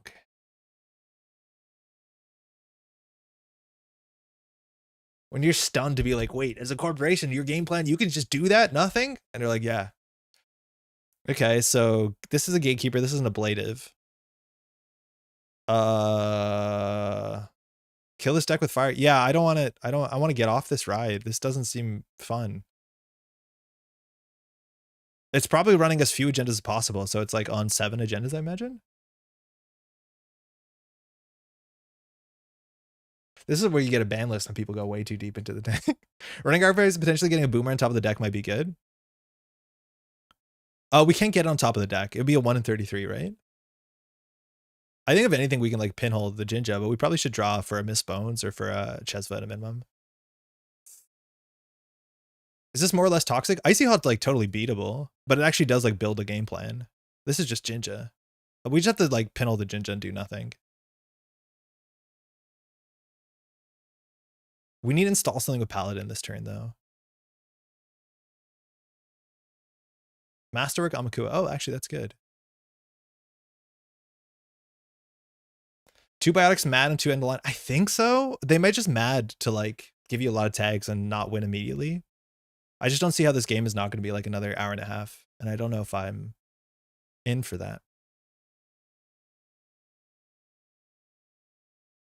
Could be a second Jinja. I don't know. I guess we're not getting a twinning charge this turn. I guess. Like, I don't want to pre-commit to any of these. It's like 5 cards, like 15 credits plus 2 res cards. They have reses for, yeah, just the thing is I just don't want to run into things because then they can turn their combo on. Like, the issue is that sometimes when the right thing to do is not play, is like here, any agenda they draw gets stuck in hand. They can't, okay, never mind. They built the board state. You get 20 charge if you draw install? What do you mean, Daria? Did I miss something?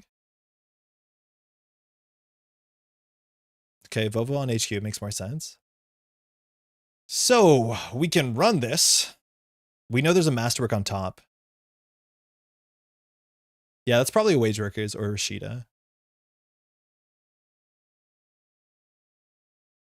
Yeah, this is Saucy Boomer. I think we just Boomer server 1 and run.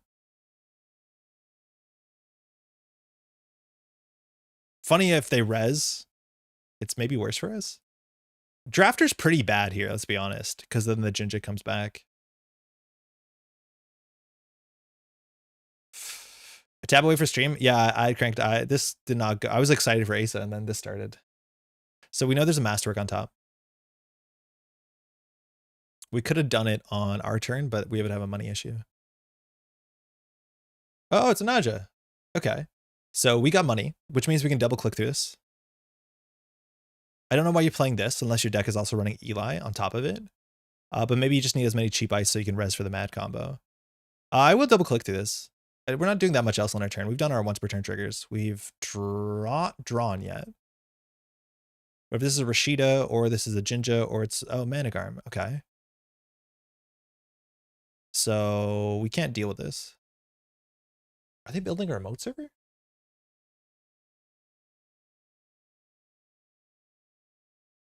I hate Jinja. It's like one of my least favorite cards. Oh my god, I hate Jinja so much. All right, they're on 3 credits. So we could run RD and see 3 cards. We also here could do Prognostic Q-Loop thinking on our turn to use Paladin Puemo to install to draw. I'm going to do it. It might not be right. We don't actually have to like grind for value. We can just go a bit slower. Oh, Amaku is going to be really good. So on 3 credits, what face check are we worried about? I don't think we are. We can install Amakua to go down to fewer credits and just bounce R&D a bunch. I think that's fine. We'll just put the pressure on. I don't know what we're worried about. Maybe a Rashida. This could be an overextension, but on 3 credits, Gatekeeper has to fire. It's fine. Drafters, whatever. Masterwork from hand. I think we're good. Top is Window and Tim Bones. Okay. There's a lot of babies in the bathwater with the Ginger. That's sacrifice I'm willing to make. Me too. All right, another Naja. So they're down to 1 credit. If we double click through this, we can see a bunch of cards. We can't steal Ikwa though, so we might not use the twinning charges. We get an Amakua though. The other options, we can just bounce off this and run archives a couple times. Pinholing the Vovo seems really important, but there might be another Vovo there. So if we double click through this, we can still lock the top of the deck. We just can't steal Ikwa, but we'll know where Ikwa is unless it's a Rashida. We can also just run back and boomerang it, but then we still have issues. The way the ice is installed is a giant middle finger. Very funny. Thinking. We can also bounce and window saucy this. I don't know if they would re-res it. It just kind of feels like a bit much. F it. Seems fun though. Yeah, you can window it back. I don't know if it's a great use of window. I feel like maybe, I don't know what a tactical use of window is in this matchup. Like it seems like all their ice is going to be like at max 3 credits. But so whatever, let's do the fun thing. Do you think they'll pre-res it? They might. Nice, we gained a credit. Sick. Functionally trashed and nice. So now we can access and steal Ikwa. Regolith? Oh, we can't have them have that. That's more important than anything. Oh no, I want to get off the ride. It's a Stegodon deck. Oh, fuck off. That makes sense. That's why we're playing Naja. Hey, we got 3 credits. That's good. What was the next card? I tilted. I saw his Stegodon. This is honestly like, this is the problem with taking my Luminals. People are going to play other agendas. You need to get rid of this. You need to get this out of the game. Energy, please. Come on. You can just ban a card even if no one plays it. It's for the best. Trust. I guess we draw here. It was pop-up window. Okay, so it's just a pop-up window. That's going to be fun too. Yeah, that's such a bad jump scare. Window is sick because we have a pre-installed Saucy. I've been cooking Stegodon this inspirational. I honestly, like, I hope someone wins an event with Stegodon sooner than later, just so that we can ban it. Server 1 wasn't done with. It could still be a Stegodon. I love Stegodon. So they're not only on big agendas? Okay. So we want to get another twinning install. So we can window of opportunity. The problem is, how much is Naja? 2 to res. Oh, they can do it. So this is a pop-up window. I'm so scared of Vovo for some reason, because this is like Ablative for free, Gatekeeper for 1. It's still money though. They probably have agendas in hand. I think we just run double click through Naja. Yeah, I think we do. No, but we need to get an install. What does Hush do? Hush beats pop-up. That's mostly it. I'd rather have the Nuka, but Nuka's a connection so we don't get Paladin twinning. I think we don't run this turn. Unless we do a last click somehow. Okay, we need to install a card. Kurapira breaks Nausea for a lot of money. 3 credits in this economy? So we need to get a twinning counter this turn. So I guess we just pre-install a Boomerang. And if Chicky trashes the Nausea, how upset are we? Like medium upset? I'll do it.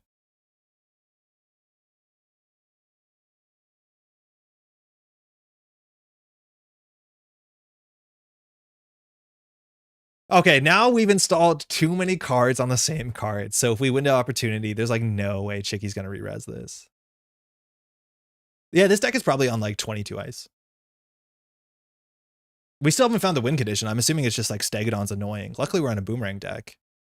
Maybe we should have Boomeranged the ice behind this. That makes a lot of sense in immediate hindsight.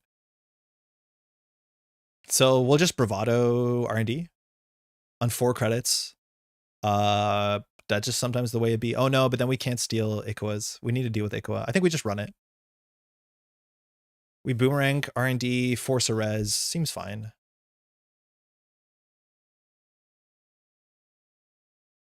I did the order wrong. Top 2, alarm clock. Maybe Bravado Archives is a pop-up window. I don't want to give Chicky credit. Yeah, I think this Boomerang was hyper cursed. We probably overextended into getting a twinning counter. Jaguarundi.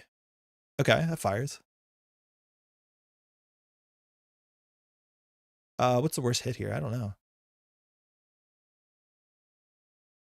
Not the Boomerang? Oh, that sucks.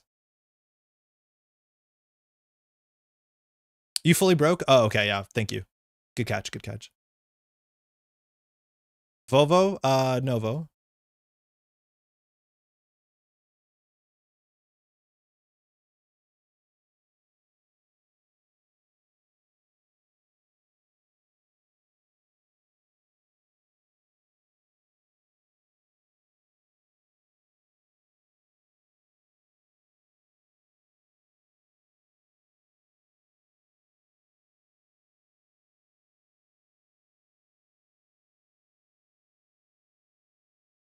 I don't know how long this game is gonna take, but I'm pretty sure I'm gonna get very hungry and then upset before it finishes.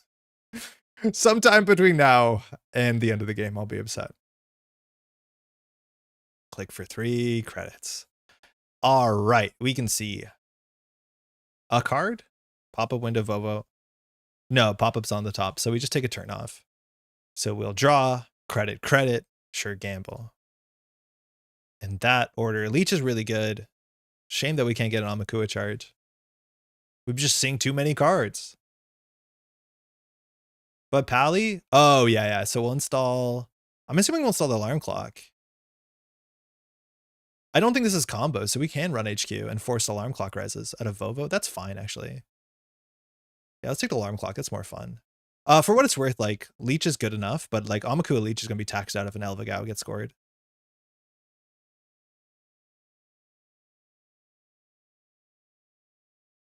Did I make $1 on that?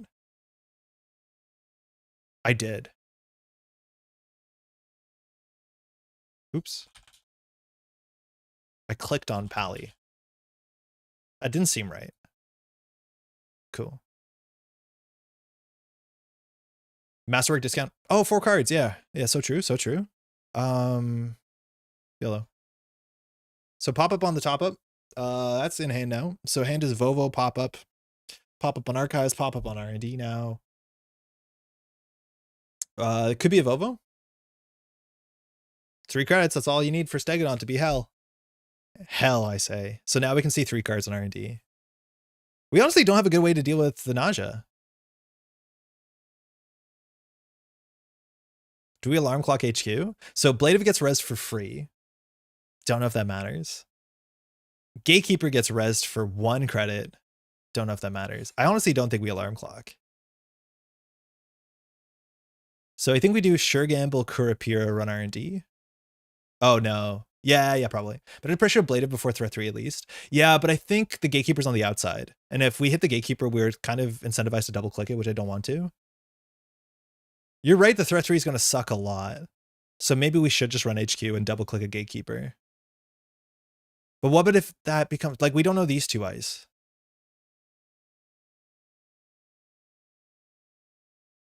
I think we're okay not firing a Gatekeeper. I think firing a Gatekeeper would be pretty bad.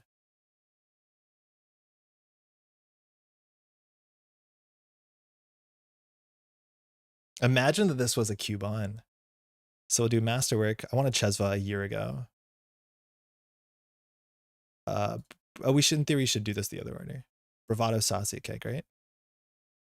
Window twinning, okay. This is still really expensive. An alarm clock in my Hoshiko deck for Worlds went 8/1/1 over Worlds Day, COS and Day 1. Yo, that's sick. Now this does farm Kurapira, and Kurapira does beat Stegodon eventually. This could be a Stegodon. Got it. Nice, nice. Oh, we're so close. We're so close. There's real agendas in here. There's real agendas. We're almost out. Hold. Stop it. All right. Seeing 3 cards every 2 turns is pretty good. Just don't score a Stegodon. My blood pressure. Okay, so Gatekeeper is in hand. Pop-up is in hand. Unknown is in hand. We hush the Jag now? Yeah, I guess we do. Credit. No advance, no jam? This is where, like, we need a Chesva. This is why, like, playing 3 Chesvas might actually be correct. Because any board state where we don't have Chesva just stops us from our econ engine being, like, a real econ engine. Do we pressure archives? We could bravado archives here. I saw, oh, Rego. Now Ablative on HQ is a problem. So we know one of these is a pop-up. We'll do Paladin first. So this is still very expensive. Jaguar has text that will hush. So if we say, I don't think we do this. Say that we window R&D. No, we probably bravado R&D. We double click the nausea. So we have to install the hush from hand. So we do hush bravado. Then we can't steal. I don't know if they're on 5/3s. Do we get woken? I don't think we can. I don't think we can get awoke. It's just too many clicks to see what's on top and force the res. But the Gatekeeper res is like 1 credit with Vovo. Like, it's not a real tax. And we have to double click through the Vovo. And otherwise, like, Chicky just reses an ablative and gets a regolith. Like, we just can't run into an ablative. I don't think we can do it. We know there's an ablative here on this one. And then we know this one's a Gatekeeper. And if Chicky doesn't res, we have to jack out. For what it's worth, maybe that's right. We res and jack out. If I remember the order correctly, I think we do. But I think we just do twinning setup. So I think we draw hush. The other option is we can be aggressive. We can put the hush on the Jaguar. That gives us a twinning charge, or we can just bravado in C2. You have a large lead, no need to rush. The thing is with Stegodon, it slips away. But yeah, we just need to find boomerangs. Okay, Sassy, here you are.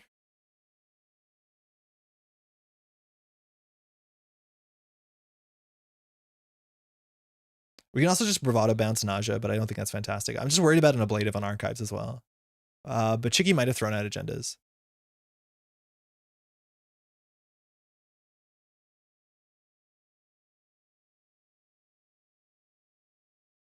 This sets up a pressure next turn. And I think we just do draw credit, discard window, or we just do credit. And then next turn we do the hush play. I don't want to pre-show the hush.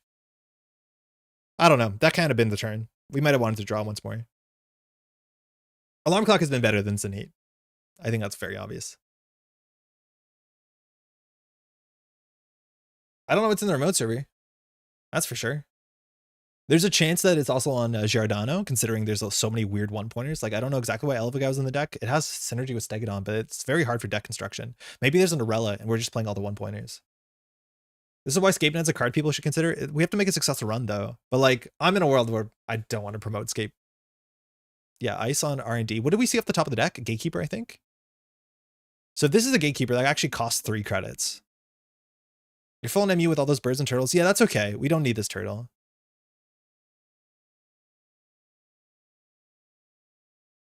So this is a Gatekeeper that's real money. So we can alarm clock HQ. Force a credit for 2 clicks. Oh no, we'll alarm clock. Is the outermost?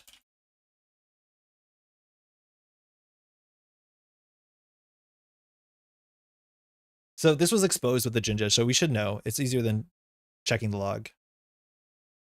Just ask your opponent. Why don't you tell me what ice is on the table? Why don't you tell me which movie you'd like to see? Inner ablative. Yeah, that's what I thought.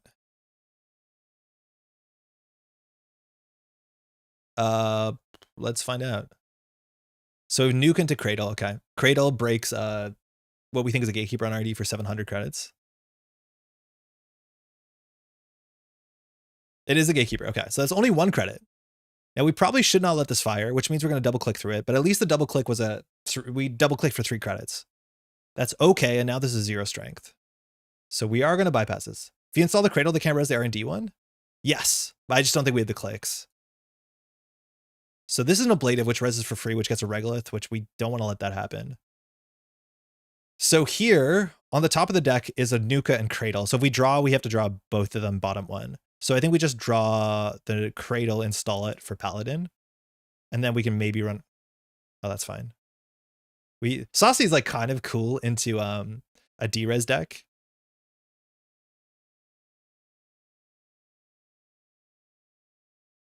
I think I click once and highlight it. Yeah.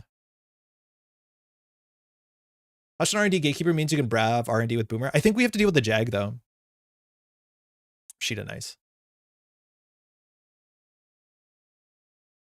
Because I think I'd rather hush the Jaguar than the Gatekeeper, because Gatekeeper's only problem. You can move it actually, so maybe that's worth something. And we just float the tag. We haven't seen Greasings yet. We haven't seen any active tag punishment. I'm assuming Greasings might be in the deck, considering Chicky's low on economy. If you could have windowed, you D-res Jag and install Cradle. Oh fuck, that's sick actually. Yeah, we can't. It was the last click though, so we can't deal with Oh yeah, you're right. I think we would have windowed the Jag. That would have been really cool. I think we're just gonna run R&D and see 3 cards next turn. But yeah, that probably was worth something. I wonder how worried we have to be about like Rototurret actually makes sense for this sort of deck. Yeah, I'm totally not used to using windowed for just click compression, and like rightfully so. It's a shame that you don't install the programmer hardware during the run, so you can't use Cheswa. Okay, there's a regolith. So okay, Chicky has money, load bearing regolith. Go and get the Jag. Always reminds me of Shaun of the Dead. It's been such a long time since I've seen that film. Because of the car, right? I think there might be points in archives, I'll be honest. So Chicky Drake's going to stabilize. So to break this, it's about 7 credits. That's a lot of money. We can run HQ. Shouldn't. Oh yeah, it's 0 strength. You're right. I have Makua. I totally forgot about this thing. So Pally. So I don't think we will run the alarm clock. We have no good reason to do that. It's 2 cards with Hush though. Yeah. So I think we probably do Hush on this, then Bravado. That leaves us with 6. We can pay for the Saucy. We can face tank the Jaguar. This is the part that doesn't sit well with me, is like face tanking the Jaguar. We could draw for Boomerang. That would be the best case scenario here. We're like struggling to. It's like 3 ice, which this deck is not good at dealing with 3 ice. Let's be clear.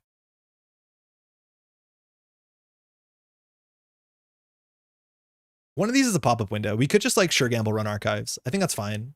Or just like Bravado archives. If it's a pop-up window, Chicky has money. If it's an ablative, like the regolith gets overinstalled. I think we'll just Bravado archives.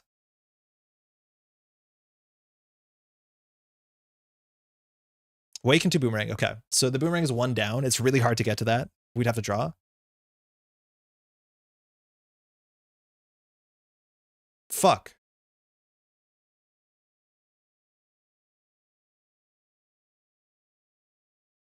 So we're losing our twinning. Wake could have been off the top. We have no way of dealing with that. Oh, that's a bummer. All right. It only fires 1 of them. That's not good. We still have Docklands though. This is a pop-up window. I'm going to continue because, yeah, we get 1 for it. Yeah, that's not good, but we also win. So feels luminal in this day and age. Hey, good game. I don't know what's going on in that. Oh. Turn 13, not that long, 28 minutes, honestly, but I'm assuming if they actually score a Stegodon, this is just an absolute nightmare.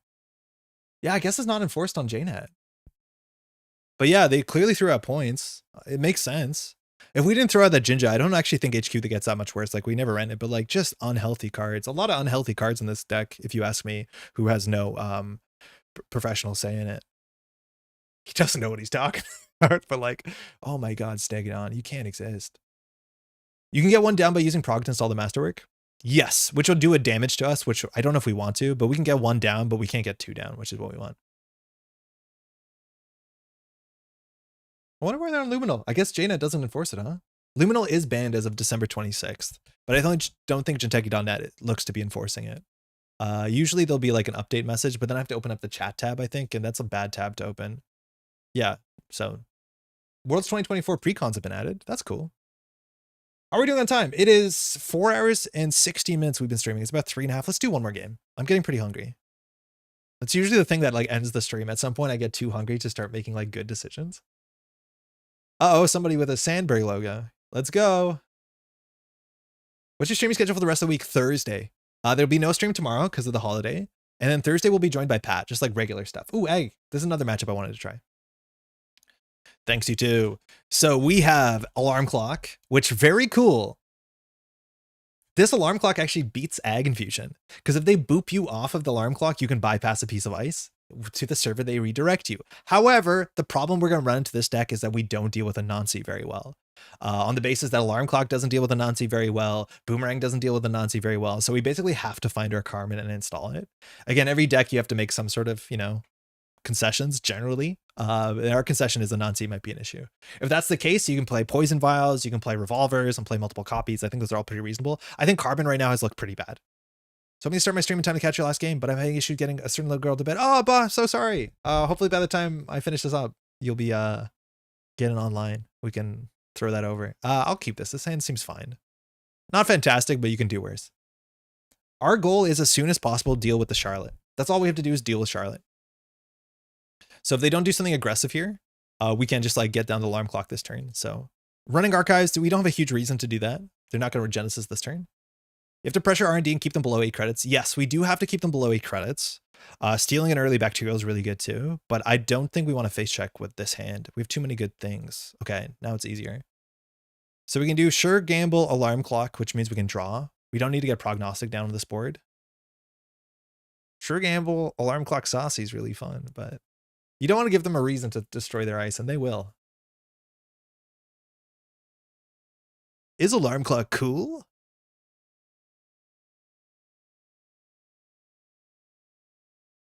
Okay.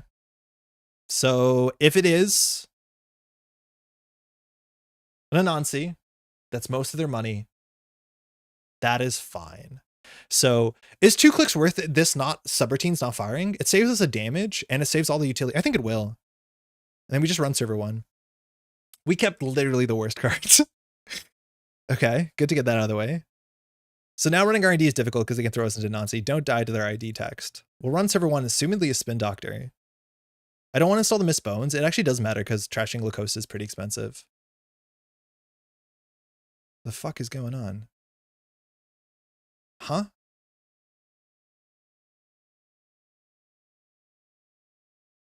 Okay, we almost died. That's fine. Urtica Cypher jump scare. All right, we lost every card in our hand. We lost the 5 worst cards in our hand. I don't think we need to trash this. Now, why do we not trash this is because you can protect Holloman on top of it if you don't trash it. It also gets set up for Trickle Light. I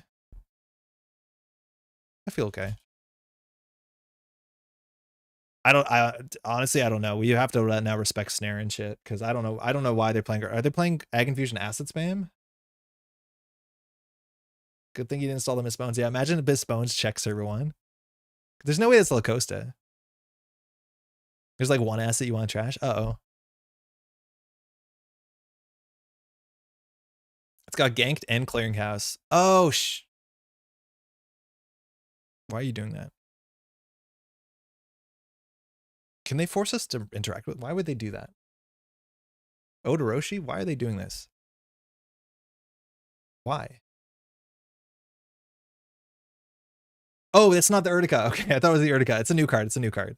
So that could be clearinghouse. It's probably the NGO. I'm not going to make a run on HQ. Thank you. Ooh, Window's good. Well, that's just an NGO, then it's not good. All right, I guess we just deal with Ag Infusion being a problem now. Yeah, I didn't realize it was a new card. It's highlighted in yellow. I looked away to chat. I thought they just advanced the Urtica and went down to 0. Okay, so Clearinghouse we die. The problem is we can't run anymore. The first dice we find being a Anansi is a really big issue because we're just actually kind of shit at dealing with Anansi. Okay, NGO front, great. Why did they pop that there though? Why did they pop that?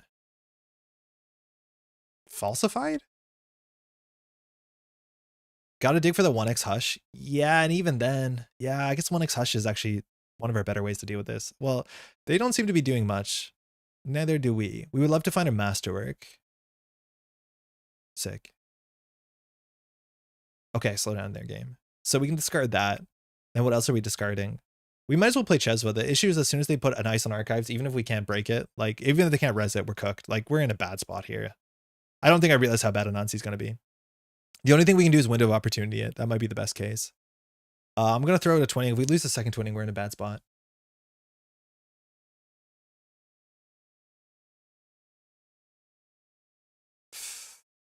Okay, La Costa is not good. So how do we deal with this?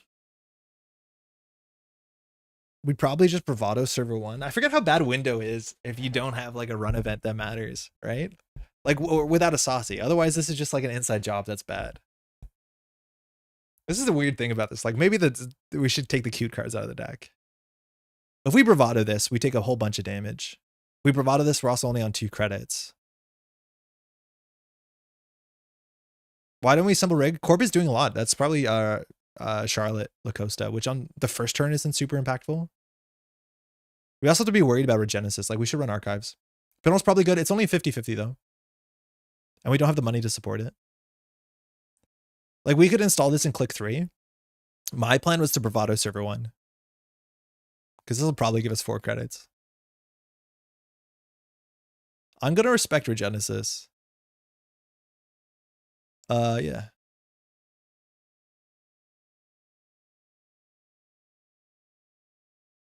Charlotte and Urtica. Okay. So the Urtica we knew. Charlotte is interesting. That means his hand is probably not great. So this is probably Charlotte. If we install a class act, we now install it for 4 credits. So that might have been a mistake. They might boop me into Nancy. I'm fine with that. I'm totally fine. I'll eat the damage. I'll touch a card. And then we'll deal with this server. Like we're going to have to eat an Anansi. I'd rather eat an Anansi for a Charlotte. The problem is like we just don't have enough money to trash things. Yeah, installing the Masterwork was not great because now this class act is really expensive. We could window saucy the Anansi and say like, you want to spend all your money? They probably won't. Like we have to get the twinning down. Of course we do. It's just like how? Oh man, Anansi is just way too big of a problem for this deck, I think. I think we need to like play 2 revolvers probably. Because we have no game into this. Especially because we don't have also mutual favor. We can't find our breaker. Unless we get pressure off of other servers. What's server 2? Probably Spin Doctor. If it's a Rashida, that's absurd. Gun is always good, yeah, but I think you have to play 2 gun. But maybe 2 gun Amaku is good. Yeah, believe it or not. I just don't want to play any of these cards. Like maybe we do window saucy and say spend all your money. Evan, I'm going to do it. I'm going to do it. There's no other play. Look, there's no other play here. It's like click for credits. I'm not doing it. They're definitely re-resing it. They might not do it this click. There you go. We got 700 credits. All right, we're going to die to Saisantan sooner than later. This is what happens when you shake up a ban list, NSG. Everyone plays like just the worst. Everyone just plays the most toxic stuff. What's going on? Just let us have a luminal bag so we can score at a 3-2, please. I'm only half kidding. Cyberbullying? Oh man, why? Okay, credit. I have to search the term cyberbullying.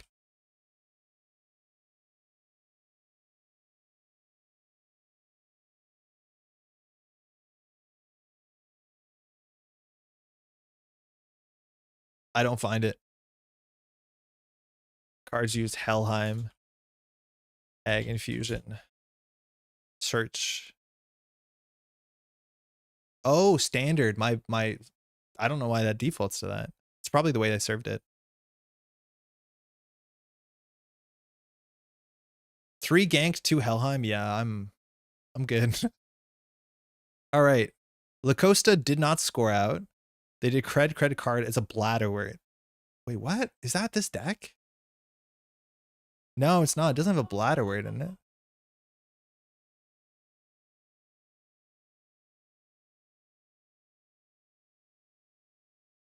So we don't know what this is. We're assuming it's either an agenda. I wouldn't be surprised if they're setting up a long score of what's it called? The Sisyphus. This seems like a Sisyphus deck. Oh, I'd bet a lot of money it's a Sisyphus deck. Because Helheim is until the end of the run. And Sisyphus loves that text. So I think we just do nothing here. All right, Boomerang's good because we can contest remote server. Carmen's really good because it's Carmen. Kurapura is very important in the matchup. Every card here is good. I'm going to not play the window, though. If they can somehow duck the Bladderwort and hit the Carmen, we're so cooked. All right, how much does it cost Carmen to break an Anansi? It's not that bad, actually, once you have Cheswa. So this is probably the Sisyphus turn. So we have to make a successful run. I wonder if it's actually right to get Window, because Window gives us 6 credit. It's a 5 credit play. Yeah, Window is probably better than Wake, let's be honest. We have a twinning in hand. Oh, I wish I undid that, because we need a 5 credit play this turn. Dang. Blast. I guess we just have to do the thing that we have to do, which is like install a Carmen for 3 before we lose it. They score Sisyphus, we might concede. So now if we do Bravado, so Carmen boosts once, breaks, so it's 5, so it's 3. So if we Bravado R&D, they can throw us into a Nancy, and then we can lose our Kurapura. That's like just not good. So again, we might just have to lick our wounds here and say like score out of Sisyphus, we don't care. If it's a Fuji too, we need to keep the Kurapura on table, so we probably just do this, unfortunately. We can contest HQ with Masterwork, or sorry, with Alarm Clock the next turn, but I'm assuming Sisyphus gets scored and then the game doesn't make sense. Because now we break a Nazi for 10 credits. This is where, oh, it's a clearinghouse. Oh, it is a Sisyphus. Oh, they had a click left. Okay. This is what I don't understand.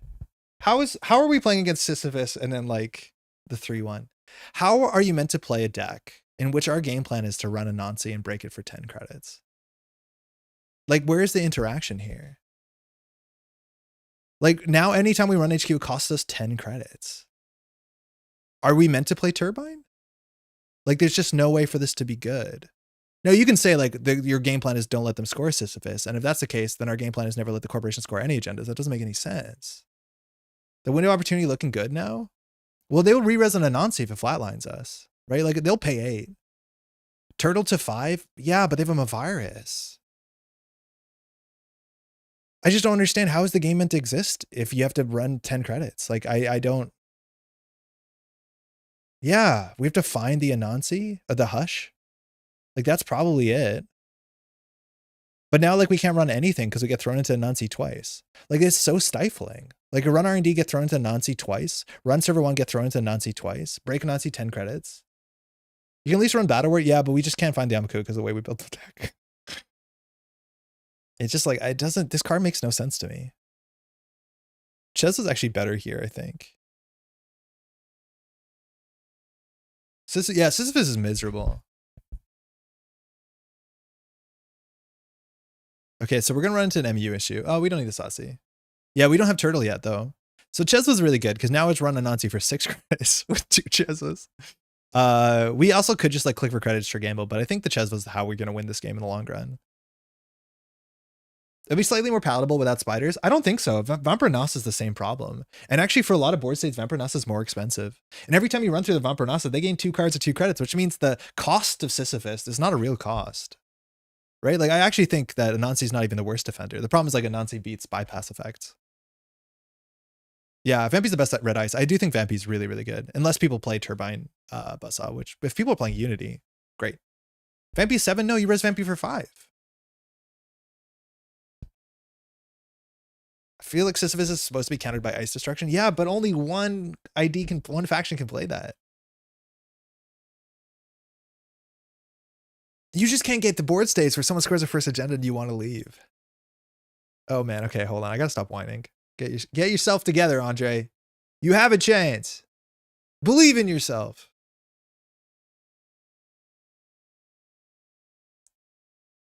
I'll click for 3 credits.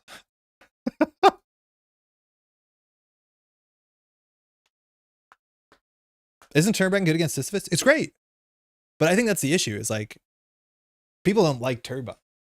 I don't think you should have situations in which like ice is unrunnable. At least the game will be over fast. Like, people hate ice destruction, they hate Turbine. So like making ice unrunnable is like the opposite direction. You probably, I think more people will be happy with the game going. Okay. Install advanced remote server. Hey, John, happy holidays to you and yours too. How you doing? Okay. So at least we could lose to this. Well, no, we don't lose to this. Did we see a clearinghouse? No, we saw Urticas, which means Hellheim. Like, okay. I don't run this. We believe in you, Andre. Just, you're the one playing the Ag Fusion deck. Yeah. Just to check. Yeah. Yeah, it's going pretty good, actually. The runner like hasn't ran in like 6 turns. It's gone pretty good. Ugh.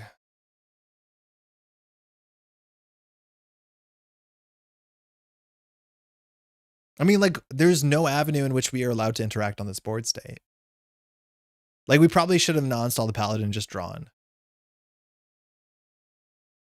Second chest is quite good. Yeah, it is. I just don't want to install it until we are above the 5 credit threshold. So if we do draw another sure gamble, we can like do something. That's fine. Oh, sorry. I'm sorry. I thought we meant 10 credits to break a Nazi. We actually need, my bad. To make a successful run, we need somewhere like 14 credits to run. Another chest when you're running HQ for credit. No, Izzy, we have to break the Nazi twice. We're not even paying for half of it. No, we can't do alarm clock runs. Well, we can. It's just we have to pay for it. The game will be over soon. Just keep reminding yourself. The game will be over soon. I tabbed away. Yeah, Sisyphus got scored. If there was no Sisyphus, like, we're actually okay. Carmen's good. Chesva's fine. It's just like Sisyphus, it doesn't make a lot of sense. I mean, Leech means we can eventually run. We just need to draw. We need to find our Amakua. That's fine. Okay, we're going to make another run. So this game we've ran a couple times. We can install the Boomerang. Pre-installing Boomerang is really bad into Ag and Fusion because if you put it on face down ice, they just move it. Doing on Cloud Eater is okay because you can just take a bunch of tags. It might not matter. Now we can just die to like Mindscaping. They might be on if you're playing Cloud Eater. So like we can just, whatever. It's free. And it draws a card.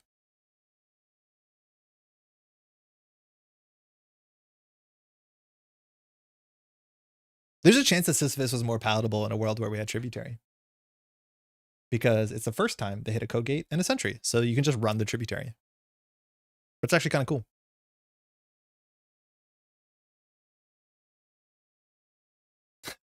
People got to stop tabbing away from the stream. Anytime anyone tabs away, it gets so much worse so quickly. All right. So we lose. Maybe not this turn. But this is like a Helheim garbage. This, I don't know if they're on 4-2s. Dow is weirdly good against this. No, sort of. Like Dow is good against Ag Infusion, but like as soon as there's enough of this ice, there's not like a putting the Nazi before the Cloud Eater before a Nazi doesn't matter. What you can maybe do is like set up so Ag Infusion doesn't do things where you put like the Nazi on the innermost and the Cloud Eater on the innermost, but then still like I can't run anything. Paladin Puemo. No, not yet. I mean, maybe we set up for next turn.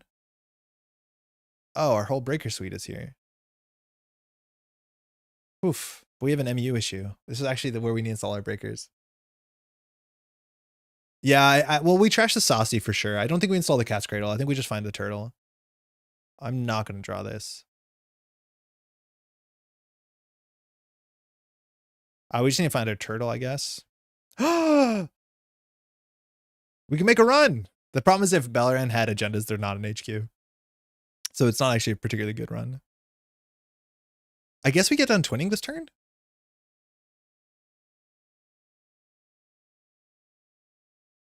Gotta touch cards. Oh, but we're not gonna use the masterwork. Do we just charge 20 and go for a single big dig somewhere? Yes. And hope that we see 3 cards under all agendas and we win. The problem is like running R&D doesn't make sense because we'll be thrown into the Nancy. At least it'll only fire once. It could be a Biovault in server 1. So we just running HQ makes no sense because the agendas are in server 1. So unless there's more agendas in hand, not a lot that we can do here.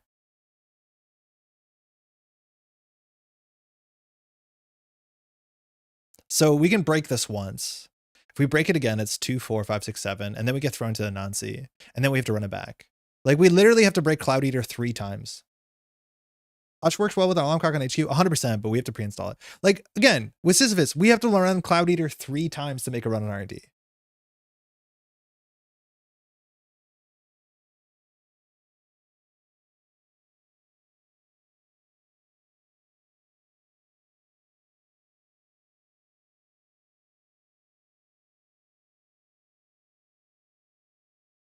I'm disassociating. Anansi. So running HQ has no value. So running the remote server is probably where the value is at. Belrain is on 13 credits functionally, assuming this is an NGO. There's definitely Helheim's in here. There's literally no server that makes sense to run. There's straight up no server. We can't run the remote server because we have 2 credits. Then there's Helheim's in this, so we die to Seisenton. Like, it's just draw 4. Oh, that's important. Sort of.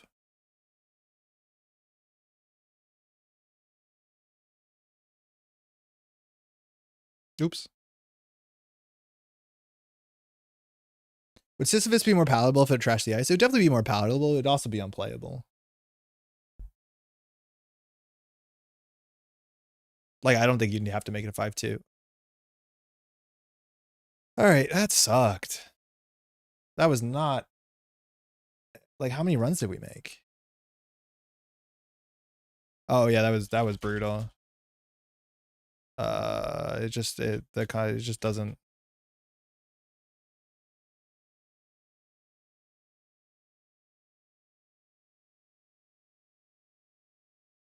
Yeah. Yeah, it's just awful. How do y'all feel about that? Like, I don't know what to do. Hey, cheers. Oh, we can't end the year on that? That's what we're going to end the year on? Oh, there's a chance there is. Yeah, I just don't know. Like, if you can't deal with ice really well, this is just going to be backbreaking. And we can't deal with ice. We can deal with ice once. We can't deal with ice twice. So I just don't see in a world where if this is like a super playable card that you're not incentivized to play only ice destruction or specifically like turbine rigs. Feels really bad. Feels really, really bad. Let's look at the replay just a bit to see like what we could have done, just so that we know that we're not just whining for no reason. Oh, we didn't save the replay. Okay, now we're whining. World's Precons games? Ooh, that's a fun one. I'm down. How do we do that? Pre-constructed. That's a really good way to end the year. I'm definitely playing D's list. Play Corp. That's a great idea, Izzy. You want to play a game? Being that I'm the guy who did the art briefs for Stegadon Protocol, the stream is doing wonders for my self-esteem. Oh, man. I don't know if to apologize or not, Brennan. 2024 players. Oh, it's Ba. You in stream? So you don't know, Ba streams around this time. I don't know what the handle is on YouTube. Oh, that worked. Okay, so you can watch the other side of the gameplay. So this is going to be good. Field day. Ba's online. So you can watch either live, 2 videos up, or not. I have to go to Ba's side. Yeah, I guess so. Sorry, Alex. See you there. Yeah, okay. Excellent. Excellent. Hey, Buzz. I'm doing a giggle. All right, we're off. Okay, I love this deck. It's one of my favorite Corp decks. I'm actually very sad to see P go. So Arisana is going to play some deep dives. This has Trick Shot, mind you, so we have to worry about that. We have a Hyper Release, which doesn't matter early. We have a Moon Pool that doesn't matter early. We do have a Rashida and a Mavirus and a Prana. Now, this hand comes together as long as we top deck an Ice, and even if we threaten to res an Ice, that's good enough. Because we just want to put a Rashida on the remote server and hold. Burner's pretty bad. There's 3 burners, but it's not going to lose us the game. If we mulligan into a lot of agendas, we're in a bad spot. Now this deck, from my understanding, you want to vibe a fair bit and just do like, what's the worst thing for the runner? I don't know what the worst thing for the runner is with this hand. It's probably put Rashida in front of an ice. If we put 3 things on the table, like Arasan is not very good at checking the table, especially if we don't install ice. So we could just do like Rashida, Mavirus, Prana. I'm going to keep this, but if we draw an ice, we're in a really good spot. I'd love to draw a Vampire, which Arasana really struggles with the Vampy. Oh, that's worse. Okay, so now Fuji is a problem. Burner is a problem. So I think we just do triple install and play acid spam. The Mavirus actually is important in the matchup, so we might just do Prana, Rashida, Moonpool. Moonpool we also can use in a panic run, so if like agenda gets locked to HQ, but that means the hand is going to be mostly agendas. Do you burner with 3 cards in hand? Maybe you do. Show high decklist button is a nice touch. Where is that? Oh, cool. Wait, where did they go? Oh, they're down here. Oh, that's really cool. Nice. Arsenal's list has Prisha. I think it does. It's 50 cards. But like if Bob pulls out the Prisha with the first SMC, I think we're okay with it.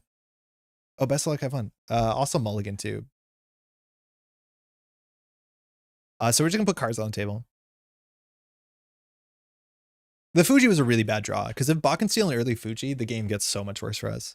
Because this, it's like the fewest amount of agendas you have to score, obviously, to be on nearly game point. Now this text is relevant is 3 damage. We also can just res the Prana on R&D run, but ideally we protect the Pranas. Because we don't need the cards at hand. EV testing Onacom. Okay. Early Onacom is good. Early Rashida is good. So we want to protect the Prana and then just put like House of Knives on the table and stuff like that. Okay, that's good. So Prana into Anansi is fantastic. We can get an anemone on R&D, which is fine, and then just set up a cohort. I think that's okay. We just want to build a board state because Bob's going to have to install a couple cards. Protecting the Prana is really important. I don't think the list is on Pinhole, but that is a win condition. We don't want to let R&D be open. HQ being open is a bit dodgy, but with Moonpool, we can always like respond when a what's it called comes through a burner and just get these out of our hand. And then cohort is the one thing on the table that does something. With Moonpool, we have agendas in hand, so we actually can fast advance a 3-1. I don't think we want to do that. We also might want to overdraw here and set up a Fuji in the bin, which can be a nice surprise. 3 cards don't lose is okay text. Yeah, if you remember about it. A lot of people forget that Moonpool does cool stuff. We're also 1 credit short. We might have wanted to click for credit so we can res Anansi into Prana. Because this is 9 credits. Because as soon as you res the Prana, you have money for everything else. Yeah, cohort the Fuji. We might do it. We probably will because of the Moonpool. I don't know what else we're throwing from our hand. We probably do. We also can technically score out the hybrid and like go credit neutral with the Prana and set it up. I don't think Boz's list is, not Boz's list. Alex's list is very good at dealing with Anansi because you can't Fazarum it. I don't know what the math on Ika is. Oh, Ba has a slow set. Startup. Okay, Propeller. Great. Environmental testing should pop next turn. So we'll get the Fuji in the bin. Okay, Blend the Water's ugly. We have a Tattoo Bola. We can do Res Prana, install Advance. That will give us 3 credits and a Prana counter. It allows us to install the Fuji from the bin, which is not super important. Prana is unique, yeah, for sure. I think we need to find a Spin Doctor here. We don't have a play. We could do Hybrid Tattoo and then basically throw out a card and reinstall it. That's okay. Let's draw once then. Okay. So now we have a Tattoo Bola. We can actually make this play. So we'll either push this for Prana value, and if we res the Prana, it might like dissuade some interaction. And then we can start a turn with the cohort, and whatever we throw at the cohort, we can install with the hybrid, which is kind of cool. So we might just get the Mavirus on the table so we can interact with Fazarum. That might be fine. But Ba really needs to get the credits. Trick shot straight up. Okay, sick. Ika. Good. So if we res Prana into an enemy, we're going to be on exactly 8 credits. So I'm going to ask for an action. The Ika deals with an enemy relatively well for 3 credits. So we're going to use our trick shot credits.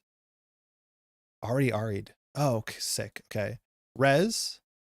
Do 2. So one of these will be prevented. So we trash a card. I think we'll get rid of the Prana. So we'll get 3 and a counter. We can't prevent more than 1. We got another trick shot out of the hand. Take that ban list. And now they continue to encounter.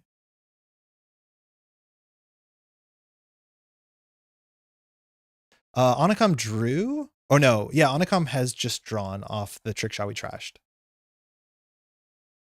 So the question is whether you want to host your eco on the enemy, which gives us the ability to trash the enemy, which before you see a Spin Doctor, getting the enemy trash is totally fine. Because replaying this card actually has a lot of value. We're also exactly on 8 credits, which means the Nancy res. If eco wants to break, you have to host, you have to boost, you have to break. So 2, 4, 5? Which Bob won't have it. This matchup is really sick. Like cards from hand, instant damage.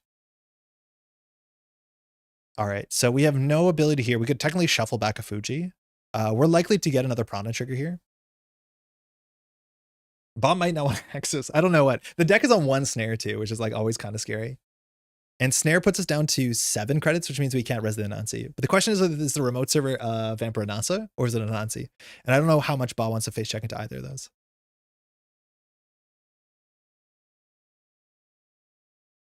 Isn't it a fun matchup? It's genuinely like a really fun matchup. I don't know who's favorite. I haven't played it enough, but like I really like playing this PE deck. And I'm not like obviously Worlds tier at it, but like there's so much you can do with it. It's very flexible.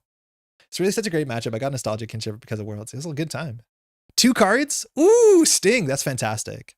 So the question is, do we want to knock cards out of Ba's hand? We can either take 2 cards out of hand, putting Ba on 2 cards. Already Onacom is fired. I do wish JNet made it obvious which started once per turn instead of fired. And with 4 cards, you can't do the remote server. So I think we're going to make a Prana the win condition. This might be wrong. I just use Prana less than a person does. Most people use Prana more than I do, so I'm going to try and use Prana more than I do. Yeah, we have used up Ari. Okay, just taking down the cohort. Ari brought in the Ika on the start of turn. Or the beginning of the run. So Bob will have more credits with environmental testing, but here we can do some damage. We can do some real damage. We might actually push out the agenda. Okay, we have a lot of options here.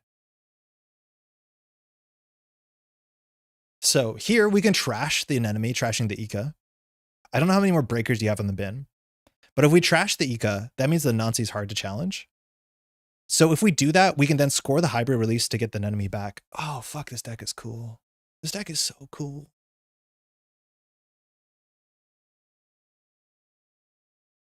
Oh no, it's face up. Never mind.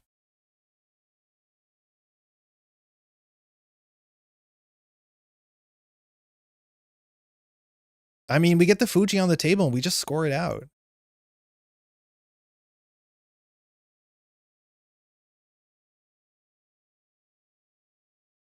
Do we? Yeah, it has to be face down. Never mind.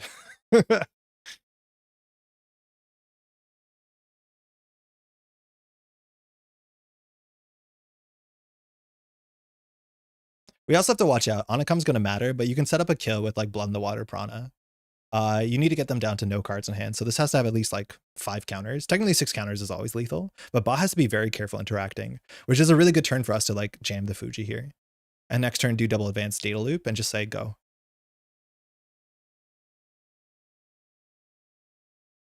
Ba knows we have a data loop in hand and might think that's what's on R&D. But yeah, Prana will do 4 damage. Likely hit an event, which means Ba will be on 2 cards in hand, which means if we score the Fuji, we win. But it's more likely we'll get Prana to 6 at that point. So next turn we do probably double advance and see what the top deck is. We could put a virus on HQ. Could look like a Chrysium, but it means we can always res it if there's like a burner or something. Burnering into Tattoo Bowl is also like kind of interesting. But Ba is going to struggle to interact here, which is why Burner is really good. Oh, fuck. The deck's on Pinhole. Oh, that's really bad. Have to install from hand. I totally forgot the deck was on Pinhole. I was feeling so good about this. Things are slipping. So now you have to install something from hand. You just have to afford it because environmental testing will give you 9. So it doesn't matter what it is. No trigger? Okay, there. So Botchel on Tattoo Bola. Bot probably thinks this is a data loop. So that sucks. Now we did get out 5 credits. That's a bad because I would rather get the second Prana on the table in this board state. I think we still do double advance though. The issues like this ice can obviously be broken. We could just leave this. Now Holloman gives us a fast token, so we only have to do single advance, and then in theory we can moon pool to blend the water. But we actually probably do score this for damage, or we overinstall this for a Regenesis play. I wonder if getting this back was wrong. 4 cards in hand. An enemy, nice. I mean, we're gaming. Go. The enemy and Data Loop are comparable. The enemy doesn't have a breaker, and its Data Loop can get hushed. I guess you can hush an enemy, but you can responsively hush a Data Loop. You can't responsively hush an enemy. It just does damage. And obviously damage matters because we need 3 cards, 5 cards, plus the subroutine card. We have to watch out. There's also worth like considering overinstalling this thing because of Spree. So this botchless can just move over here if bot like Sprees the remote server, which is like a pretty legitimate play. The issue is like Spree versus Tattoo Bola and botchless is like a really fun combination. So if we score this, we do 3 damage and puts us on game point, which means every turn, in theory, there's a card on the table you have to check archives because of the threat of Regenesis on certain board states that you can set up. But it looks like we get a Fuji here down to 9 credits. That's totally fine.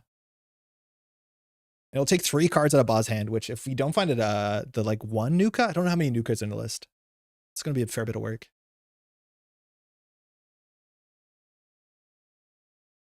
God, P is fun.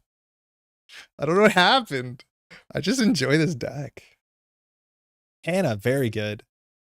Are you playing loud? Yeah, this is the world's matchup, which they added to JNet. Oh, that's bad to get in hand, because now we're really weak to a burner. I guess we'll moonpool if we have to.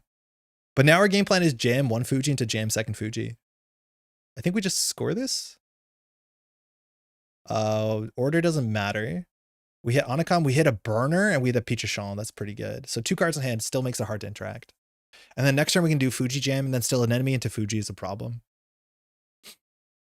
We also can do like Fuji Mavirus advance, and then we need the moon pool to win. But maybe bot checks here server 1 with Hannah, because Hannah seems to be burning a hole in his pocket. It's likely that he was trying to set up into the Pichashon for the following turn. Simulchip is really good, because now environmental testing cracks really easily. Okay. Can we just moonpool to get the agendas out of hand and score the Fuji? Yes, but we want the agendas in hand. Because I think our play here is install Advanced Mavirus. And then we can moonpool to blend the water to win. Now that play cost us 5. Cost us a bit. We also can just like install the Fuji and not advance it and just hope we get another agenda in hand. That's also kind of fine. I don't know how many agendas the deck is. I think it's 11. Assuming it's 11. There's 5 and 31. So we can just like never advance the Fuji. The problem is like advancing it once gives us a chance of winning next turn. Now Ba is on 1 credit, but it's very easy for Ba to simulchip to get up to a lot of credits. The enemy would have to probably simulchip to break it. That'll take 2 cards out of hand. So this might be a turn where Ba would have to like crack Hannah. Draw 1, but if we draw 1, we could do draw 1. No, because we have to do install advance. I think I want to do Mavirus Fuji advance. This is a confusing play. We could draw 1, but I want to threaten this because the Mavirus is 1 extra damage, which means that this is a 4 damage plus an enemy is a 6 damage, and that's a bit harder when Ba's on 4 cards. It might be right to draw here. We might see a Spree on their mode server. I think that'd be pretty sick. But Spree at least takes a card out of the hand. Should we have told them it was an upgrade? Maybe like you could just do double, but like I don't think you're gonna pinhole this, so the upgrade thing doesn't matter. Like now the thing is like this is clearly worth protecting. But yeah, Mavirus for damage is super relevant on this board state. Because even if Ba gets a few cards in hand, right, and like passes the turn, we can blend the water. Which might not win the game, but it'll put us on game point, and then we can top deck a hybrid release to win. Because the deck is not on Clot. So like just getting the 6 points is also super valuable. With the moon pool let alone on the table. I don't know. The chance of this being Fuji into Moonpool, like Ba could sense this and like run the Moonpool and just set up, and that's totally fine. But this also could look like Holloman. And maybe if we don't advance, you still have to respect this being Holloman Fuji because we have 8 credits. We'd have 9 if we didn't advance. That also could be fine too. We also could have drawn to see if we set up the Moonpool play. And then we could have just installed the Fuji, installed the Mavirus, and oh no, yeah, install Fuji in 1, install Mavirus in server 3. Install Fuji in server 5. Ba's thinking here whether we want to simulchip at the start of turn, I'm assuming. Trash the Coalescence. You don't have a Muse here. Muse is really good because it gives you a double install for environmental testing and sets up spec work. I don't know if you have a huge incentive to. I'm interested to see boss side of the table. I'll watch the VOD after. You can too. Maybe you're watching at the same time. All right, no simulchip. There's a couple ways to dismantle this turn. Let's figure out what they look like. Ba does think, I believe, that R&D is a data loop. I think I might consider carrying these decks around pre-constructed in La Classique, so I have a fancy Canadian trick shots. Use my fancy Canadian trick shots. Yeah, it's pretty cool. It's a good way to use the trick shots. The issue is that like this is a 50 card deck with a lot of one of, so it has like a huge constraint on your card collection unless you proxy. But I think this might be like a fun matchup. I want to play it like 24 times and see like if one side is favored or not. Because obviously we know how history went, and that was a close game. But it could have gone either way. This is quite fun listening to both of you think through lines. Oh, Leon, I'm so excited to see the other side. I wonder what Ba's respecting here. I've got 2 times collection. Not a big deal. Barely an inconvenience. All right, draw. Cards in hand matter. Hannah might fire this turn if Ba is like really stressed. Like maybe for the run, but as long as you don't do a last click, you can get 2 clicks from this. If you do a last click, you only get 1 click from it. Well, actually, yeah, then you're fine. You just make the run remote server and clack it. Yeah, so he might have a 6 click turn. I think if he steals a Fuji, the game swings. Obviously, we don't win, but like it's also really bad for us. Look at Mr. Fancy Pants with his big collection. Yeah. I think close doesn't even begin to describe it. If memory serves, Arzon scared to death with perfect cards twice. Arzon could have died to a fast events combo. And then on the last turn, Arzon needed to get the 1 axis on HQ, which I think was like a 3 and 7, maybe a 4 and 7, but it wasn't over 50. So Alex got close twice, but he played the lines. Like I think Alex played that great. Oh shit. We win. Unless we don't. If he steals Fuji, score blood in the water probably. We probably can score it. Anacom might care.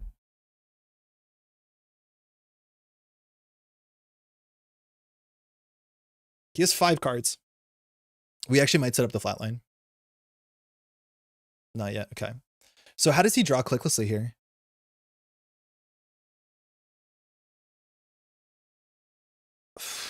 I like Data Loop more than Hush. Tattoo Bola. We have 2 Tattoo Bolas. Yeah, that's fine. So we hit a Physarum and an Oiler, which that's fine. In theory, we'd rather not hit those in case that Ba wanted to get them from hand with Arsana, because now all that matters is cards in hand. We also didn't hit an event yet. And so the order here is really important because there's still 4 damage down here. Again, the Mavirus is really important.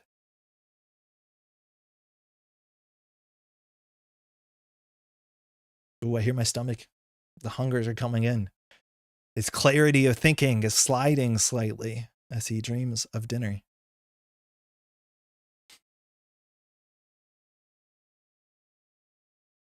So if we look at the heap, we have 2 simulchips. Trashing the Coalescence is not a real cost. We have Oiler, which doesn't matter on this run. We have Physarum, which matters on this run. We also have Ika. Now, Ika does cost 3 credits, and Ba has literally, wait, Ba has no money. Wait, what the fuck? How's Ba gonna break anything? Wait, oh, never mind. Environmental testing. We're good. This made sense. Ba needs to install something. In theory, he could tank this and install this. He doesn't know what this is. For what it's worth now, we have gone underneath Vampranasa, so the most likely ice that this is either if he knows the whole deck list, Tattoo Bola, because I don't think there's any other deck ice in the deck we can run. Now, in Tuno's version, it was playing 1 anemone, 1 Saisantan. I love the anemones, unfortunately. But yeah, this puts it down to 1 ice. So we'll see if he goes for the Physarum or the Ika. I think the Ika is more flexible. Physarum is a bit cheaper.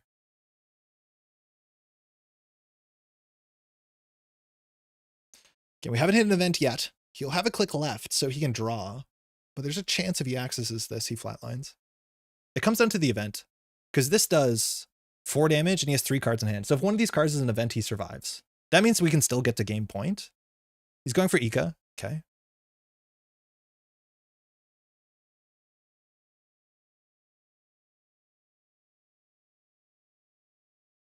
We'll see if he continues here. If it's a Saisentan, he can still, in theory, break, but there's none on the list. It's open deck lists. You should probably check the text at the bottom. I should check actually if it's Hush. I think he does. Good. I don't think he's Arsenid yet, has he?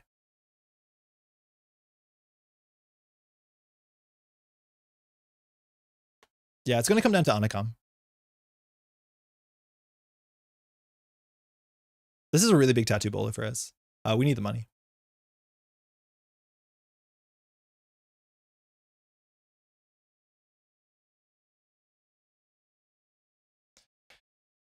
Axis, smiley face. So if there's no events in hand, we win.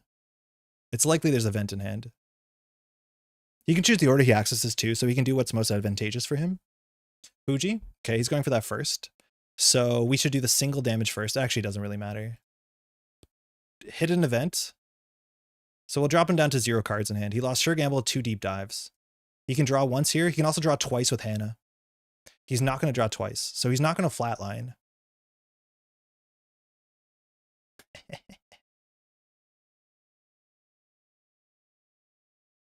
In theory, we have to ask for action.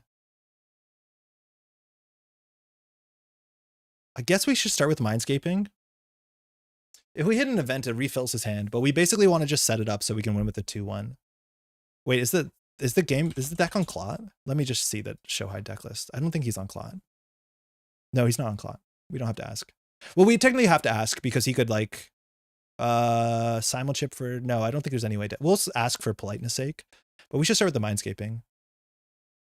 Moonpool, Vampire Nasa, that's good. Moonpool in the remote server is a win condition. Vampire Nasa on top of R&D is also important. We did purge the Botulus, which is kind of nice. So I think we'll put the Vampy on top. And then we'll just do server 5 action. I don't know if there's an action he can do here that matters. But 2 deep dives are out. I don't know.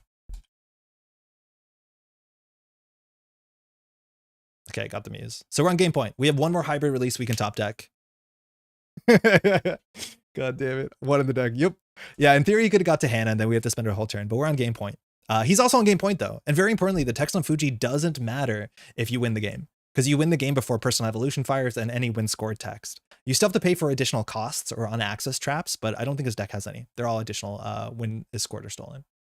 So he is in an okay spot. Luckily, the Tattoo Bola and R&D can beat another Tattoo Bola, and he can't run with no cards in hand because like a Sting will just like flatline him. So he has to at least drop a bit. Technically, he needs to have at least 2 cards in hand to safely access, but we also have 1 snare. So safely access, you need 3 cards in hand to some extent of the word safe. All right, hey, good. Ban that card, huh? All right, no surprise there. Don't have much to do. We can put the Moonpool in server 5. We need to get him money. This is where we need to get him through the Tattoo Bola as many times as possible. That feels bad. All right, well, if he doesn't run, he loses. The question is, how do we set that up? So for Moonpool to fast advance, you can do install advance Moonpool. So you just need 1 more agenda in hand. I'm going to put a card on the table to keep him busy. He also knows that this is not an agenda, so he can safely run it unless he thinks it's a snare. Because if this was an agenda, we would have won the game. And I think that's a really important thing to keep in mind. That as long as he has the money, he should consider handing this. It could be a Spin Doctor. We've been clicking to draw, so I don't think that's super likely. But I don't think there's any card that this makes sense for it to be. Also, at some point, he has to worry about Holloman once we have more credits. This is where like having the second Tattoo Bola would be good, because then we can force him back through the server and Tattoo Bola again and again and again. And we probably do need that. So maybe throwing out the Tattoo Bola was wrong, because I don't think we can afford the data loop anytime soon. This is fine. He misses the agenda. The only thing I was worried about is the agenda. He'd probably get the Tattoo Bola out of hand. If he found the agenda, we might be incentivized to Moonpool. There's no more 2-pointers in the deck, so like stealing the House of Knives doesn't have a huge impact on the game. But the 1 card we wanted to keep is the House of Knives, and he didn't see it. He's doing a burner, so he's looking at 3 cards. Tattoos on the bottom, bummer, yeah. We're definitely going to keep 1 ice, which means if he challenge R&D. We got really fortunate there. If he set it up to be get a 50-50 on House of Knives, like we could Moonpool it. We could not, in theory. Ika breaks Anansi for what? 2 host 2 3 4. Hey Dan, happy holidays to you too. Hopefully your end of 2024 has been as nice as you'd want it. We're doing our last game of the year. We're doing the Worlds matchup against Ba, who's streaming the other side. So it should be easy to watch. At any point in time, if we top deck the 2-1, we win. It's only 1 in 28 though. But like we have 3 Spin Doctors in R&D, 2 Mindscapings. All right, we're running it. Good. Gonna run back for perfect info? Yeah, I don't know if you would. I think you can consider it. But seeing that ice and seeing we didn't ice HQ, also you might consider that there's not stuff in there. I can't res this. If it was a tattoo, we would have. Yeah, I have to trash this. I wonder if this is going to remind Ba that this could be a moon pool. Because like, again, if it's not an agenda, what is this? And I think it has to be like a moon pool. Unless it's a table snare. Which that's a fun way to close the year, table snare. All right, Ba lost some money. Ba has gone through 2 sure gambles, 1 creative, 2 EV testings. I don't think the list is on 3 EV testings. I might be wrong. There's no way of knowing. Checks list. Yeah, it's only on 2 EV testings. So there's actually not that much money left in the deck. The 1 Coalescence was played. I think we lost 1 or 2 Muses. So most of the economy is like 1 more trick shot, 1 more gamble, and then 2 copies of spec work. Wait, how's this organized? 3 copies of spec work. Where's Creative Commission? Oh, it's up there. Oh, it's alphabetical. Sorry, I thought it was by type. Okay. 1 click left.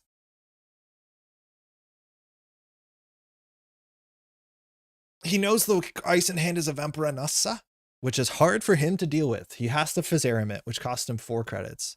Fermenter, that's nice. That is good money. All right, no surprise. Put that on top of the deck. So if we draw an unknown. This can just keep him busy, which I think is fine, but we might as well draw first before we commit. Oops, all Vampiranasas. He just has to run this, which, hey, it cost him a credit. 2 credits, technically. It's clickless, though, with Hannah, so functionally 1 credit. And we didn't have more money, so we're not threatening more stuff. It might have been better on that turn to put, like, Rashida and House of Knives on the table, so he has 2 things to run. But I want to have at least 7 credits for that play. Oh, yeah, it's on Euler. You're right. He could Simon Chip an Euler to deal with Vampirnasa once for 2 credits. That's fair. That's a good call. I don't think he would, but he could. Now, he does win on the last deep dive. That's what we have to be worried about, is if he finds the last deep dive, he can do pop, pop, pop, and then steal a Fuji, which is, he has a 3rd chance to find it. Deep dive will close the game. It could. The problem is, like, we've hit 2 deep dives so far. So the last deep dive is the important deep dive. And with Hannah, it could happen at any moment. So if that's the case, we just need to put cards on the table. And even just putting a House of Knife on the table. Because, well, actually, he'll have enough clicks that even not stealing the Fuji will be a problem if he steals the House of Knives. We just need to get lucky. We just need to top deck the 2-1 or top deck a bunch of agendas. If this Rashida fires, we're in a very, very good spot. But on 6 points, I think he has to check everything we put in server 5. Yeah. Oh, he's not using the Hannah. That was probably a mistake. David, deep dive closing. Not in 2024.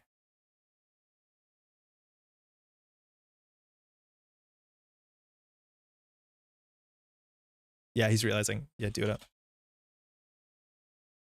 Yeah, for sure. I for what I'm worth, I would have offered that before he made the Axis. It was very strange he didn't. Daytime, I'm delighted on a Monday to be seeing this. David, how's it going? Happy just about New Year. It's our last stream of the year. We've been playing as, and then our last game, this is what we got. It's a fun matchup. I think the fact that we haven't drawn card draw has, like, the momentum has shifted a fair bit, but Ba's also drawing into the last 1 copy of a card that he needs to find. The issue is, like, drawing is not giving us money. Trashing Rashida has an impact on his economy, so it's all about the fermenter. I wonder if we tactically purge at some point. It doesn't make that much sense when you can trade a Simon chip for 4 credits. That might be wrong. Going well. Merry Christmas, Happy New Year. You play Netrunner until the ball drops at midnight, just saying. Nah, I kind of wish, but yeah, tomorrow. Obviously gonna take some time off. We won't be streaming on Tuesday. I said this before. We'll be back on Thursday, though, with Pat in the new year. 1 credit. Parisha. So we're just going to spec work that, I guess? Oh, sick. This is a huge tattoo bullet for us. We need this. He might bounce. It might be right to bounce. We might have not wanted to snap res this, but there's no way. The problem is, like, this tattoo bullet, now the botches gets trashed. So we're just firing all. I like that. This means, though, we can still top deck the win, and he scouted what R&D is. Creative commission last click. Money's okay. I mean, oh man, that's painful. I think we just draw until we have another agenda in hand and try and win. To score out, we need 3, 4, 5. So he's probably setting up for a deep dive this turn. You can score with 5. Yeah, we need 5 because it's install advance moon pool, which means we need 3 agendas. No, we're just short credits, right? Because we do install advance moon pool. Yeah, we just need credits. If this survives, we can get by. We could also put this on R&D to make it look like Chrysium, but then we turn off 1 turn. Like we can put this on R&D. Oh, remote server only. No, you can't. That's an easy way to get a game loss. I don't know. Hope we don't get Bernard. I mean, we can win next turn. Sting in hand, 3 damage to snipe a deep dive. It's an option. We can also put it on the table. I really don't like this play. This is so suspect. Like what did we draw that we didn't put in the remote server? We shouldn't have res the Tattoo Bola. Then he would have stole the Sting. It was unknown. Not sure. Not sure. If he runs HQ and hits either the House of Knives or Sting, like maybe we're in an okay spot. We're just hoping that he doesn't have the 3rd deep dive.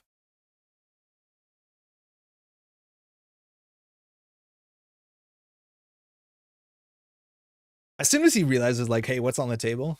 Like that's going to be a problem for us. You might get dive this turn. I think we might. I think it's very likely. I think he was checking last turn to set it up. Especially, I don't know what the pre install was maybe. So maybe that's going to help us. But it's like, it's possible we get deep dive this turn. Maybe we can put a card in the remote server. He can still check it clicklessly with Hannah. And maybe we have to trade the Sting for the chance of hitting the deep dive. I think if we hit the deep dive, like, oh, fuck. Okay. Maybe he doesn't have it. Yeah, like I want to keep pushing threats on the table just to force him to interact with us, which at least cost him a credit. But it also can do damage. So he can still deep dive here with Hannah. It just comes down to like the 1 in 3 chance of finding the Fuji because you win the game.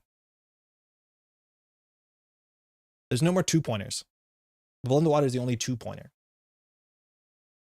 Okay. Oh, we have to get lucky here. Okay. Ba knows that we have 2 Vampies in hand. That shouldn't be surprising. Survive. Come on.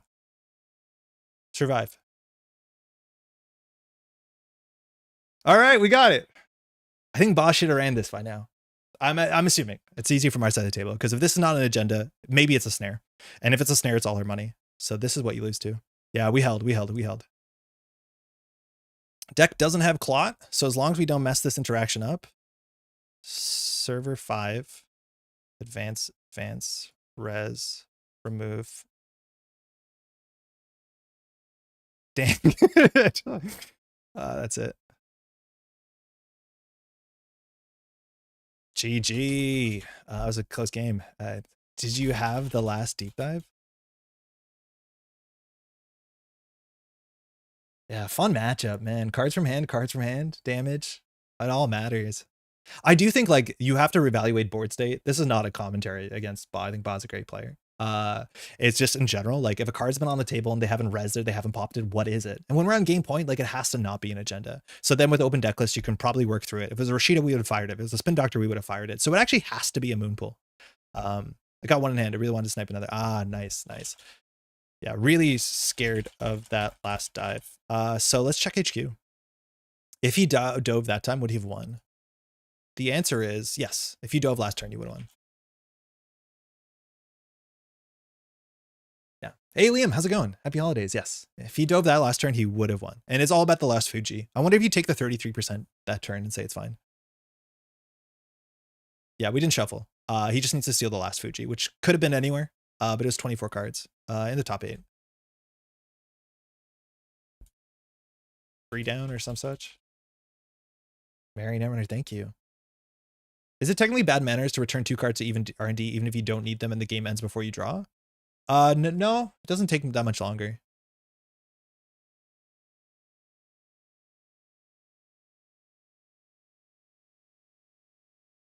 You'd piece the list together and pin the unrezzed, unscored set as a moon pool. Oh yeah, we shuffled the deck as a moon pool. Actually, yeah. Wait. I shuffled. Who knows what would have happened? Yeah, huge. I think if it was a doctor, I'd have drawn. And you probably need me to pop doctor, or you can't R&D lock me. Yeah, if it's a doctor, you need to chase it down. But I was clicking to draw, so you're assuming it's not a spin doctor. If it was a wage workers, it probably would have fired by now. I forgot that was in the deck because I did triple advance the Fuji at least, I think. Yeah. Hey, good game though. Excited to see your side. And Happy New Year, bud. Run the nets, run them all the way. Oh, fun it is to run a face check all the ice. Oh, okay, cheers. What a pleasant way to end the year. Let's get the deep dive. Yeah, we got the deep dive. All right, that might be the last trick shot you see for a while. Cool. That was a lot of fun. That's it for this year. Maybe we were meant to do like a big speech about how the year was. Honestly, I have nothing prepared for that. But I had a great year. It feels like every year is just a bit better than the last. And next year is going to be super exciting with Dawn coming up. That's for sure. So that's fantastic. Another year, maybe I need a pause to say thank you so much for the folks who help support this channel. We've been on Patreon now for, I think it's about a year and a half, 2 years now, which is just buck wild. It just makes this sort of thing strictly possible, that we can take the time out on days and edit and all this and like make this, you know, as big of a part of my life as it is. It's incredibly appreciated. I can't say thank you enough. Otherwise, in terms of Netrunner year, like it's just been good. Like the game's clearly growing in a way that's very obvious, whether it's just tournament attendance or like excitement or like, you know, people making content and people talking about the game. The game is just getting bigger, which like next year come Dawn and the rotation. And I'm assuming we'll see more cards in actual game stores sooner than later, which is pretty hype as well. I can't be more excited for the future. So yeah, I want to say big shout out. 2024 was, all things considered, pretty great. It's pretty damn good. Have a great new year. Thank you, Rohit. You too. Again, we won't be back until Thursday, which Pat will be here bringing in 2025. Looking forward to that. And of course, as I said before, a huge shout out to all these names in here and more. Over the holidays, we had a couple new folks join in on the Patreon. Let me just get the names right. Yin Lee and Sean Malby joining as Daily Cast patrons. Daily Cast patrons, their names are not showing up here, unfortunately, but I'm really thankful for all these names here and more to help support the stream. I want to probably talk maybe on Thursday, maybe when Pat is here. I don't know if it makes sense when Pat is here. Maybe we won't. But to talk about the future of content on this channel, what we want to do, whether we want to consider streaming more, whether we want to do different video type of content. I think our video content on this channel maybe wasn't as consistent as it could be. I know we've been focusing a lot on Gateway, which overall I think is going to be very good and very healthy for the game, and I'm excited to do it. But I know we have to kind of break it up to make sure folks who play Standard have some content and even some startup content. I think I'm sitting on a startup replay I had to finish by now. So yeah, we have to talk about that. We probably should sit down and like think about what the future looks like, because currently we're just kind of like doing the next thing as opposed to thinking about the bigger picture. Probably should think about the bigger picture sooner than later. Again, huge thank you to all these names here and more. And this weekend, big stream. It's going to be going on Axus. I've shouted this out before, but it is Man of the Moon's big winter showdown, the New Year showdown. It looks like it's going to be a massive event. So if you want to get involved, there's some great prize support, and we'll be doing some casting on Sunday. Again, they'll be on an Axus stream. We'll plug it again on Thursday. So no problem there. Most of all, happy holidays. Hopefully you all had a great 2024 and looking forward to the future. It's about time for the new banned cards video. It's been 3 years since the last one. Do it all again? I think you have to watch the banned card videos and then you just have to watch every SBL update video. I should put them all in one playlist. I probably actually should. That would make a lot of sense. If you want to take a second to like the stream, that helps a heck of a lot. And now I'm going to go worry about dinner and what the thumbnail looks like and what the new year looks like too. Thanks so much for hanging out.